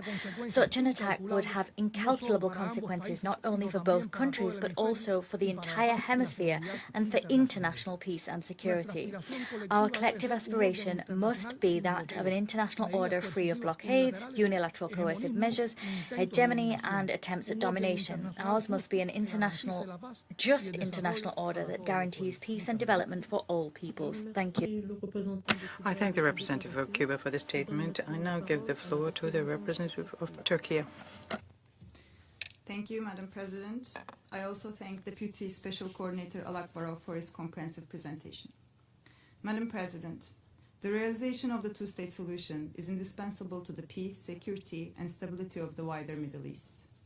The international community has affirmed this unequivocally, most recently at the high-level international conference for the peaceful settlement of the question of Palestine and the implementation of the two-state solution. It is likewise a central pillar of the comprehensive plan to end the Gaza conflict, which underscores Palestinian self-determination and statehood and rejects annexation. Yet, for too long, expressions of concern have outpaced concrete action, while developments on the ground have moved steadily away from peace. The Palestinian people are entitled to a full and lasting peace, rather than intermittent conflict. The Comprehensive Plan and the Security Council Resolution 2803 should therefore serve as our guiding framework. The successful implementation of the Comprehensive Plan is the only viable way to stabilize Gaza. Along with this, the sustainable peace and stability in Gaza rests on four indispensable elements. First, the full, sustained, and unhindered delivery of humanitarian assistance throughout Gaza must be ensured. UNRWA is an indispensable partner in this regard. Second, a durable ceasefire cannot coexist with continued occupation. Sustainable peace requires full withdrawal of Israeli forces from Gaza. Third, reconstruction efforts must commence immediately, enabling Gazans to rebuild their homes, their communities, and their future. Fourth, and most fundamentally, a credible and irreversible pathway toward the two-state solution must be advanced. Anything less than the establishment of an independent, sovereign, and contiguous state of Palestine based on the 1967 borders with East Jerusalem as its capital will postpone the next crisis rather than resolve this one. Madam President, my delegation feels obliged to respond to the allegations directed at my country, the official name of which is Turkey. These words carry limited weight coming from a delegation with one of the worst records of compliance with international law. Turkey is in the view that a lasting settlement requires engagement with all parties involved in the conflict, whose continued participation remains essential to the implementation of the comprehensive plan. Ignoring this reality will not help stabilization in Palestine.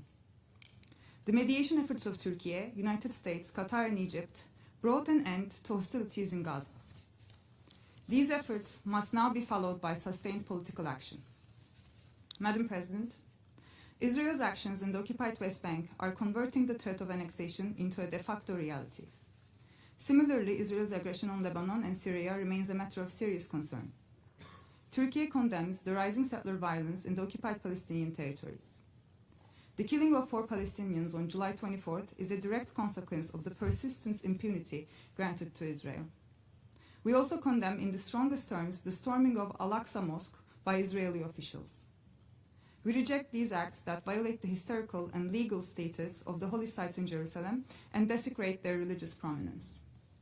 In conclusion, Madam President, we renew our call on this Council to ensure the full implementation of the ceasefire and the comprehensive plan, take concrete steps to halt settlement expansion, forced civil displacement, and other unlawful practices in the occupied Palestinian territories, and ensure accountability for the crimes committed.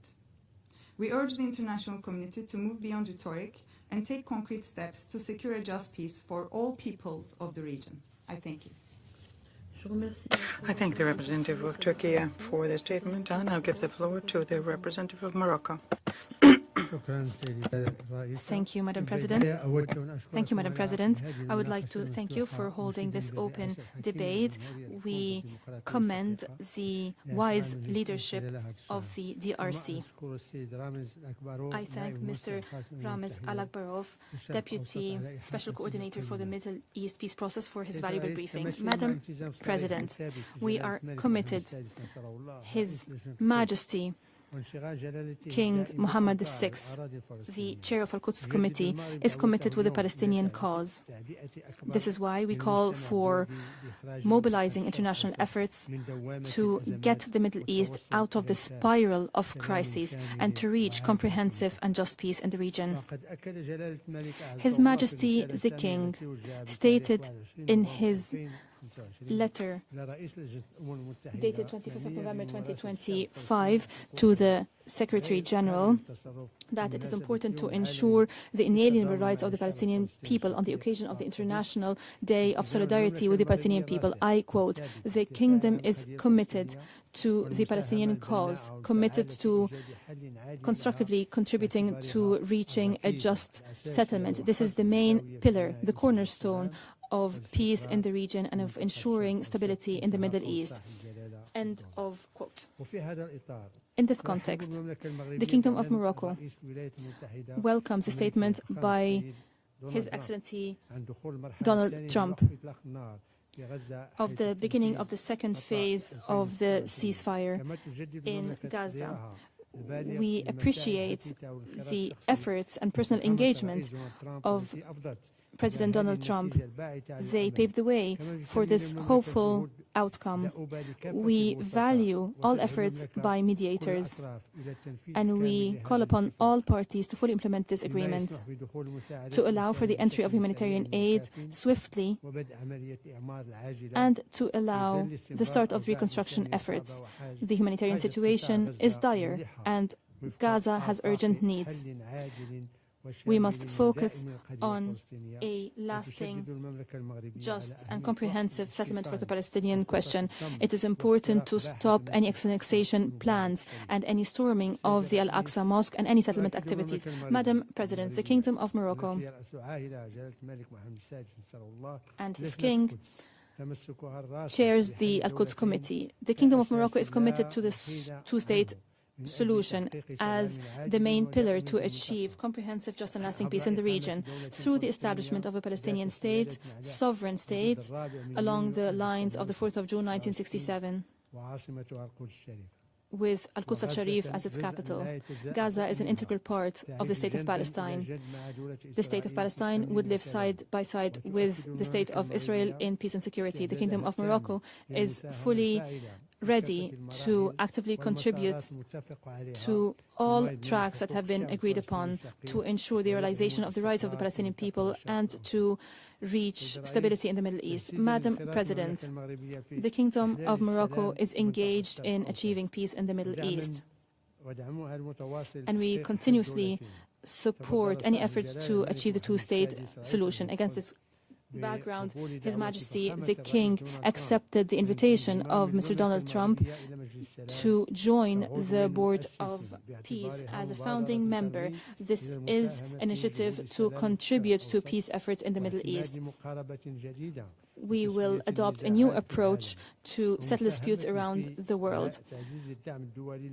We would contribute to international support to Gaza. Morocco is willing to deploy Moroccan police personnel to train Palestinian police. We are ready also to establish a field hospital to provide urgent medical care, and we will launch a comprehensive program to combat hate speech and to promote the values of coexistence and peace.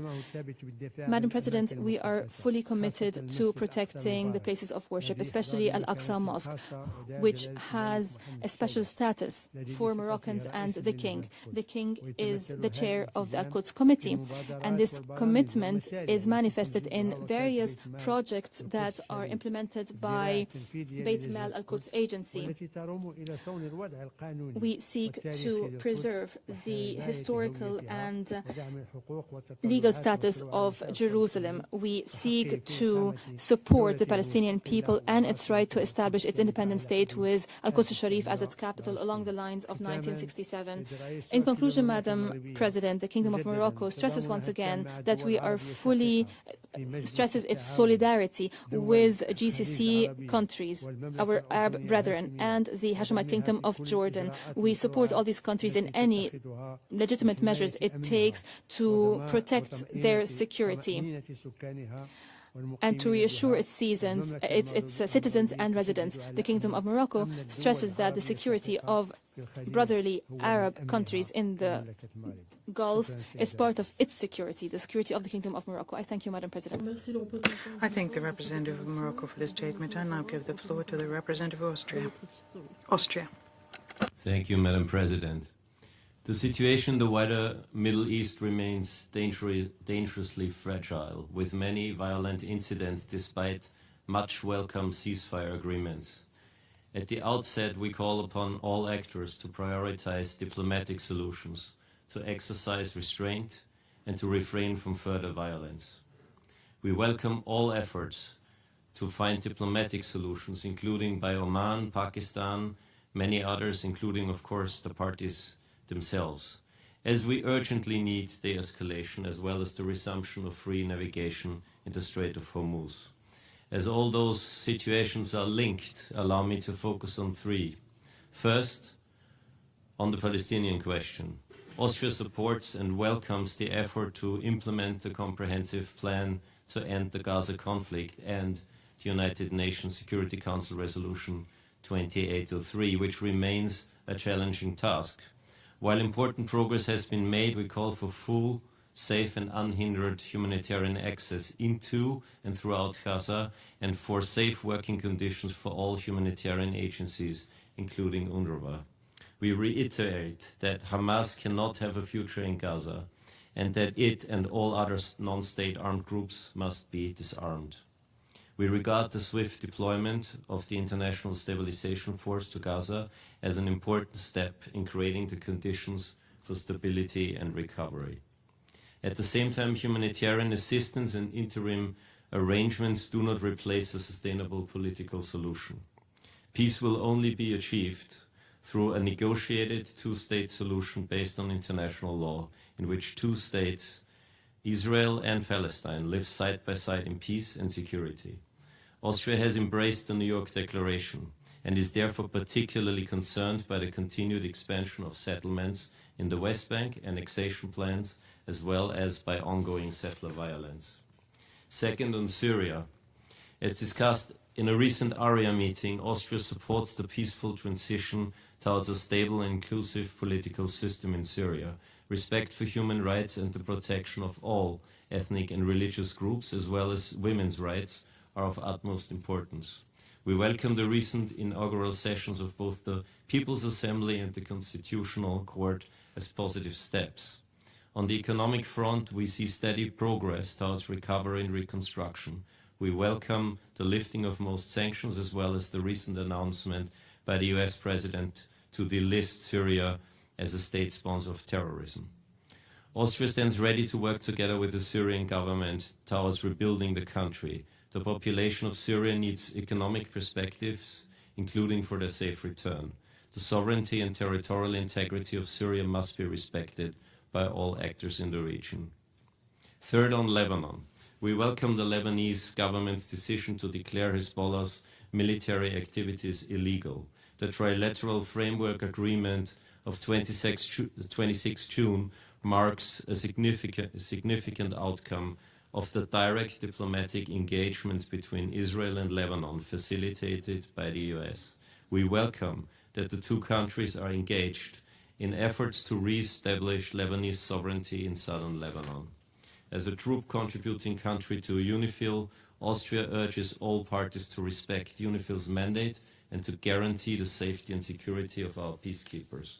We call on the Council to ensure a transparent, comprehensive and timely planning regarding UNIFIL's drawdown, as well as regarding a suitable follow-up setting with clear involvement of the United Nations. President, let me close by reiterating that Austria stands ready to support all efforts of de-escalation through diplomacy, dialogue and the respect for international law. I thank you. I thank the representative of Austria for the statement. I now give the floor to Mr. Quentin Weiler, delegation of the European Union to the United Nations. Merci, Madame la Présidente. I have the honor to speak on behalf of the European Union and its member states. The candidate countries, Montenegro, the Republic of Moldova, and Bosnia-Herzegovina, align themselves with the statement, and the full statement will be available online.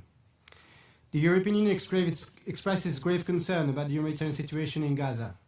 It calls on Israel to allow full, immediate, safe, and uninterrupted access and a sustained distribution of humanitarian assistance at scale into and throughout Gaza, including via the Cyprus Maritime Corridor, and to enable the UN and its agencies, including UNRWA, and humanitarian organizations to work independently and impartially. It also calls on Israel to reopen Gaza border crossings, as well as the medical corridor between Gaza and the West Bank, allow access for international media, and reverse its decision regarding the NGO registration law. The European Union recalls the need to always ensure the protection of civilians, including humanitarian workers, as well as civilian infrastructure. The European Union expresses its concern about the lack of progress in the implementation of the ceasefire and all other provisions of Security Council Resolution 2803, and reiterates its call to all actors to fully implement them. We call for the permanent disarmament of Hamas and other non-state armed groups, the full withdrawal of Israeli forces from the Gaza Strip, and the deployment of the temporary International Stabilization Force. The EU will continue contributing to the implementation of this comprehensive plan in accordance with Resolution 2803, including through our EU Border Assistance Mission for the Rafah crossing and the EU Police Mission for the Palestinians. The European Union will also continue to support the Palestinian Authority and its reform agenda, including the holding of elections, so that it can securely and effectively take back control of Gaza. We call again on Israel to urgently release all withheld clearance revenues and extend the corresponding banking services between Israeli and Palestinian banks. In this regard, we thank all partners who joined us at the Palestine Donor Group in Brussels and look forward to build on a successful meeting. The European Union expresses grave concern about the terrorist situation in the West Bank, including East Jerusalem, reiterating its condemnation of the expansion of illegal settlements and settler violence. It urges the government of Israel to reverse the expansion of settlements, including in the E1 area, to abide by its obligations under international law, and to protect the Palestinian population of the occupied territories, as well as to ensure the preservation of and respect for the status quo of Jerusalem's holy sites. The European Union is looking into possible further measures against actions undermining the two-state solution. The EU is fully committed to a comprehensive, just and lasting peace based on the two-state solution in accordance with relevant Security Council resolutions. The New York Declaration provides a political framework to guide these efforts. The meetings of the Global Alliance for the implementation of a two-state solution demonstrate our commitment and underline the necessity to link the implementation of the Gaza peace plan and the two-state solution agenda. President, the EU deplores the resumption of hostilities between the US and Iran and the ensuing loss of life, and condemns Iran's actions disrupting freedom of navigation in the Strait of Hormuz, as well as its indiscriminate strikes on neighboring countries. We express our full solidarity with the countries affected. Recent threats by Houthis to impose a maritime blockade on the Kingdom of Saudi Arabia constitute a dangerous escalation. The attacks on oil tankers in the Red Sea are unacceptable, illegal, and further inflame an already volatile situation in the region. It is crucial that all actors across the region implement Security Council Resolution 2817 and refrain from actions that endanger the prospect of a negotiated solution. We commend Pakistan, Qatar, and other regional partners for the mediation efforts. And we stand ready to support future negotiations through an economic leverage, sanctions framework, nuclear expertise, maritime security engagement, direct channels with Iran, and deep partnerships with the Gulf and other regional countries. Freedom of navigation and safe transit passage through the Strait of Hormuz must remain unconditional, unrestricted, and fully consistent with international law, as reflected in UNCLOS. We are engaging with Gulf and other regional partners on the day after. Based on our experience in Europe in establishing cooperation mechanisms, we welcome regional initiatives and stand ready to support and contribute to a comprehensive long-term regional solution. The EU also welcomes the framework agreement signed by Lebanon and Israel in Washington. We urge all actors to adhere to the agreement and to implement their commitments, including through the newly established trilateral military coordination group. We call for a permanent end to hostilities and full respect of international law, including international humanitarian law, and reiterate that any lasting solution must be anchored in implementation of Resolution 1701. We call on Israel to withdraw its forces from Lebanon and on Hezbollah to fully disarm in order to ensure state monopoly of arms across the whole territory.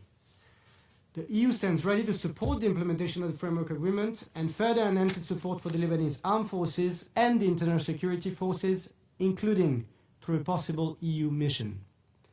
The EU recalls the importance of a continued UN presence in Lebanon, and in a post-UNIFIL context, it reaffirms the EU's readiness to contribute in that regard in 2027. Finally, Madam President, let me turn to Syria. The European Union remains committed to supporting a peaceful and inclusive transition in Syria that enables the participation of all Syrians without distinction and upholds their human rights without discrimination on any ground. The recent formation of the People's Assembly in Syria marks another welcome step in the country's political transition. The EU stands ready to engage with the Assembly, both to support capacity building and good governance and to work together towards achieving common goals. In this regard, the EU encourages the strengthening of cooperation between the Syrian transitional government with all UN bodies. For the transition to succeed, Syria must remain insulated from regional hostilities. The EU urges all external actors to fully respect Syria's sovereignty, unity and territorial integrity in accordance with international law. And the EU calls on Israel to respect the demilitarized buffer zone and to uphold the terms of the 1974 Disengagement of Forces Agreement. I thank you. Thank you, Mr. Weiler, for his statement. I now give the floor to the representative of Mexico. Madam President, we are meeting once again at a time in which the region of the Middle East continues to suffer on multiple fronts, and it continues to be beset by growing tensions. Firstly, the freedom of navigation remains under threat, whether this be as a result of the Houthi attacks against commercial vessels in the Red Sea, or as a result of the escalation around the Strait of Hormuz, with all the economic and humanitarian implications arising therefrom. It is vital that this Council foster the resumption of dialogue between the parties, and that it helps to ensure compliance with the provisions contained in the Islamabad Memorandum of Understanding, this in order to move towards a permanent ceasefire. It is equally imperative to guarantee the protection of civilians in theaters of conflict, in accordance with international humanitarian law. We reiterate our support for the decision recently adopted by the International Maritime Organization. That decision reaffirms that the right of transit passage through the straits used for international navigation must not be threatened, denied, or suspended. The decision also reaffirms the importance of ensuring that agreements between coastal states guarantee free and safe passage of all vessels through the International Traffic Separation Scheme. Turning now to the situation between Israel and Palestine, Mexico notes the progress that has been made in terms of transferring governance to a national committee for the administration of Gaza, in coordination with the Palestinian Authority. We take note of the dissolution of the Emergency Government Committee in Gaza as a step towards a unified Palestinian government. However, the continuation and expansion of Israeli settlements in the West Bank, including through the E1 project, has grave consequences for the territorial contiguity of the Palestinian state. Gaza must not be annexed, and this same principle must also apply to the West Bank. On the 20th of April, the UN, the World Bank, and the European Union published a final assessment of damage in Gaza. That report lays bare a devastating reality. $71.4 billion will be required to meet reconstruction needs following the destruction wrought and the damage done to around 372,000 homes. Moreover, there are the effects of an economic shrinking to the tune of 84%. It is vital to move towards the reconstruction of Gaza. The bitter suffering of the Palestinian people must be brought to an end. As one of the co-chairs of the working groups of the International Conference for the Two-State Solution, Mexico here wishes to insist on the vital need to promote narratives of peace, narratives which bring about deeply rooted changes to both Israeli and Palestinian societies. For any political or security solution to be sustainable, what we need to see is a transformation, one that prioritizes peaceful coexistence, the reciprocal recognition and acknowledgement of the history of these territories, and, above all, a transformation which moves beyond hatred and violence. Finally, we also wish to welcome the appointment of Mr. Jean Arnaud as UN Special Coordinator for Lebanon. We hope that the new round of direct negotiations between Israel and Lebanon will continue to bring about progress in terms of the implementation of the framework agreement reached last June, in particular the implementation of the roadmap for the gradual withdrawal of Israeli forces from areas in the south of Lebanon, as well as the disarmament of armed groups, the deployment of the Lebanese army in evacuated territories, and the consolidation of the ceasefire.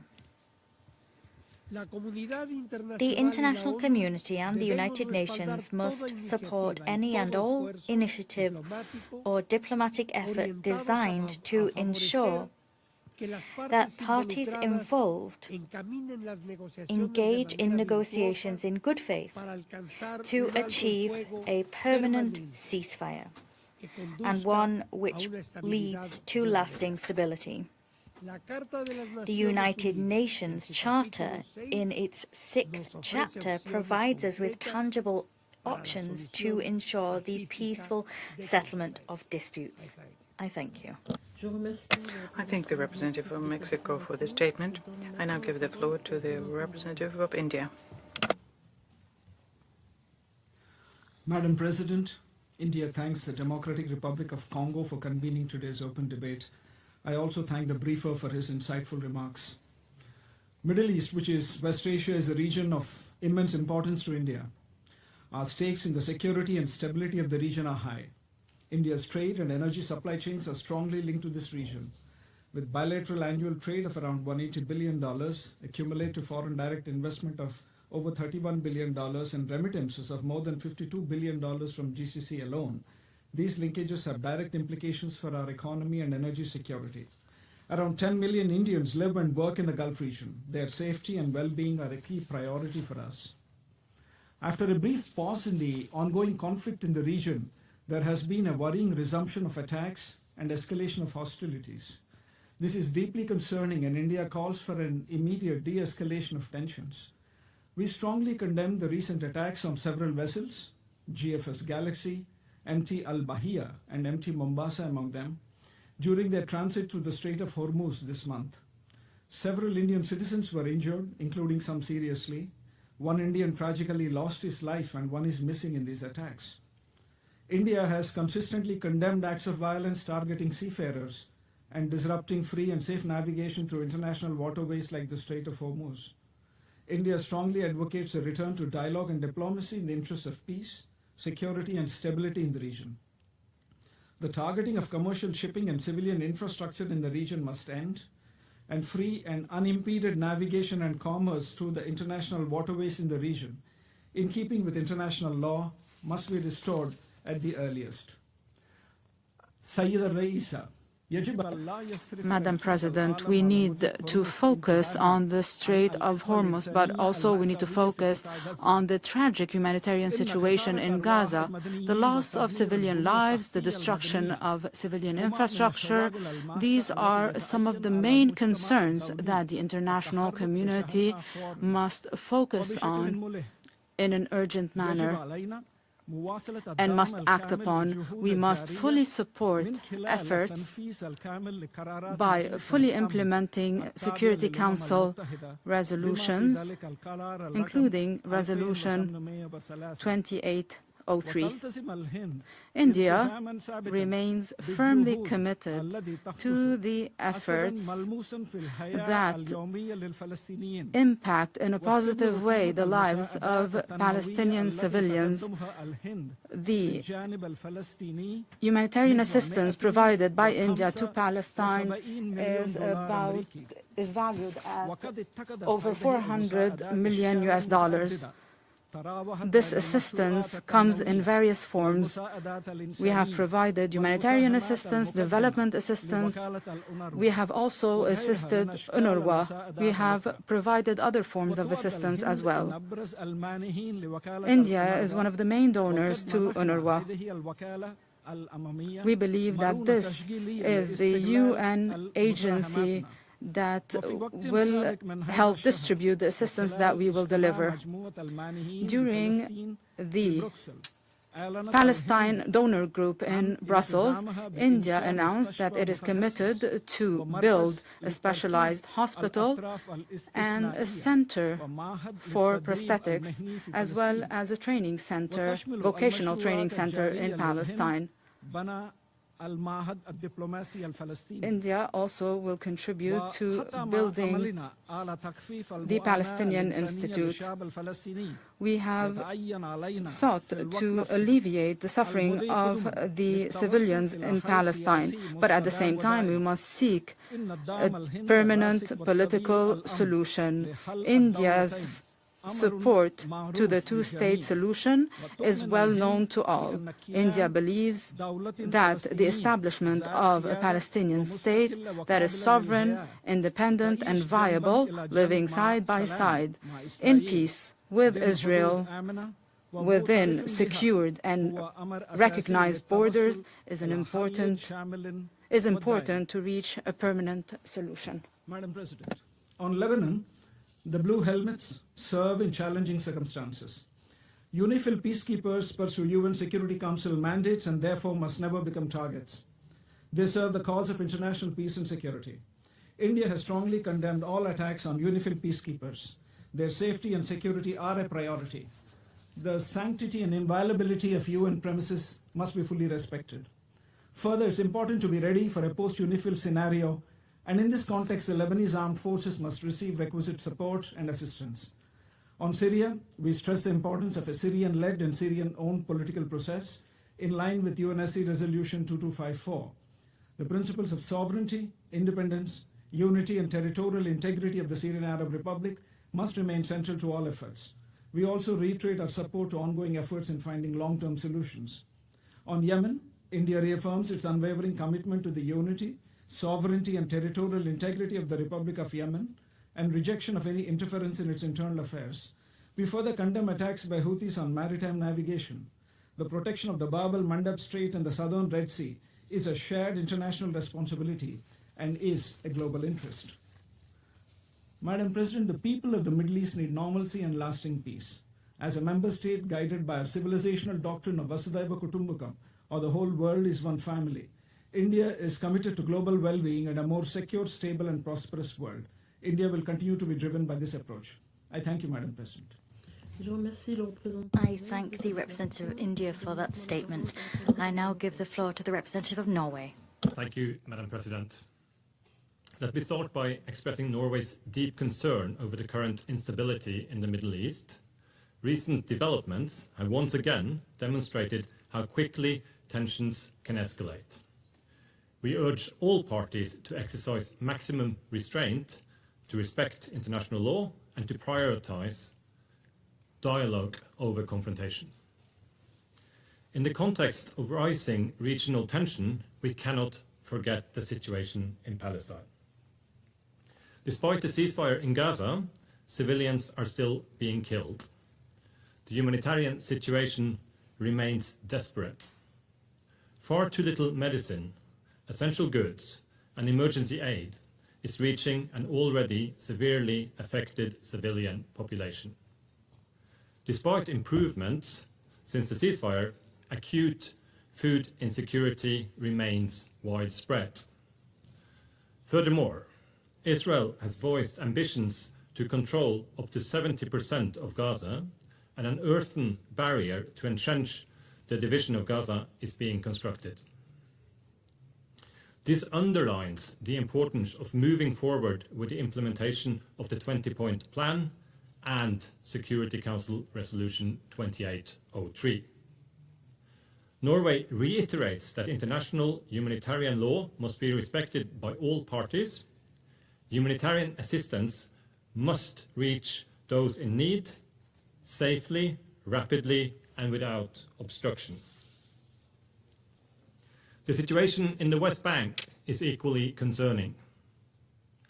Military operations, continued settlement expansion, extreme levels of settler violence, demolitions and displacements undermine trust and threaten prospects for lasting peace. Such developments are in breach of international law and further erode the foundations for the two-state solution.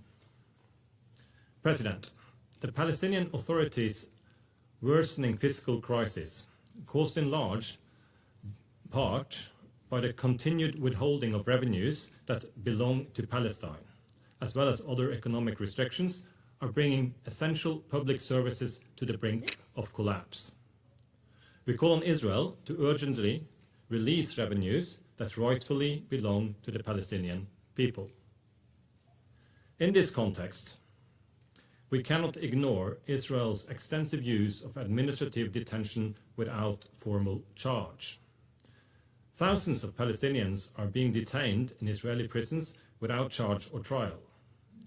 Human rights organizations describe prison conditions for Palestinians as severe and life-threatening, citing inadequate food, denial of medical care, and abuse.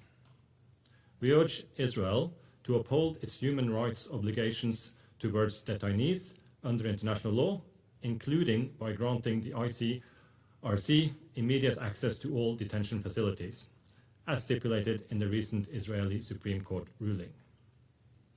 President, we need renewed efforts to ensure Palestinian institutions are strengthened, concrete and timely recovery and reconstruction, respect for international law, and accountability. Norway remains firmly committed to the two-state solution, with Israel and Palestine living side by side in peace and security. I thank you. I thank the representative of Norway for that statement. I now give the floor to Ms. Nasria El-Jafliti, chargée d'affaires ad interim at the Permanent Observer Mission of the League of Arab States to the United Nations. Merci, Madame la Présidente. Thank you, Madam President, and congratulations on presidency over the Security Council this month and doing this with wisdom and responsibility. Before I begin, I would like to thank Mr. Al-Akbarov for his comprehensive briefing. I would also like to align ourselves with the statement delivered by the permanent representative of Jordan in this regard.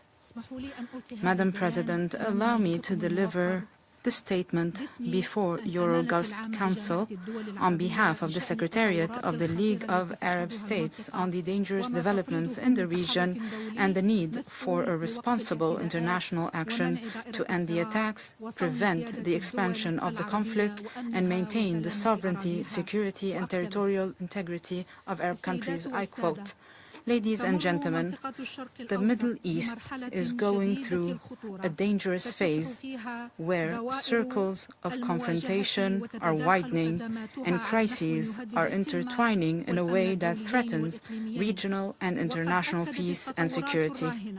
Current developments have reaffirmed that the security of the region is indivisible and that stability cannot be achieved with occupation, the use of force, the interference in the internal affairs of states, or by turning their land, water, or airspace into battlefields to settle scores. The Palestinian question, as it remains without a just and permanent solution, it remains the essence for the absence of security and stability in the region. There can be no peace with the Israeli occupation, with settlements, with annexation and displacement.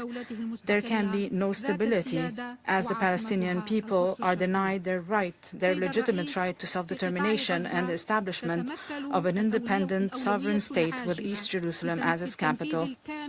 In the Gaza Strip, the urgent priority is to fully implement Security Council Resolution 2803 to end the attacks, to strengthen the ceasefire, and to guarantee the delivery of humanitarian assistance, and to move towards the second phase, including the full Israeli withdrawal from Gaza and the beginning of recovery and reconstruction efforts. Obstructing the implementation of this resolution or implementing this resolution in a selective manner could undermine the calm and drag the region back to the circle of violence.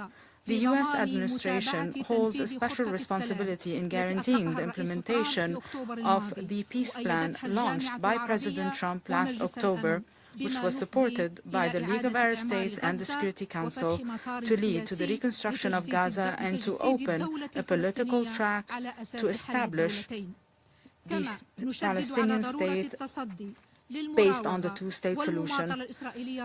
We must combat Israeli procrastination aimed at emptying the plan of its content to prolong the current situation as 2 million Palestinians continue to suffer, many of whom live in tents and lack food and basic educational and health services in the West Bank, including the occupied East Jerusalem settlements, and the confiscation of Palestinian property and land are ongoing. In the absence of the effective implementation of Resolution 2334, which undermines the two-state solution and imposes a de facto annexation, attacks by settlers, including the killing of civilians, the burning of homes and places of worship, these reflect a systematic policy of forced displacement carried out, unfortunately, under the protection and encouragement of the occupation government. This requires urgent action from the Security Council to protect the Palestinian people This protection is necessary to end the terror of settlers against unarmed civilians. Madam President, maintaining the security of the Middle East means we must address tensions based on respecting the sovereignty and territorial integrity of countries by supporting their national institutions, by rejecting occupation, division, and foreign interventions, by relying on political solutions and international law. In this regard, the League of Arab States strongly condemns Iranian attacks that targeted a number of Arab countries as a blatant violation of their sovereignty, of international law, of the principles of good neighborliness. We also condemn the targeting of commercial vessels and threats to freedom of navigation in the Strait of Hormuz, in the Red Sea, and Bab al-Mandab Strait. These have dangerous repercussions on energy security, supply chains, food security, and international economy, and we call for a safe passage through these corridors to end this suffocating crisis and to recover stability in the region. The League of Arab States call for a quick return to the understandings reached between the United States and Iran and a resumption of negotiations, a de-escalation, an end to attacks and violations, and a return to diplomacy while fully respecting international law and international legitimacy. In conclusion, Madam President, the crises in the region, although different, they reaffirm the same truth.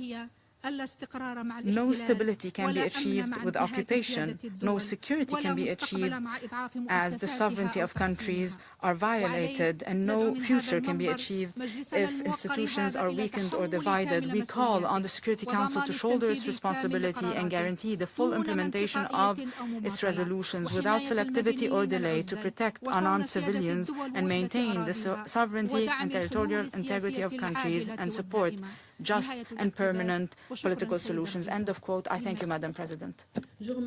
I thank Ms. Kliti for that statement. I now wish to give the floor to the representative of Japan. Thank you, Madam President. Japan thanks the Democratic Republic of the Congo for creating this opportunity. The situation across the Middle East remains volatile and precarious, with multiple crises unfolding simultaneously. The pursuit of diplomatic solutions is more essential than ever. Despite the momentum toward a possible ceasefire generated by the mediation efforts of many countries, Japan is deeply concerned by the recent escalating exchange of attacks. Our immediate priority must be to de-escalate tensions and restore regional stability, including by ensuring free and safe navigation through the Strait of Hormuz. Negotiations should continue with a view to addressing various issues, including the Iranian nuclear issue, one by one. Vessels should be able to transit the strait without being subject to tolls or any other additional costs. There is no rationale or legitimacy in taking the global socio-economy hostage by disrupting peaceful passage through the strait, which has long served as a global public asset. Japan will continue to make every effort to foster an environment conducive to dialogue between the parties in close coordination with the international community. We welcome the trilateral framework agreed between Lebanon, Israel, and the United States as a meaningful step toward lasting peace. We reiterate our call for the respect for Lebanon's sovereignty and territorial integrity and the full implementation of the relevant Security Council resolutions, including Resolution 1701. Hamas's recent announcement regarding its preparations for the transfer of administrative responsibility to the National Committee for Administrative of Gaza, NCAG, and Israel's approval of the deployment of International Stabilization Force and NCSAG in Gaza are positive steps towards the operationalizing of the second phase of the comprehensive plan in line with the Security Council Resolution 2803. At the same time, Israel is also required to withdraw its forces from Gaza and facilitate unhindered humanitarian access.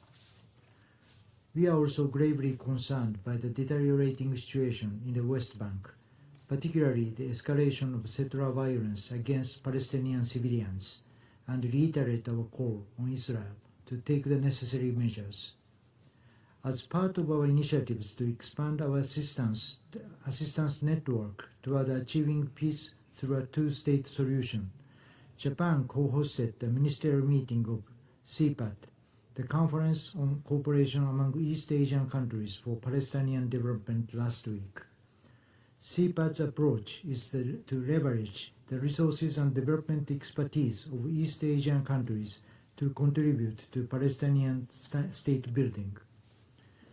Japan will continue to play a constructive role in advancing diplomatic efforts toward peace and stability in the Middle East. I thank you. I thank the representative of Japan for that statement. I now give the floor to the representative of Spain. Many thanks indeed, Madam President. Since the last open debate on the situation in the Middle East, the situation has worsened drastically.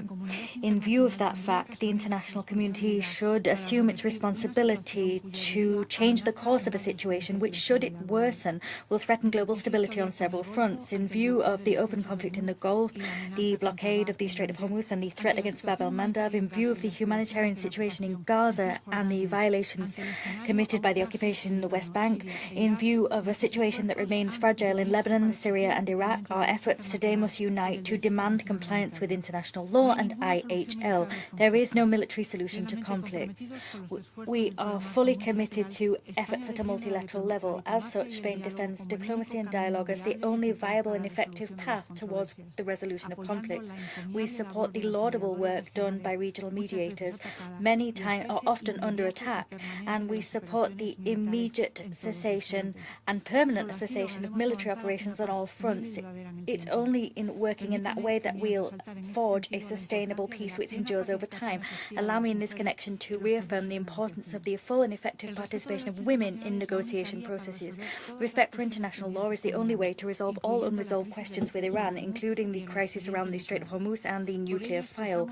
In light of the above, we express our grave concern at this new escalation of violence. We reiterate the fact that we condemn the indiscriminate and unjustified attacks by Iran against neighbouring states, and we urge parties to cease all military operations. They must fully guarantee the freedom of navigation in accordance with international law, the United Nations Convention on the Law of the Sea, and Security Council Resolution 2817. The arbitrary blockade of the Straits of Hormuz and the threats against Bab el-Mandeb are an unacceptable violation of the freedom and safety of navigation. Moreover, they constitute a violation of the norms that govern us as an international community and stand as a threat to global prosperity and security.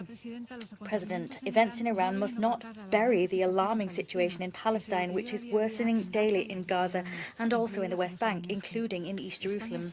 Spain is fully committed to a comprehensive, just and lasting peace, one rooted in the two-state solution in accordance with the relevant resolutions of the Security Council, including Resolution 2803.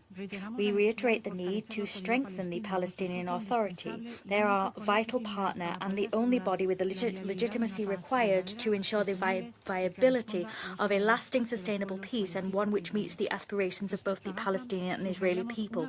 Turning to Gaza, we, before this Council, once again underscore the urgent need to implement Resolution 28.3. We condemn the expanded presence of the Israeli army in the Gaza Strip, and we underscore the overriding need to act with urgency to palliate the humanitarian disaster besetting more than 2 million inhabitants in Gaza. We appeal to the Israeli government to allow the entry of humanitarian aid at scale, and they must also protect the UN's work, including that of UNRWA, in the midst of the greatest financial crisis that has ever beset the United Nations system.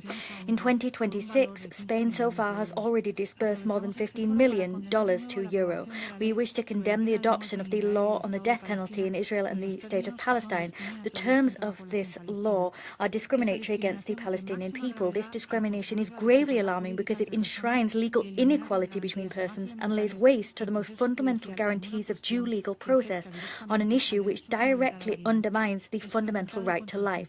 It is an attack against the very principles of human dignity and equality.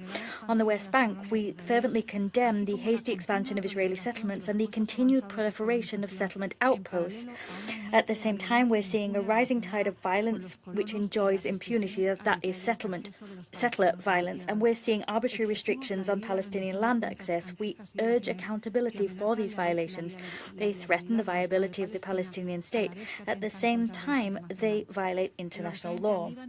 Turning to Lebanon, we recognize and support the brave decisions taken by the Lebanese government in defense of the full respect for its national sovereignty and territorial integrity. We reiterate our commitment to the full implementation of Resolution 1701. We reiterate our firm support for the Lebanese people and Lebanese institutions. We will continue to support efforts to forge a lasting stability. We fully support the strengthening of the LAF bilaterally and together with our European partners. Our work here is to ensure that the LAF can consolidate control across the full extent of Lebanese territory. Here, we welcome the signing of a trilateral agreement between Lebanon, Israel and the US on the 26th of June in Washington. This should stand as a first step towards a comprehensive and just peace in accordance with the previously outlined principles. We unwaveringly support the work of UNIFIL. We have been present in that mission for 20 years with a sizable contingent. We recognize the fundamental role played by the Blue Helmets. We condemn the unacceptable attacks against mission personnel, and we express our sincere condolences following recent events. A comprehensive investigation into these deaths must be conducted, and all such attacks are a violation of international law. We'll welcome the options presented by the Secretary-General for the implementation of 1701 once UNIFIL's mandate concludes.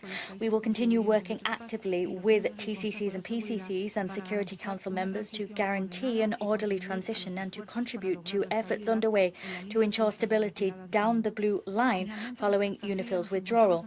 On Syria, we stand at a critical juncture for the country and its people, together with the challenge of rebuilding and buttressing legitimate and democratic institutions after decades of conflict. Concerns remain alongside internal and external pressure. There's also a serious humanitarian crisis, and there is a complex geopolitical situation at play at a regional level with security concerns also. We support a peaceful and inclusive political transition process, one which guarantees the full respect for the independence, sovereignty and territorial integrity of Syria, and we will continue working with the transitional government of Syria in this regard. I wish to underscore that the regional context in the Middle East is today a devastating one. We cannot turn away from it or let us be distracted by other issues. The Security Council must act and must do so urgently.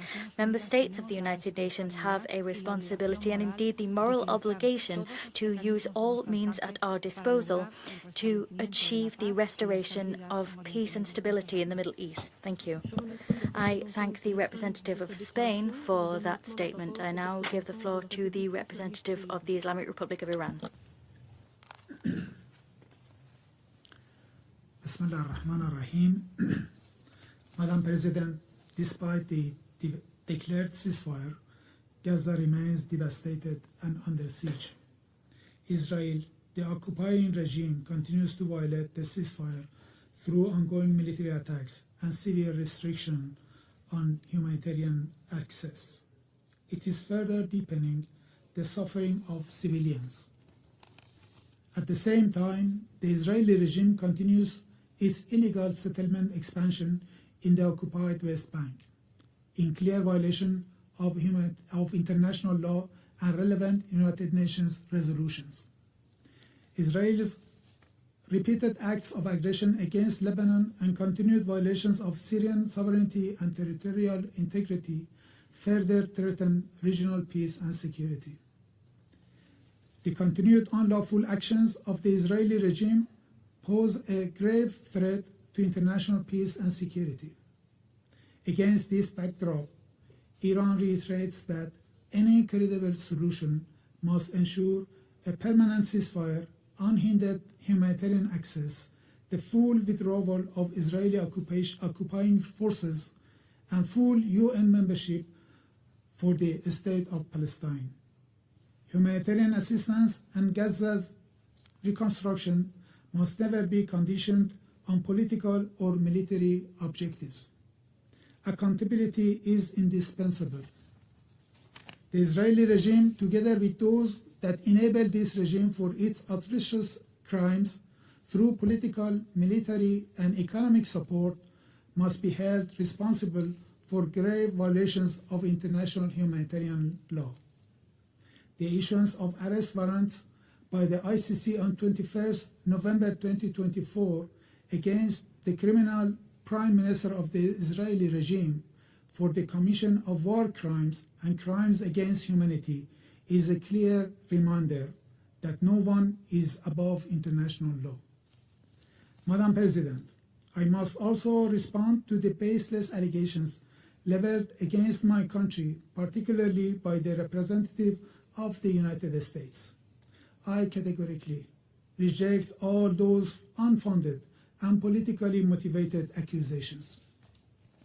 The representative of the United States has once again resorted to lies, disinformation, and a campaign of distortion in a desperate attempt to justify the United States' unlawful acts of aggression against Iran. These allegations are part of the long-standing hostile policy pursued by the United States and the Israeli regime against Iran to advance their political and military objectives, conceal their unlawful actions and malicious activities in the region, and justify the U.S. destabilizing military presence in the region. However, the facts are clear and cannot be denied. The United States is the aggressor. Through its acts of aggression against Iran, the United States has violated the Charter of the United Nations and fundamental principles of international law, including the preemptory prohibition on the use of force and the prohibition of aggression. By deliberately targeting civilian and civilian infrastructure, including schools, hospitals, medical facilities, bridges, sport facilities, and other essential infrastructure, the United States has committed grave violations of international humanitarian law, including war crimes. The attacks on the Minab school is a tragic and undeniable example of those crimes. The President of the United States and other senior officials have openly acknowledged the commission of these heinous crimes and have even expressed pride in them. Such statements constitute further evidence of their responsibility. The United States bears full international responsibility for its internationally wrongful acts. Those who are responsible for these grave crimes will sooner or later face accountability before competent international judicial bodies. No one is above international law, and there will be no impunity. The international community and the Security Council must not allow these crimes to be normalized. Silence and impunity will only encourage their repetition. Madam President, in conclusion, we reiterate that all Iran's measures are defensive, necessary, and consistent with international law. The root causes of the current situation are clear. United States' ongoing unlawful actions pose a serious threat to regional stability, freedom of navigation, and the security of the Persian Gulf and the Strait of Hormuz.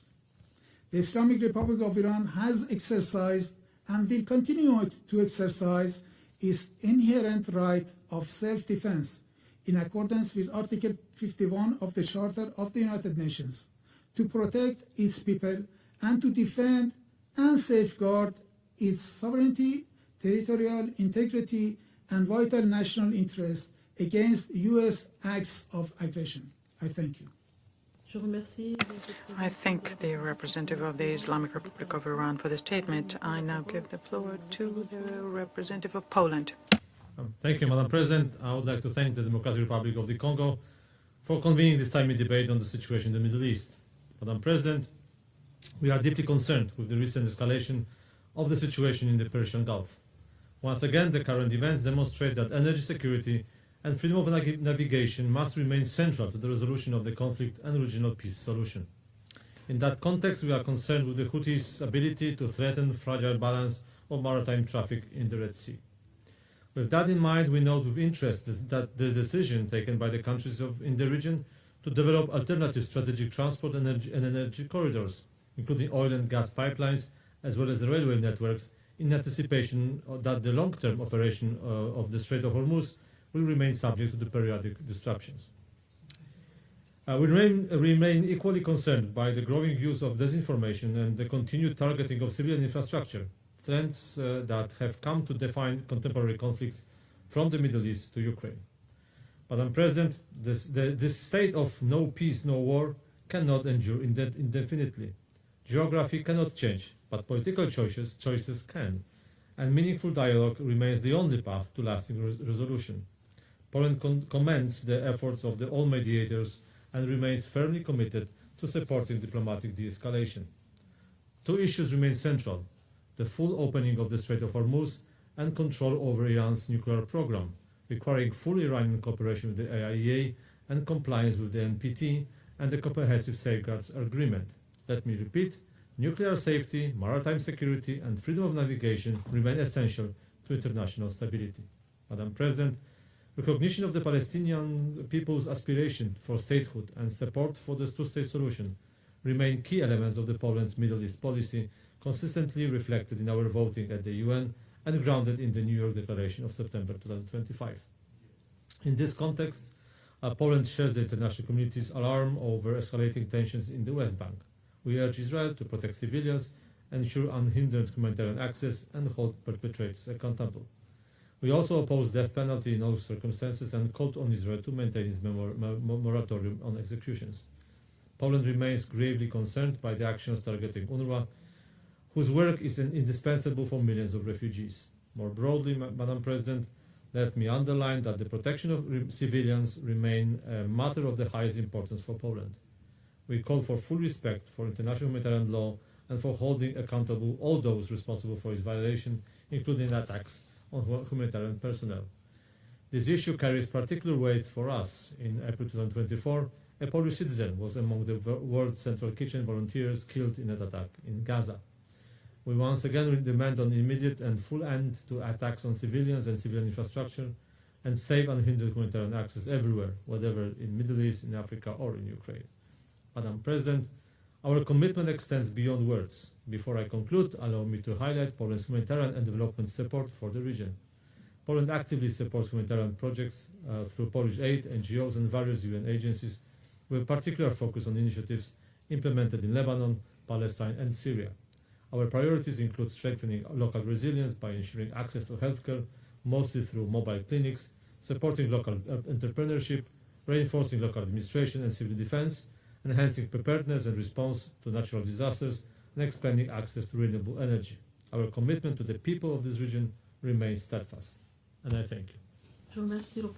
I thank the representative of Poland for the statement. I now give the floor to the representative of Bulgaria.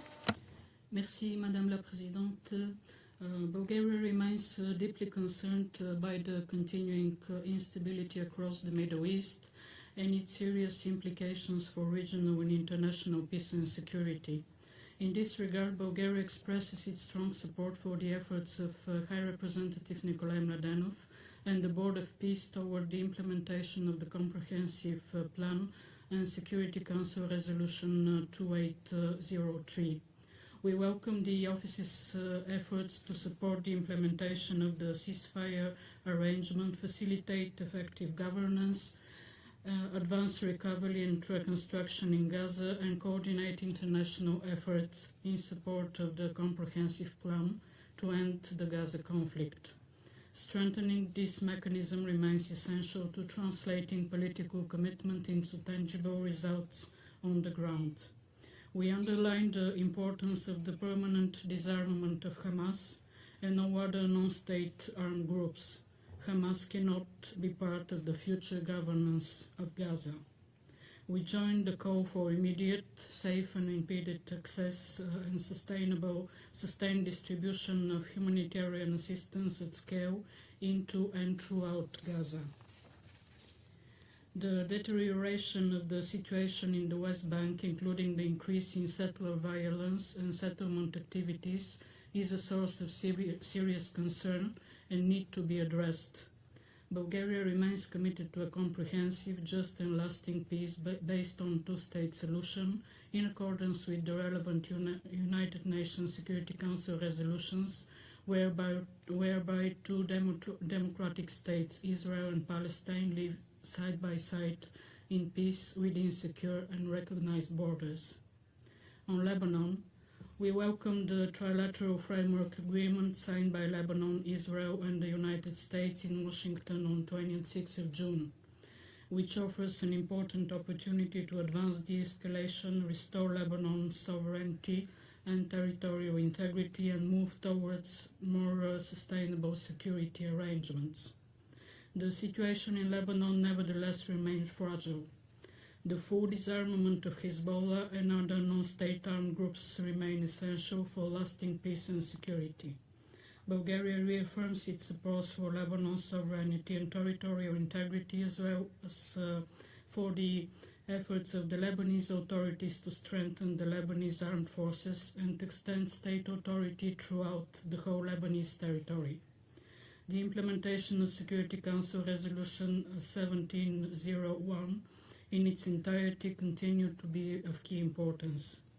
With regard to Syria, Bulgaria remains firmly committed to supporting a peaceful and inclusive Syrian-led and Syrian-owned transition that upholds human rights and guarantees the participation of all Syrians without distinction. For this transition to succeed, Syria must be insulated from regional hostilities.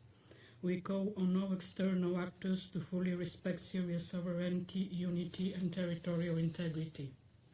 On Iran, we express cautious hope that the halt in military strikes will create a new window for a ceasefire that could pave the way for the resumption of diplomatic engagement, with the aim of reopening the Strait of Hormuz in accordance with international law and ultimately reaching a negotiated solution to the outstanding issues related to Iran's nuclear and ballistic missile programs. Bulgaria is concerned that the periodic resumption of military escalation between the United States and Iran increases the unpredictability of the situation and the risk of miscalculation, and calls on all parties to exercise maximum restraint. We condemn the unilateral attacks on Iran against countries in the region, as well as the disruption of transit passage through the Strait of Hormuz. We underline the need to fully ensure freedom of navigation, as well as free and safe passage of vessels through the Strait of Hormuz, as reflected in UNCLOS. We also underline the importance of safeguarding maritime routes and freedom of navigation throughout the wider region, including the Red Sea and the Bab-el-Mandeb Strait. The recent threats by the Houthis are unacceptable and must be categorically rejected. I thank you, Madam President. I thank the representative of Bulgaria for this statement. I now give the floor to the representative of the United Arab Emirates.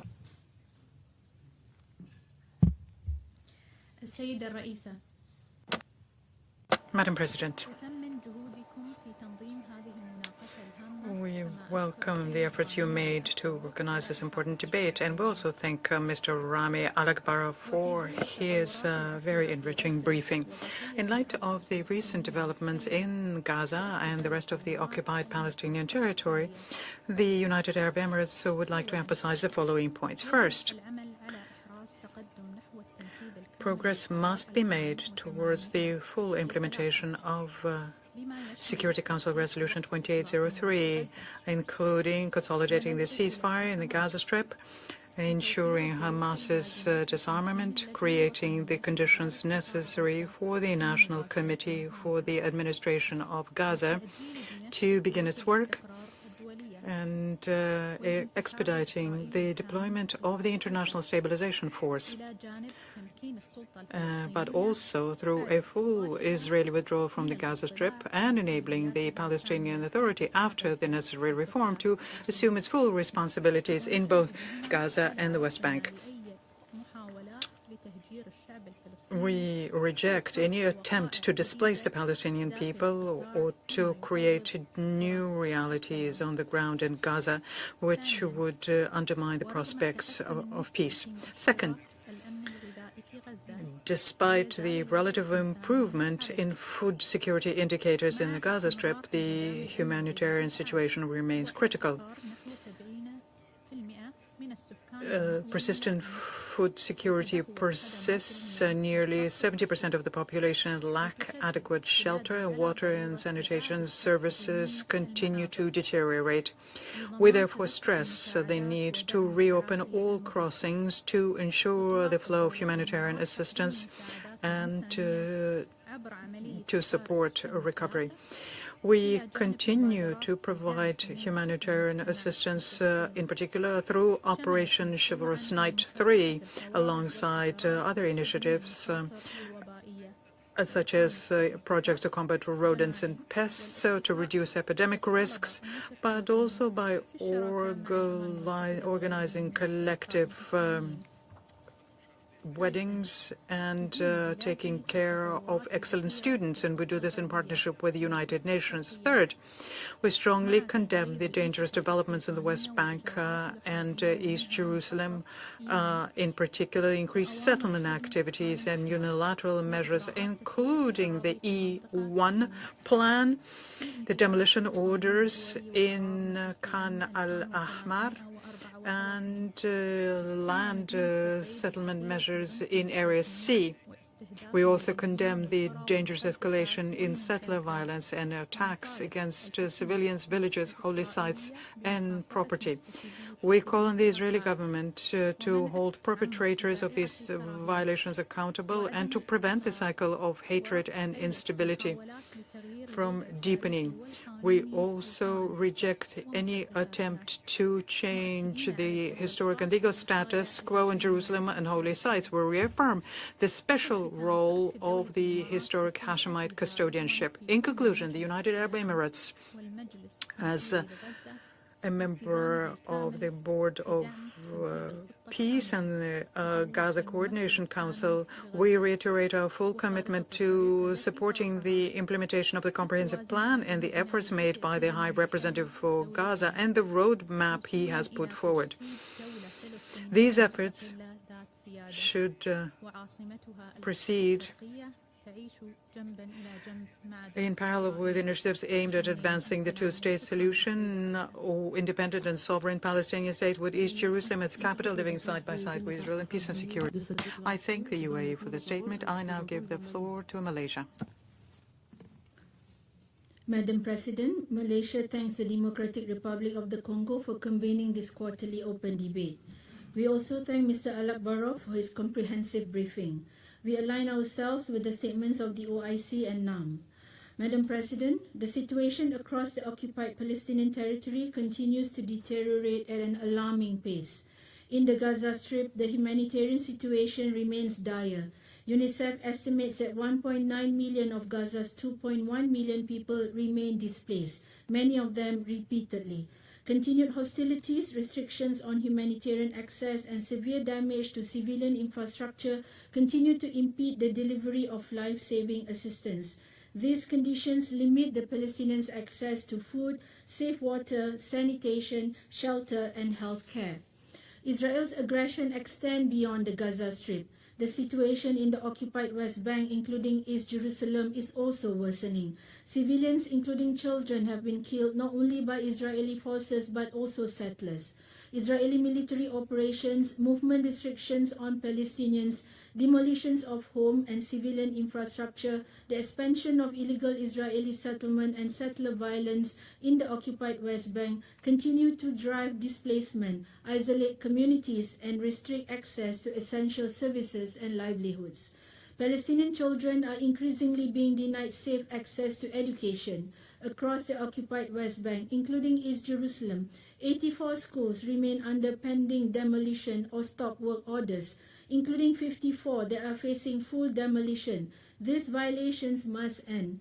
Israel must uphold its obligations under international law and international humanitarian law, including by protecting Palestinian children, schools, and other civilian infrastructure.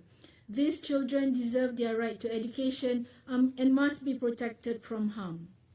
Madam President, Malaysia reaffirms the indispensable role of UNRWA. The International Court of Justice Advisory Opinion of 22nd October 2025 and General Assembly Resolution 80/116 clearly call upon Israel to facilitate humanitarian relief efforts undertaken by UN entities, including UNRWA, for the civilian population without obstruction. They further call for the protection of all humanitarian and medical personnel and reaffirm the inviolability of United Nations premises and property, as well as the privileges and immunities of its officials. In this connection, Malaysia categorically rejects any attempt to obstruct, delegitimize, or dismantle UNRWA's operations or to undermine its mandate. UNRWA remains an indispensable lifeline for millions of Palestine refugees across the Middle East. Any effort to weaken the agency is legally indefensible and morally unacceptable.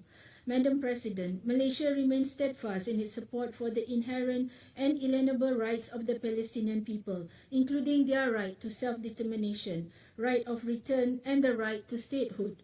Malaysia reiterates its unwavering and principled support for the establishment of an independent and sovereign state of Palestine based on the pre-1967 borders with East Jerusalem as its capital. We recall the New York Declaration adopted by an overwhelming majority of member states, Malaysia among them. The declaration demonstrates the international community's collective commitment to translate the inalienable rights of the Palestinian people into concrete political action and to advance a credible and irreversible pathway towards Palestinian statehood. Madam President, to conclude, accountability for Israel's unlawful actions against the Palestinian people must remain a priority. Accountability is the foundation of justice, a safeguard against the repetition of atrocities, and a necessary condition for a just and lasting peace. This Council must not allow the sufferings of the Palestinian people to remain unanswered, nor their lives to be reduced to statistics. It must act with courage and consistency to uphold international law and to bring impunity to an end. The Palestinian people deserve justice, dignity, and freedom. Thank you. I thank the representative of Malaysia for this statement. I now give the floor to the representative of Tunisia. Thank you, Madam President. At the outset, I would like to thank the Democratic Republic of the Congo for convening this meeting, and we would like to express our support to you as you discharge your functions presiding over the Council. As we've already said on many occasions, a tragic situation in the Middle East is a direct result of the failure of the international community to restore its inalienable rights to the Palestinian people throughout their territory. We call on the international community to address the violations committed by the occupying power and to assume their political and moral responsibility in the maintenance of international peace and security in order to assure the enforcement of international law, in particular international humanitarian law. We reaffirm our support to the vital role played by UNRWA in providing relief for Palestinian refugees and its outstanding contribution to regional stability. The international community has to continue providing political and financial support to UNRWA and reject any attempts to detract from their mandate.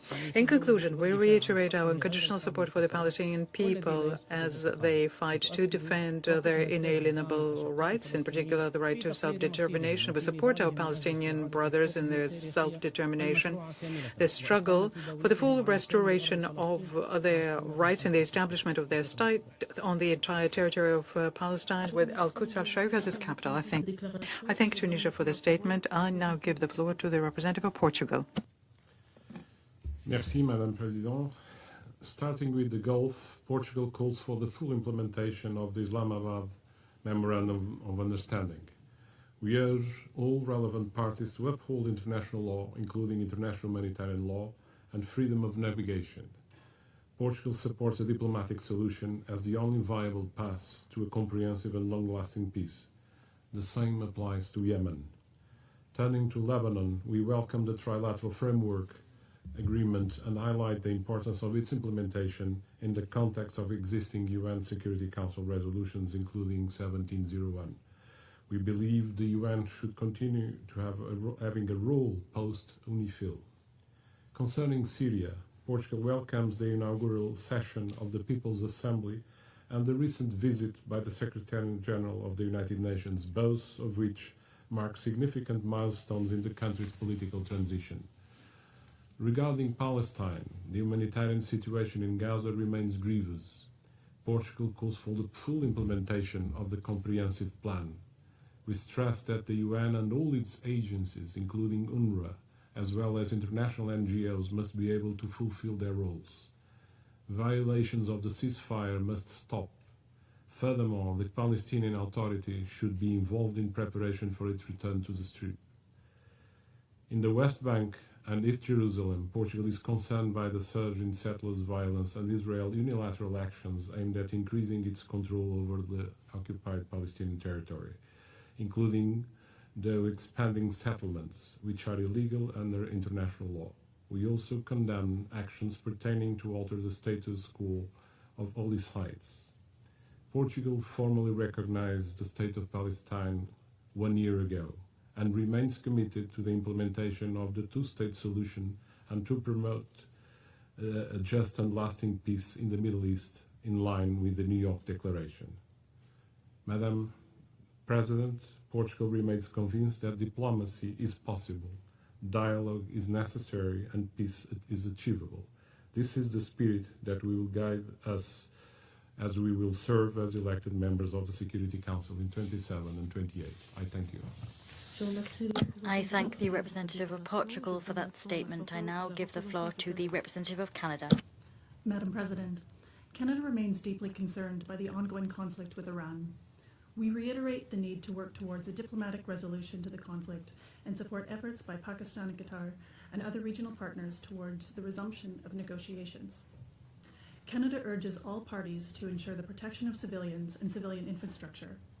We condemn in the strongest terms Iran's strikes against Gulf states, Jordan, and other partners in the region. We stand firmly in support of our Gulf partners' sovereignty and security and commend their ongoing efforts towards dialogue and de-escalation. Canada will continue to pressure Iran to end its malign behavior. To this end, we have imposed sanctions on a total of 227 Iranian individuals and 260 entities. These sanctions address concerns related to Iran's abhorrent human rights abuses, nuclear program, its funding of proxy terrorist groups, and the transfer of UAV and drone technology to malign actors.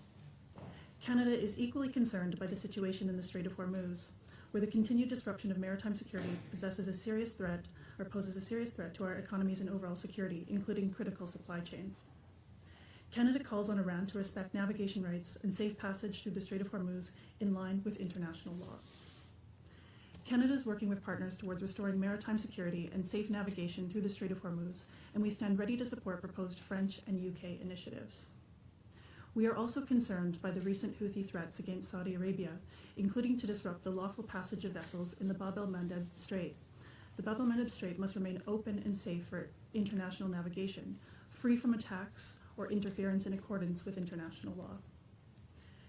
Canada welcomes initial steps taken under the Trilateral Framework Agreement, including the recent deployment of the Lebanese armed forces in areas of southern Lebanon, and encourages the continued implementation of commitments by all parties.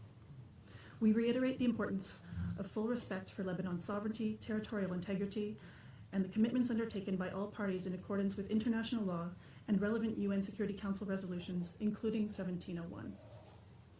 We also welcome efforts by the Lebanese authorities to extend state authority throughout Lebanese territory and encourage continued progress on the reforms necessary to support Lebanon's long-term stability and recovery.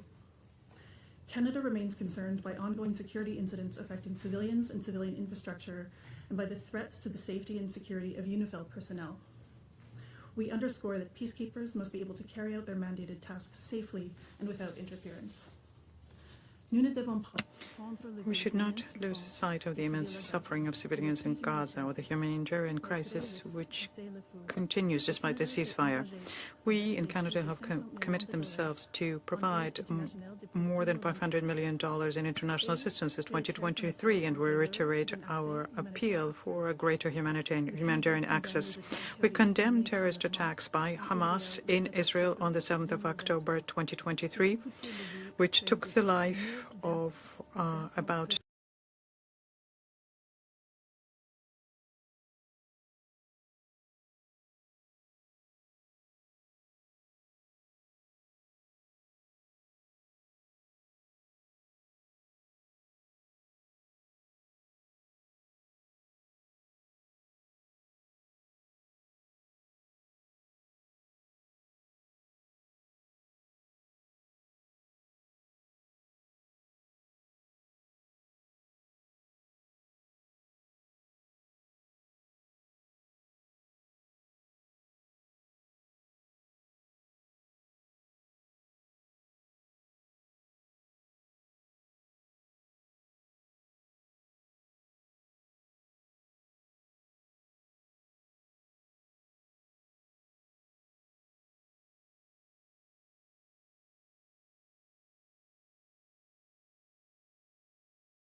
stability and peace, and to enhance economic and investment opportunities.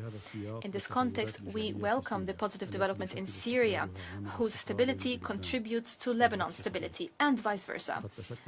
A joint high committee was established, and coordination is ongoing between the two states on border security and anti-smuggling efforts. Cooperation across various fields continues to grow.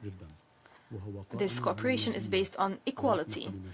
We aim to launch vital trade and economic projects that benefit both countries. We reaffirm our steadfast position of solidarity with Arab Gulf states and Jordan in the aftermath of the unjustified Iranian attacks against them. In light of the recent escalation, we condemn these attacks, which undermine security and stability in the region. Madam President, the situation in Gaza remains difficult and unacceptable. Civilians continue to suffer from destruction, displacement, and deprivation. The international community cannot stand idly by, particularly as the ceasefire is being violated. In the occupied West Bank, settler terrorism has escalated sharply, in full view of the occupying forces, and indeed with their encouragement and, in many instances, their protection. The reality is that stability and lasting peace cannot be achieved without ending the illegal occupation of Palestinian territories and without the full implementation of international law, particularly the resolutions adopted by this Council. A peaceful settlement must be based on well-established parameters.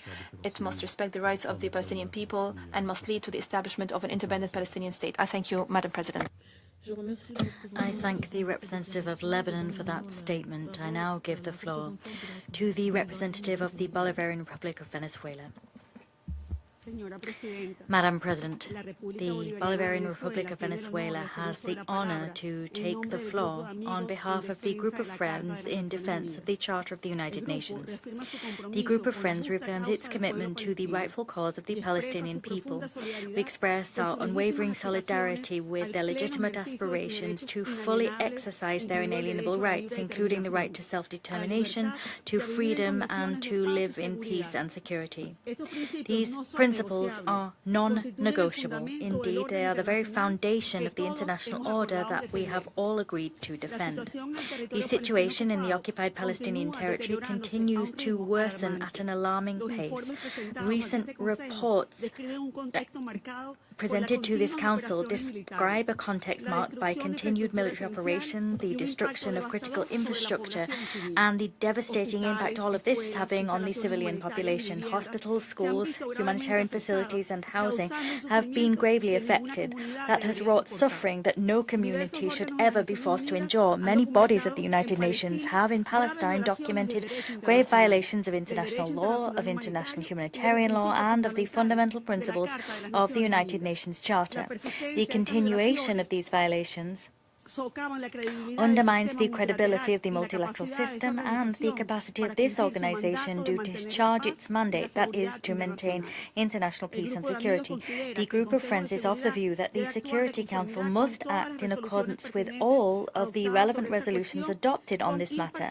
We believe that it must do so impartially and with resolve in order to avoid loss of human life, guarantee the protection of Palestinian civilians, and to guarantee safe, comprehensive and unfettered access to humanitarian assistance. We firmly support the work of the UN on the ground, in particular that of the United Nations Relief and Works Agency for Palestine refugees in the Near East. Their work remains vital for millions of Palestine refugees. Its humanitarian work, conducted in compliance with the mandate entrusted to it by the General Assembly, must receive sustained support to which no political conditions must be attached. The continuation of its operations is vital for regional stability and vital to preserve the dignity of those that depend on its services. The recent report of the Undersecretary General emphasizes the fact that even after the ceasefire, the Palestinian people continue to face incredibly difficult conditions: new deaths, mass displacement, and confinement to ever-shrinking strips of land with very limited access to essential services. These circumstances are incompatible with regional stability and with the humanitarian principles that that the United Nations is called upon to defend. A significant step towards peace would be to move forward with Palestine's admission as a full-fledged member of the United Nations. Legal and political equality are the linchpin of a genuine and sustainable peace. Peace requires that all parties be able to participate in dialogue on an equal footing and in a climate of mutual respect. It also requires that all are held accountable on the basis of obligations under international law. Equality is not a privilege. It is a vital prerequisite to resolve a conflict which has already raged on for too many decades. Madam President, there can be no lasting peace while occupation, annexation, and the very negotiation of fundamental rights continue. Peace demands respect for human dignity, respect for international law, for international humanitarian law, and for the right of peoples to self-determination. These principles are not abstract concepts, rather they are the very foundation of any viable and sustainable political solution. In accordance with the aforementioned, the group of friends reiterates its commitment to continue working to ensure the full exercise of the inalienable rights of the Palestinian people, including their right to an independent sovereign state. There can be no peace in the Middle East without a just, comprehensive and lasting solution to the Palestinian question, a solution rooted in international law and the relevant resolutions of this organization. We appeal for the establishment of a sovereign, viable Palestinian state on the basis of pre-1967 lines, with East Jerusalem as its capital in accordance with international law, the relevant resolutions of the United Nations, and the two-state solution.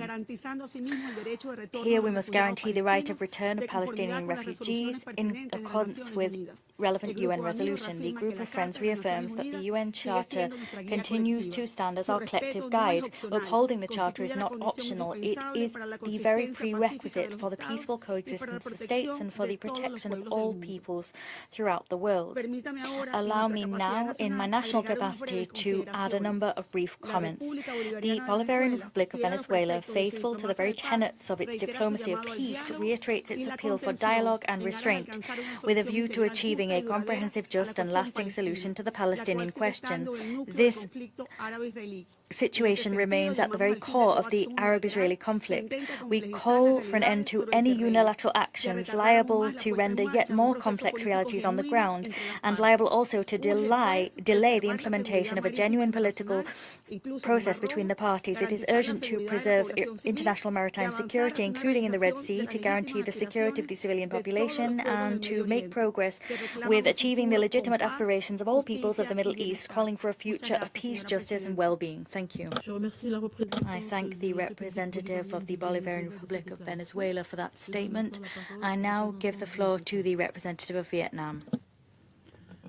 Madam President, Vietnam remains deeply concerned about the ongoing situation in the Middle East, including the renewed hostilities and the risk of their further spread across the globe. The fact that maritime security and freedom of navigation through the Strait of Hormuz have yet to be restored, continued hostilities and restrictions on humanitarian access in Gaza, the worsening situation in the West Bank, and the deterioration of security in southern Lebanon. These developments are causing immense human suffering, disrupting international trade and energy supplies, heightening regional and global uncertainties, undermining the implementations of City Council Resolution 2803 and the comprehensive plan to end the Gaza conflict, and jeopardizing the prospects for negotiated settlement between the US and Iran. We regret that the City Council has not been able to take united, balanced, and impartial action to address this pressing crisis and their serious implications for regional and international peace and security. We are especially alarmed by attacks against civilian infrastructure. Under all circumstances, civilians and critical civilian infrastructure must be protected. Such attacks constitute violations of international law and relevant UN resolutions, including Security Council Resolution 2573 in 2021. Vietnam underscores that maritime safety and security, as well as freedom of navigation and overflights, must be upheld in accordance with international law, particularly the 1982 UN Convention on the Law of the Sea. This is essential not only for stability in the Middle East, especially in and around the Strait of Hormuz, but also for safeguarding global energy supplies, food security, and economic stability. Madam President, There can be no military solution to the conflicts in the Middle East. Vietnam welcomes all mediation and facilitation efforts aimed at de-escalating tensions, ending hostilities, consolidating ceasefire, and advancing balanced, constructive, and mutually acceptable solutions. In this regard, Vietnam welcomes the resumption of negotiations between the United States and Iran aimed at resolving their differences and ending the conflict. We commend the tireless efforts of Pakistan, Qatar, Oman, Turkey, Switzerland, and other mediators to maintain channels of communications and facilitate the negotiating process. We call on all parties to exercise maximum restraint and engage constructively and implement the agreements reached in good faith. Vietnam also called on the international community not to allow recent developments in the Middle East to overshadow the Palestinian questions. We reaffirm our unwavering support for the legitimate and inalienable rights of the Palestinian people to self-determination and for the State of Palestine's full membership in the UN. We remain steadfast in supporting the two-state solutions based on the pre-1967 borders in accordance with international law and relevant UN resolutions. I thank you, Madam President. I thank the representative of Vietnam for that statement. I now give the floor to the representative of Namibia. Thank you, Madam President. Your Excellencies, the situation in Palestine, one of the gravest crises confronting the international community, has reached a point where euphemisms and diplomacy caution no longer suffice. Recent developments in Gaza, including what we all have chosen to label as a ceasefire, do not resemble any ceasefire recognized under international law. When civilians continue to face brutality, when humanitarian access remains obstructed, and when the occupying power retains full coercive control, we must call this situation what it is: a pause defined by the perpetrators, not by the protection and needs of the civilians, of the victims. The humanitarian situation in Gaza remains catastrophic and depicts the predictable outcome of sustained destruction, displacement, and deprivation. Children are suffering from trauma. Families are living amid rubble. Disease is spreading. The world should not remain insensitive to this human tragedy. Behind every statistics are real people, families, and communities whose lives have been profoundly affected. Namibia stresses that humanitarian assistance must flow unhindered, at scale, and without political interference. UNRWA must be allowed to operate fully and safely. Attempts to delegitimize or restrict its work or actions that exacerbate human suffering and undermine the international system's ability to respond. In the same vein, we want to reiterate that reconstruction of Gaza should not be a distant aspiration. It is an immediate necessity. The people of Gaza cannot be condemned to live indefinitely amongst the ruins of their homes, schools, hospitals, and places of worship. A credible reconstruction effort requires sustained international support, adequate resources, and the removal of all barriers. Madam President, Namibia is deeply outraged by recent reports of deliberate violence against Palestinian children, including killing and sexual violence attributed to Israeli forces. These acts constitute some of the gravest violations of international humanitarian and human rights law. Children must never be targets of conflict. Namibia demands independent investigations and full accountability of all perpetrators without exception and without political shielding. The same should apply to the situation in the West Bank, where the illegal expansion of settlements continues unabated. These actions violate international law, undermine the viability of a two-state solution, and fuel tensions and instability across the Middle East. They are a deliberate attempt to undermine political outcomes on the ground. Madam President, the recent 2026 UN OIC conference on the question of Jerusalem, held in Cairo, Egypt, reaffirmed that Jerusalem remains central to the Palestinian question and any viable peace process. Consistent with its outcome, Namibia reiterates that East Jerusalem is an integral part of the occupied Palestinian territory. The state of Jerusalem cannot be determined through unilateral measures or fait accompli on the ground, but through justice, dialogue, and a steadfast commitment to the rules-based international order, including the right to self-determination. The international momentum behind Palestinian statehood has never been clearer today. And today, the state of Palestine is recognized by a record number of countries, reflecting the international community's growing acknowledgement that Palestinian statehood is legitimate, necessary, and overdue. Namibia therefore calls on this Council to shoulder its responsibility by reflecting the overwhelming international consensus. The credibility of this Council is being tested. Selective norms, persistent inaction to stop genocide and atrocities, crimes in the Gaza Strip and war crimes in the West Bank, and the failure to enforce its own resolutions erode multilateralism. Namibia urges the Council to act with consistency and courage. We remain firmly committed to contributing to restore peace and hope for the Palestinian people and a region that have endured for too much, for too long. I thank you, Madam President.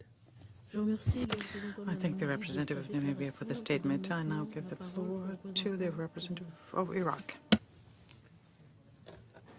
Madam President, distinguished members of the Security Council, I have the honor to deliver this statement on behalf of the member states belonging to the Organization of Islamic Cooperation in my capacity as acting chair of the group. At the outset, I wish to express our sincere appreciation to the Democratic Republic of Congo for convening this quarterly open debate and for the comprehensive briefing provided to the Council. Madam President, the Palestinian people have continued to suffer untold hardship and tragedies in Gaza and elsewhere in the occupied Palestinian territory, in flagrant violation of the international law and international humanitarian law. Israel continues to attack children and families and damage civilian infrastructure, dwelling homes, schools, and places of worship. It is extremely disappointing to witness that humanitarian catastrophe in Gaza, settlers' violence in the West Bank, and Israeli measures aimed at changing the demographic, religious, and cultural character of East Jerusalem continues unabated. More devastating are the obnoxious Israeli policies which have denied humanitarian supplies to the displaced people of Gaza and other cities in the occupied Palestinian territory. To this end, the humanitarian operation of UNRWA continued to face obstruction by the Israeli Authority through illegal and punitive measures, including the demolition of agencies' facilities in occupied Al-Quds al-Sharif, in contradiction with Israeli obligations under international law, the UN Charter, the UN Convention of Privileges and Immunities, relevant resolutions, and ICJ's advisory opinion of July 2024 and October 2025. We call for the immediate implementation of extant peace agreement, which provides for unfettered access to the belligerent people of Palestinian occupied territory,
Palestinian natural resources have intensified an unprecedented financial crisis.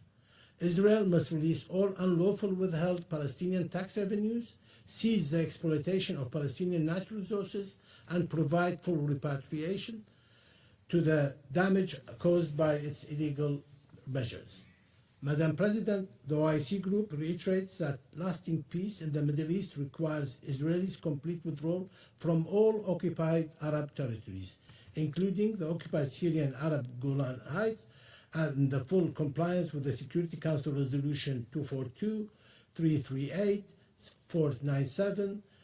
We condemn Israel's incursion into Syrian territory since 8th of December 24 in violation of international law, the UN Charter, and 1974 disengagement agreement. The OIC Group welcomes the trilateral framework of June 26, 2026 between Lebanon and the United States of America and Israel. The group emphasizes the imperative of Israel's full compliance with the ceasefire, the cessation of all military attacks against Lebanon, its immediate, complete, and unconditional withdrawal from all Lebanese territory. Ensuring the return of forceful displacement Lebanese to their homes. The group further calls for the full implementation of UN Security Council Resolution 1701. It further reiterates its steadfast position in support of the sovereignty, independence, territorial integrity, and unity of Lebanon. The group strongly condemns the repeated Israeli attacks against civilians, including women and children, journalists, medical staff, the Red Cross, the civilian infrastructure.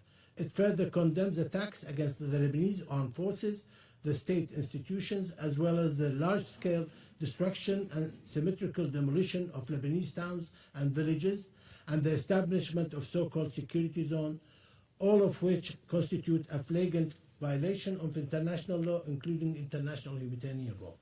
The OIC Group reaffirms its support for the Lebanese state in assessing its control and sovereignty over all Lebanese territory, including the exclusive authority of the state over decisions of war and peace, its monopoly on the possessions of and use of arms, and the disarmament of all non-state actors, as well as advancing its reform agenda. The group underscores the urgent need to scale up humanitarian assistance to Lebanon to address the growing needs of affected civilians, as well as the enhanced support for the Lebanese armed forces. The group also strongly condemns the attack on UNIFIL personnel and premises, and stresses the need to ensure accountability for all such attacks.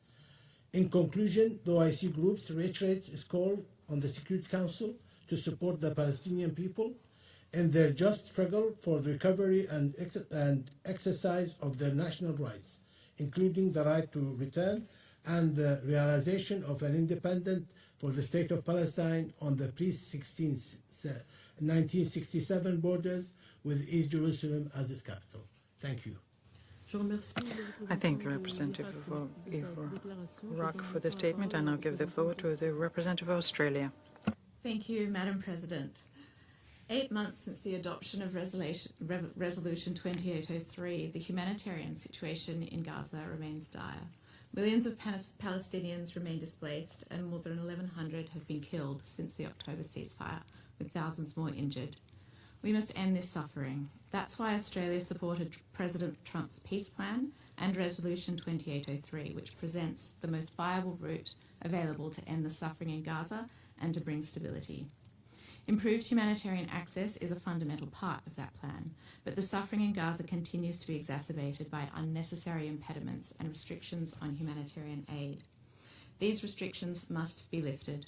Border crossings must be fully opened to allow aid to flow unimpeded to those in need, and UN agencies and NGOs must be allowed to perform their vital work. Humanitarian workers must be respected and protected in line with international law and the Declaration for the Protection of Humanitarian Personnel. Australia is proud to play a role in assisting Palestinians in need, and we commend the extraordinary efforts of humanitarian organisations delivering vital services in difficult conditions. The Australian government recently announced new support for recovery in Gaza, including $15 million to the UN Horizon Fund. Madam President, a two-state solution has always been the only pathway to enduring peace and security for both Israel and Palestine. That is why Australia recognised the state of Palestine almost a year ago as part of coordinated international efforts to build momentum towards achieving this goal. Strengthened Palestinian institutions are essential to advancing a two-state solution, and that's why we're working with partners to bolster the institutional foundations of Palestine, including by supporting reforms to governance and public institutions and promoting economic development. This includes a $10 million contribution to the World Bank's Palestinian Fund for Reconstruction and Development to strengthen the Palestinian Authority's public financial management. Madam President, Australia opposes all actions that risk fueling further violence and instability. We remain unequivocal in our condemnation of Hamas, including for its atrocities on October 7, 2023, and its ongoing acts of terror. Hamas must disarm and play no role in the governance of Palestine. In the West Bank, Israel's expansion of illegal settlements continues to present a major obstacle to peace. It has been accompanied by unprecedented levels of settler violence. Australia recently joined partners to impose further sanctions on violent settlers and related entities for their serious human rights abuses against Palestinians. Israel must hold perpetrators of settler violence to account and must cease ongoing settlement activity. Altering the demographic composition of Palestine is unacceptable. Achieving lasting peace also requires stability beyond Gaza and beyond the West Bank. The dire situation in Lebanon is creating serious humanitarian impacts. We welcome the trilateral efforts by Lebanon, Israel, and the United States to support enduring peace and stability in the region. We want to see a durable end to the conflict, Lebanon's sovereignty and territorial integrity respected, and Hezbollah disarmed in line with Resolution 1701. Australia has long called for de-escalation and an end to the Middle East conflict. The longer that these wars go on, the greater the regional and global costs.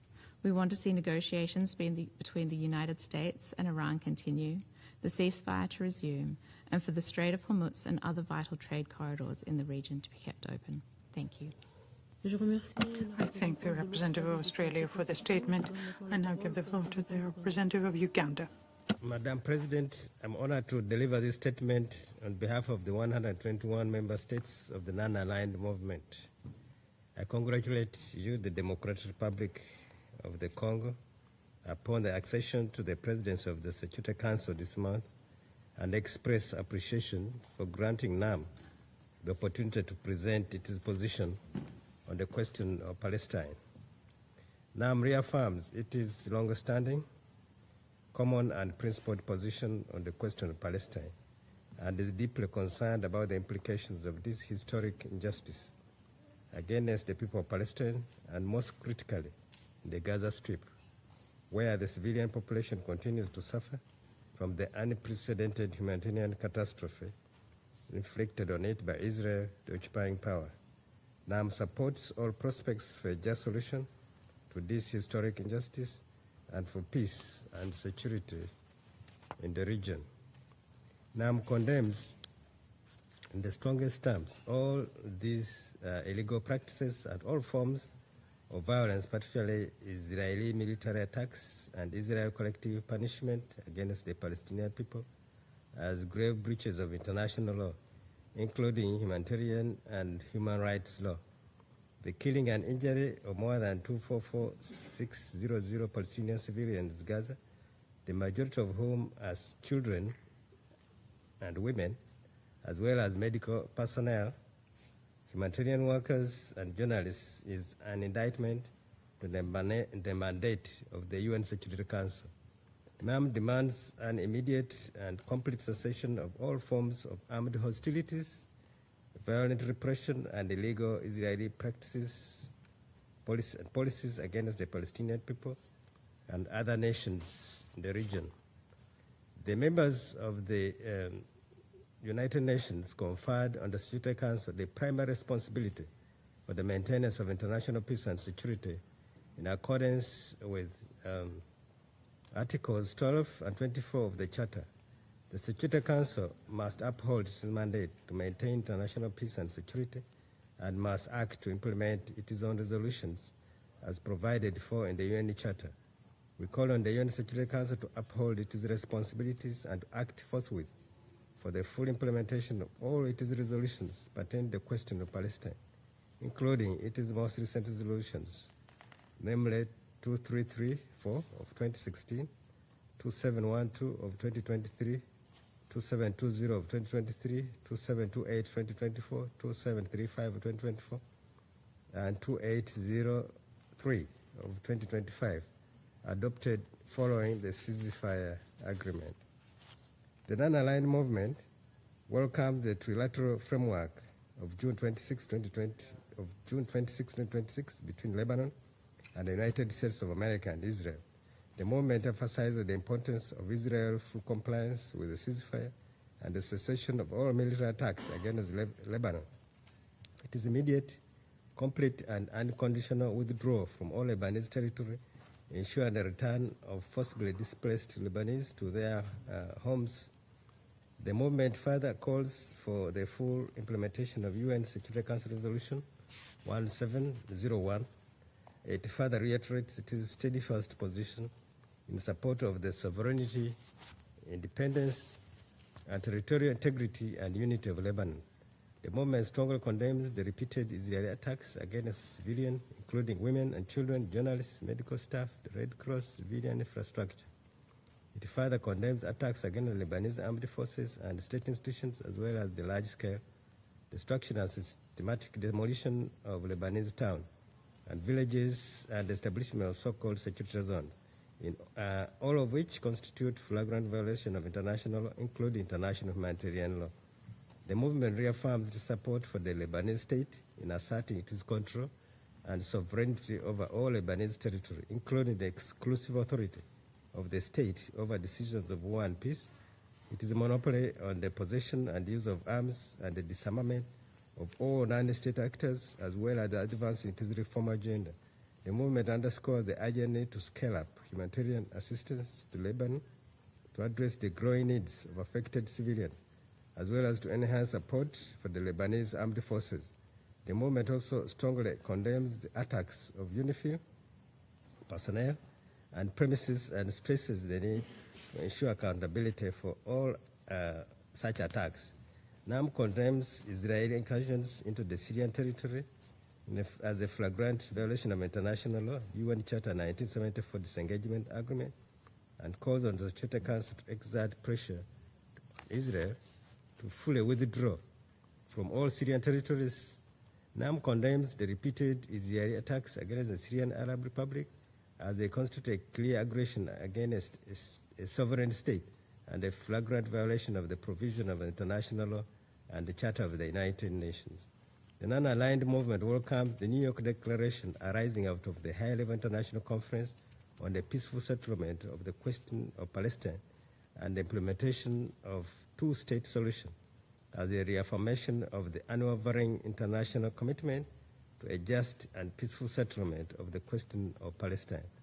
The movement calls for the necessary coordination and cooperation among all states to advance the declaration's objectives to mobilize international efforts at the political, economic, financial, legal, and security levels to foster momentum by building on national, regional, and international initiatives aimed at achieving a just, lasting, and comprehensive peace and realizing the inalienable rights of the Palestinian people.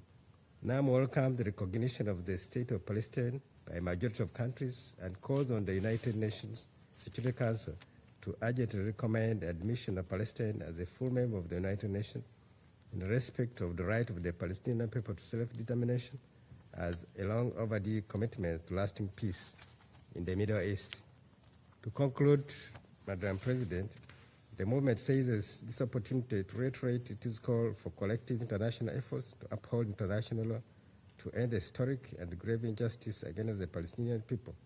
Now, member states reaffirm their commitments to promoting a just, lasting, comprehensive, and peaceful resolution to the question of Palestine in all its aspects, including the realization of the inalienable right of the Palestinian refugees to return to their homes and property in accordance with international law, and relevant UN resolutions, particularly UNGA Resolution 194, and reaffirm the support for the Palestinian people in their struggle to achieve justice and fulfill their inalienable rights and legitimate national aspirations, including to self-determination, freedom and independence in their sovereign and independent state of Palestine, with East Jerusalem as its capital. NAM calls on all member states to uphold their obligations in accordance with international law, the relevant resolutions, and the rulings of International Court of Justice, and to undertake tangible actions, including urgent measures of accountability, to bring an end to this prolonged and tragic injustice, to end the illegal Israeli occupation, and assist the Palestinian people to finally realize their rights. Thank you, Madam President. Thank the representative of Uganda. I now give the floor to the representative of Sri Lanka. Thank you, Madam President. At the outset, Sri Lanka welcomes the Democratic Republic of the Congo's presidency of the Security Council and appreciates the convening of this important meeting. We also thank the comprehensive briefing provided by Mr. Ramiz Al-Kabarov, the Deputy Special Coordinator for the Middle East process. Sri Lanka associates itself with the statement delivered by Uganda on behalf of the non-aligned movement. The Palestinian people continue to face intense hardship. Civilians in Gaza remain displaced and reliant on humanitarian assistance for the most basic necessities of life. Behind these familiar words are families that have lost their homes and their loved ones. Sri Lanka calls for the full observance of the ceasefire and the implementation of all relevant Security Council resolutions. Humanitarian assistance must reach all those in need safely and without obstruction. International humanitarian law must be respected. Civilians, humanitarian personnel, and UN premises must be protected. UNRWA and United Nations agencies remain indispensable. Their ability to operate must be preserved, and they must receive the political and financial support necessary to carry out their mandates. Madam President, the recovery and reconstruction of Gaza must be an urgent priority. Palestinian people who have endured so much cannot be asked to continue living among ruins. The resolve of the Palestinian people remains strong. 2 teenage sisters from Gaza were recently named regional winners of the Earth Prize after developing reusable building blocks from rubble. They plan to train other young people to do the same, so that Palestinians can take part in reconstruction rather than depend entirely on outside help. Their example speaks to the determination of the Palestinian people to reclaim their future. The international community must match that resolve, that the protection and opportunity needed for recovery. Madam President, the situation in the West Bank, including East Jerusalem, also demands the Council's attention. Settlement expansion, demolitions and violence must end. Attempts to alter the demographic character or legal status of the occupied Palestinian territory are incompatible with international law and undermine the prospects for peace. International efforts must now be directed towards ending the suffering of the Palestinian people and securing a future in which they can live in dignity and shape their own destiny. Declarations and diplomatic initiatives are meaningful only when they lead to positive change in people's lives.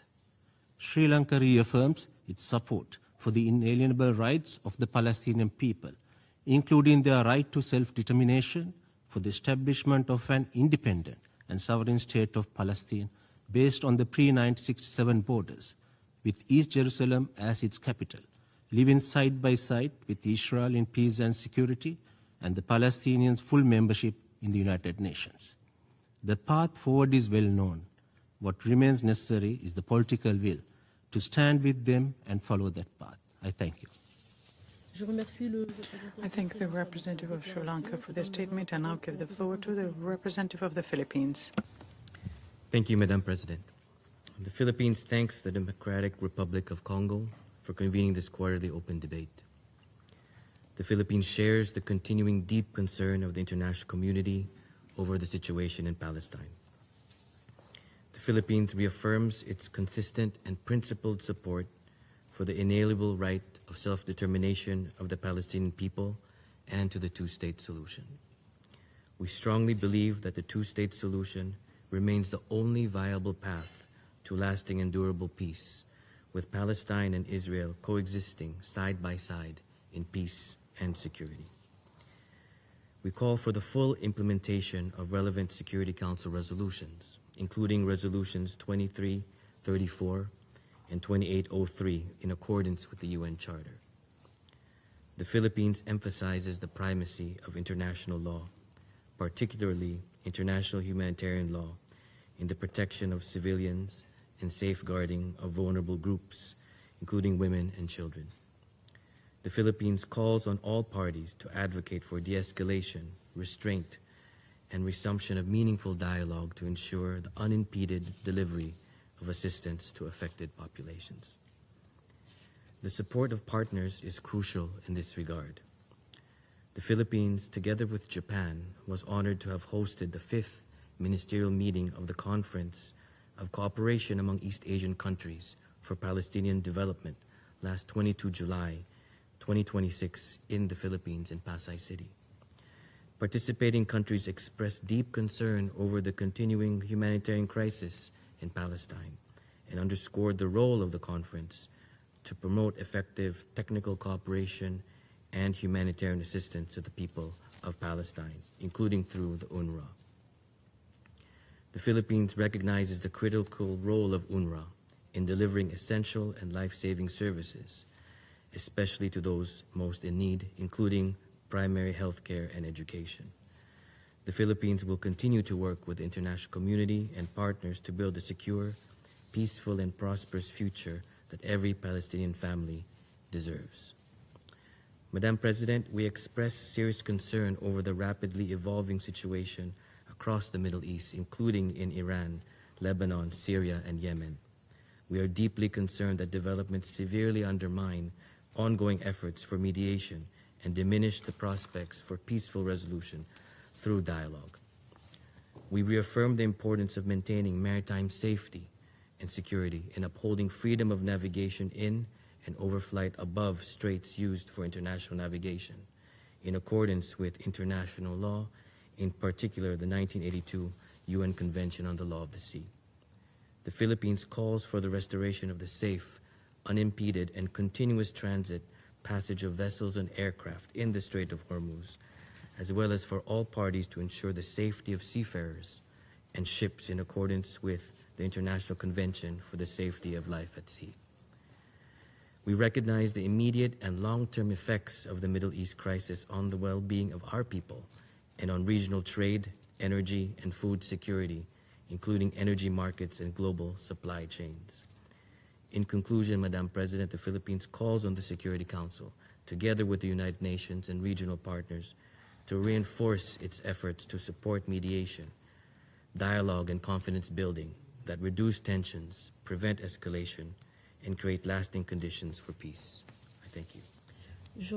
I thank the representative of the Philippines for that statement. I now give the floor to the representative of Algeria. Thank you, Madam President. I congratulate you on your able presidency of the Security Council for the month of July. I also thank Mr. Ramiz Al-Akbarov for his valuable presentation. Madam President, when the ceasefire was announced on October 2025, the Palestinian people, the international community, and indeed humanity itself hoped it will mark the beginning of relief in Gaza. Yet today, that hope has given way to an even darker reality. Nearly 10 months have elapsed since the ceasefire entered into effect, and since Israeli violations, Israeli attacks have not ceased for a single day. As a result, more than 1,200 Palestinians have been killed and several thousands more injured.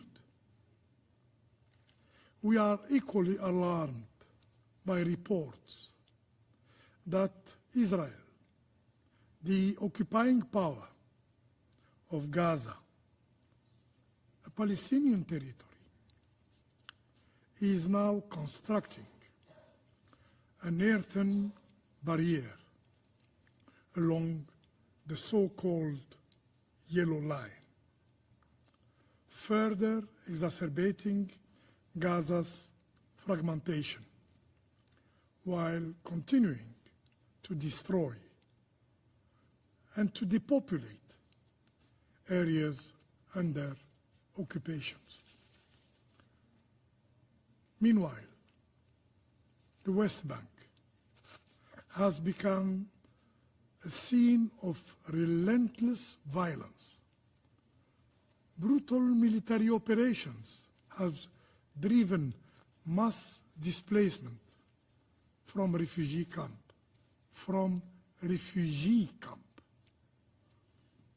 while killings of Palestinian civilians, particularly women and children, continues unabated.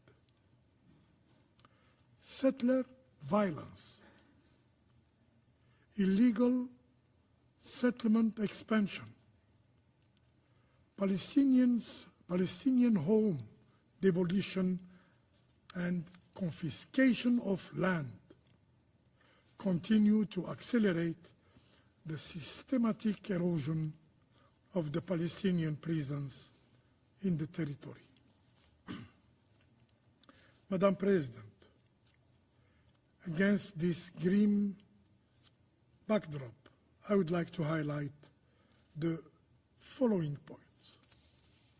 First, these atrocities are the direct consequence of prolonged impunity. Yes, impunity. Israel's systematic annihilation of the Palestinian people, of their land, and of their means of existence has been allowed to continue without accountability. As long as impunity prevails, such violations of international humanitarian law, of resolution of UN Security Council will persist unchecked. Second, Madam President, this Security Council must fully assume its responsibilities. It must ensure full respect of the terms of the ceasefire. It must guarantee the protection of civilians and humanitarian personnel. It must secure unhindered humanitarian access to the Palestinian civilians. And it must create a condition, finally, of the immediate reconstruction of Gaza for the Palestinian, not for foreigners. Third, President, Israel policies and practice in the occupied territories remain a clear violation of international law, as reaffirmed by the International Court of Justice in July 2024. and Security Council Resolution 2334 whose implementation can no longer be postponed. The Palestinian people continue to demonstrate extraordinary resilience in the face of unimaginable suffering. Their endurance reminds us that peace cannot be built under any occupation, cannot be built under injustice or collective punishment. Peace requires justice. Justice requires accountability, and accountability requires action. Action from this very Security Council. To conclude, Madam President,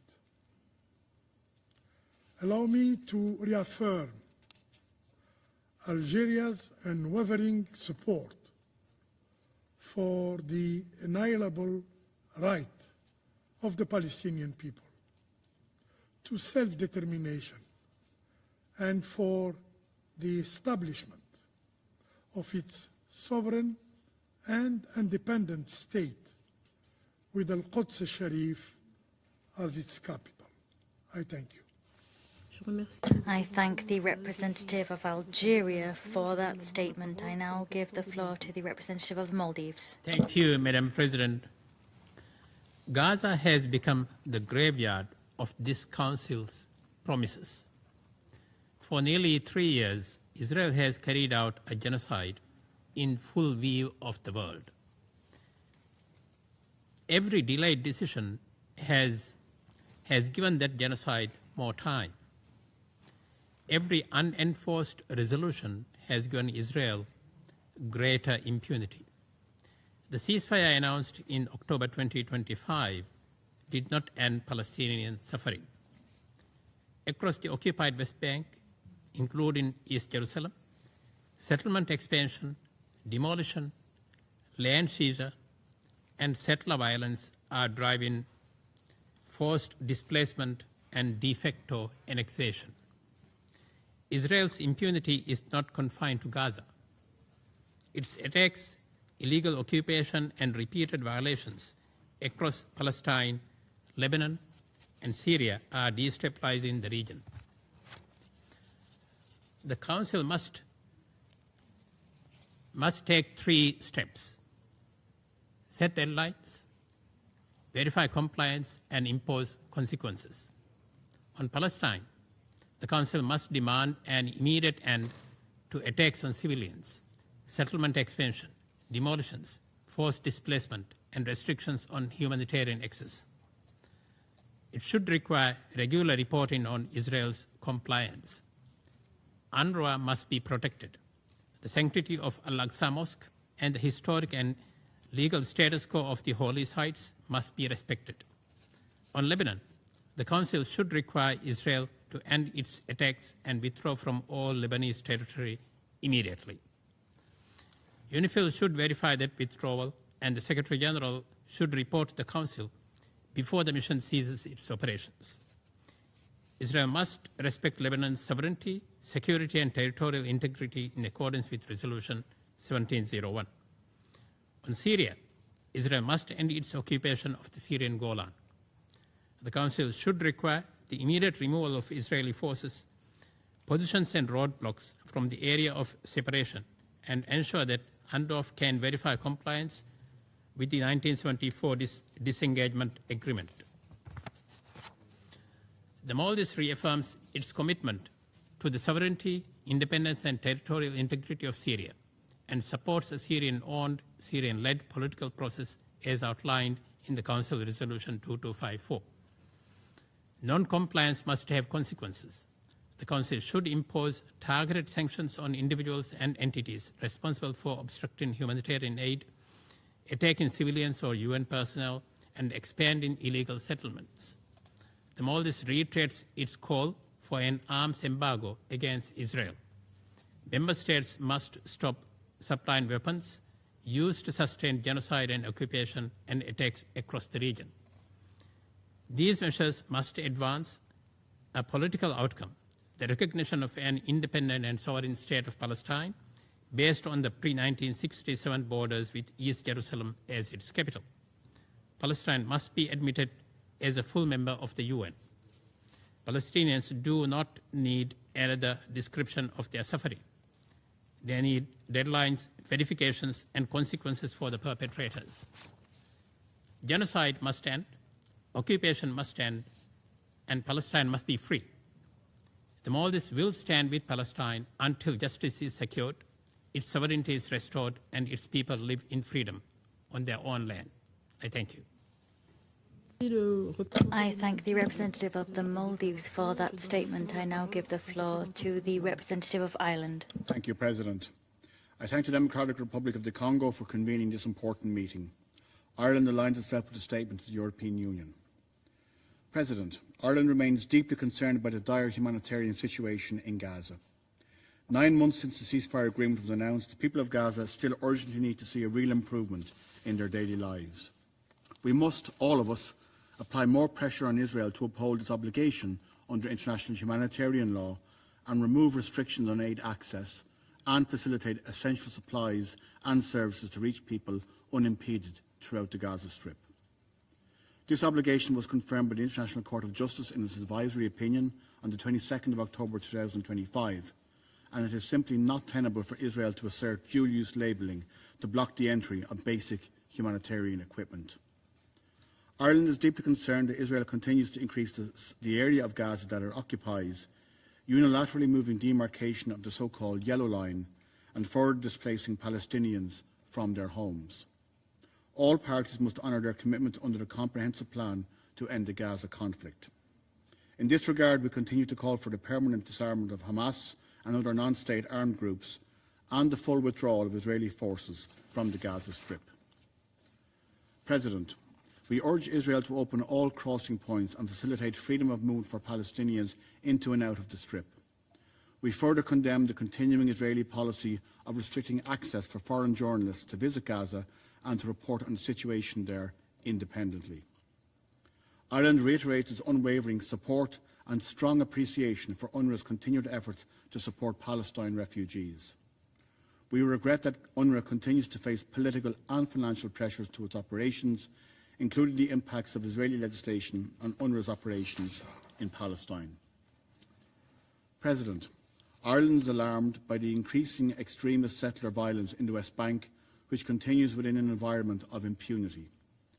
Accountability for such violence is imperative, and the West Bank must be a central part of efforts to reach agreement on a durable and sustainable peace through implementation of the two-state solution. President, we are deeply concerned by the continuing conflict in the Gulf region and its devastating humanitarian, economic and political impacts. All sides there are obliged to uphold international law, including international humanitarian law. We call on the parties to the conflict to engage meaningfully and in good faith and to return to negotiations provided for in the MOU they agreed on in mid-June. There is no military solution to this conflict. A durable peace can only be achieved through dialogue and diplomacy. President, we welcome last month's trilateral agreement between Israel, Lebanon and the United States. We hope that the full implementation of this agreement builds momentum for the disarmament of Hezbollah, the complete withdrawal of Israeli troops, and the deployment of Lebanese armed forces in support of Lebanon's sovereignty and territorial integrity and the establishment of a lasting peace. The people of Lebanon have experienced conflict and interference from outside their country for far too long. President, we commend the Syrian authorities for their continued efforts to achieve a positive transition. The international community must support Syria to overcome remaining key risks, including internal violence, external interference and occupation of its territory, and the need for transitional justice and accountability. I thank you. I thank the representative of Ireland for that statement. I give the floor to the representative of South Africa. Merci, Madame. Thank you, Madam President. South Africa calls South Africa thanks the Democratic Republic of Congo for convening this quarterly open debate on the Middle East, including the question of Palestine, providing all UN member states an opportunity to address the Council on a matter that lies at the core of resolving instability and insecurity in the region. Madam President, we welcome the pause in military strikes between the US and Iran following breaches of the Islamabad Memorandum of Understanding that was signed in June. This paves the way for renewed diplomatic efforts aimed at finding a peaceful and durable resolution to the ongoing conflict. Resolving the Strait of Hormuz crisis is vital for the global economy, as this is one of the strategic choke points for the global supply of oil and international trade. The ongoing disruption has introduced volatility in global oil prices, caused inflation, pushing millions into poverty. South Africa thus calls for an immediate cessation of hostilities, de-escalation, and a return to diplomacy through the Oman-mediated process and the Islamabad Framework Agreement. Madam President, we cannot discuss instability in the Middle East while ignoring its root cause in the continued occupation and unresolved Palestinian question. The credibility of the international rules-based system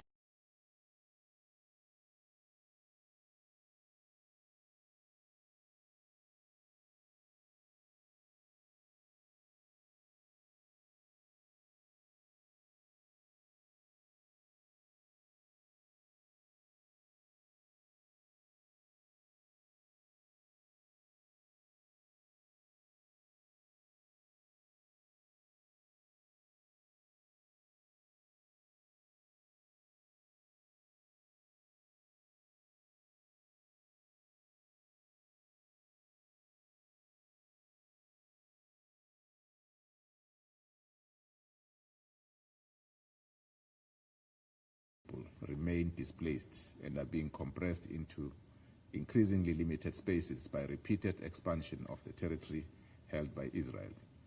Moreover, Israeli forces reportedly issued maps showing that they control 64% of the territory, having advanced past the initial yellow line demarcating the approximately 50% of Gaza's territory. The continued targeting of civilians and civilian infrastructure, hospitals, schools, and UN shelters is a violation of the Fourth Geneva Convention. Collective punishment of protected people cannot be justified, including the political campaign seeking to undermine UNRWA's credibility and operational mandate. This must stop. UNRWA plays a crucial role in delivering humanitarian aid to Palestinian refugees. South Africa reaffirms its full support for UNRWA's indispensable role in providing life-saving humanitarian assistance and human development services. UNRWA is not an optional actor. It is a lifeline for millions of Palestinian refugees. In conclusion, Madam President, South Africa reaffirms its commitment to peace in the Middle East and stands ready to share its experiences in peace building, transitional justice, reconciliation, and indeed is willing to assist in nation-building efforts. We believe that any path towards alleviating the suffering of the Palestinian people cannot be complete without ensuring their legitimate right to self-determination, including the right of return and the establishment of a sovereign, independent, and viable Palestinian state along the 1967 borders with East Jerusalem as its capital. I thank you. I thank the representative of South Africa for that statement. There are no more names inscribed on the list of speakers. The meeting is adjourned.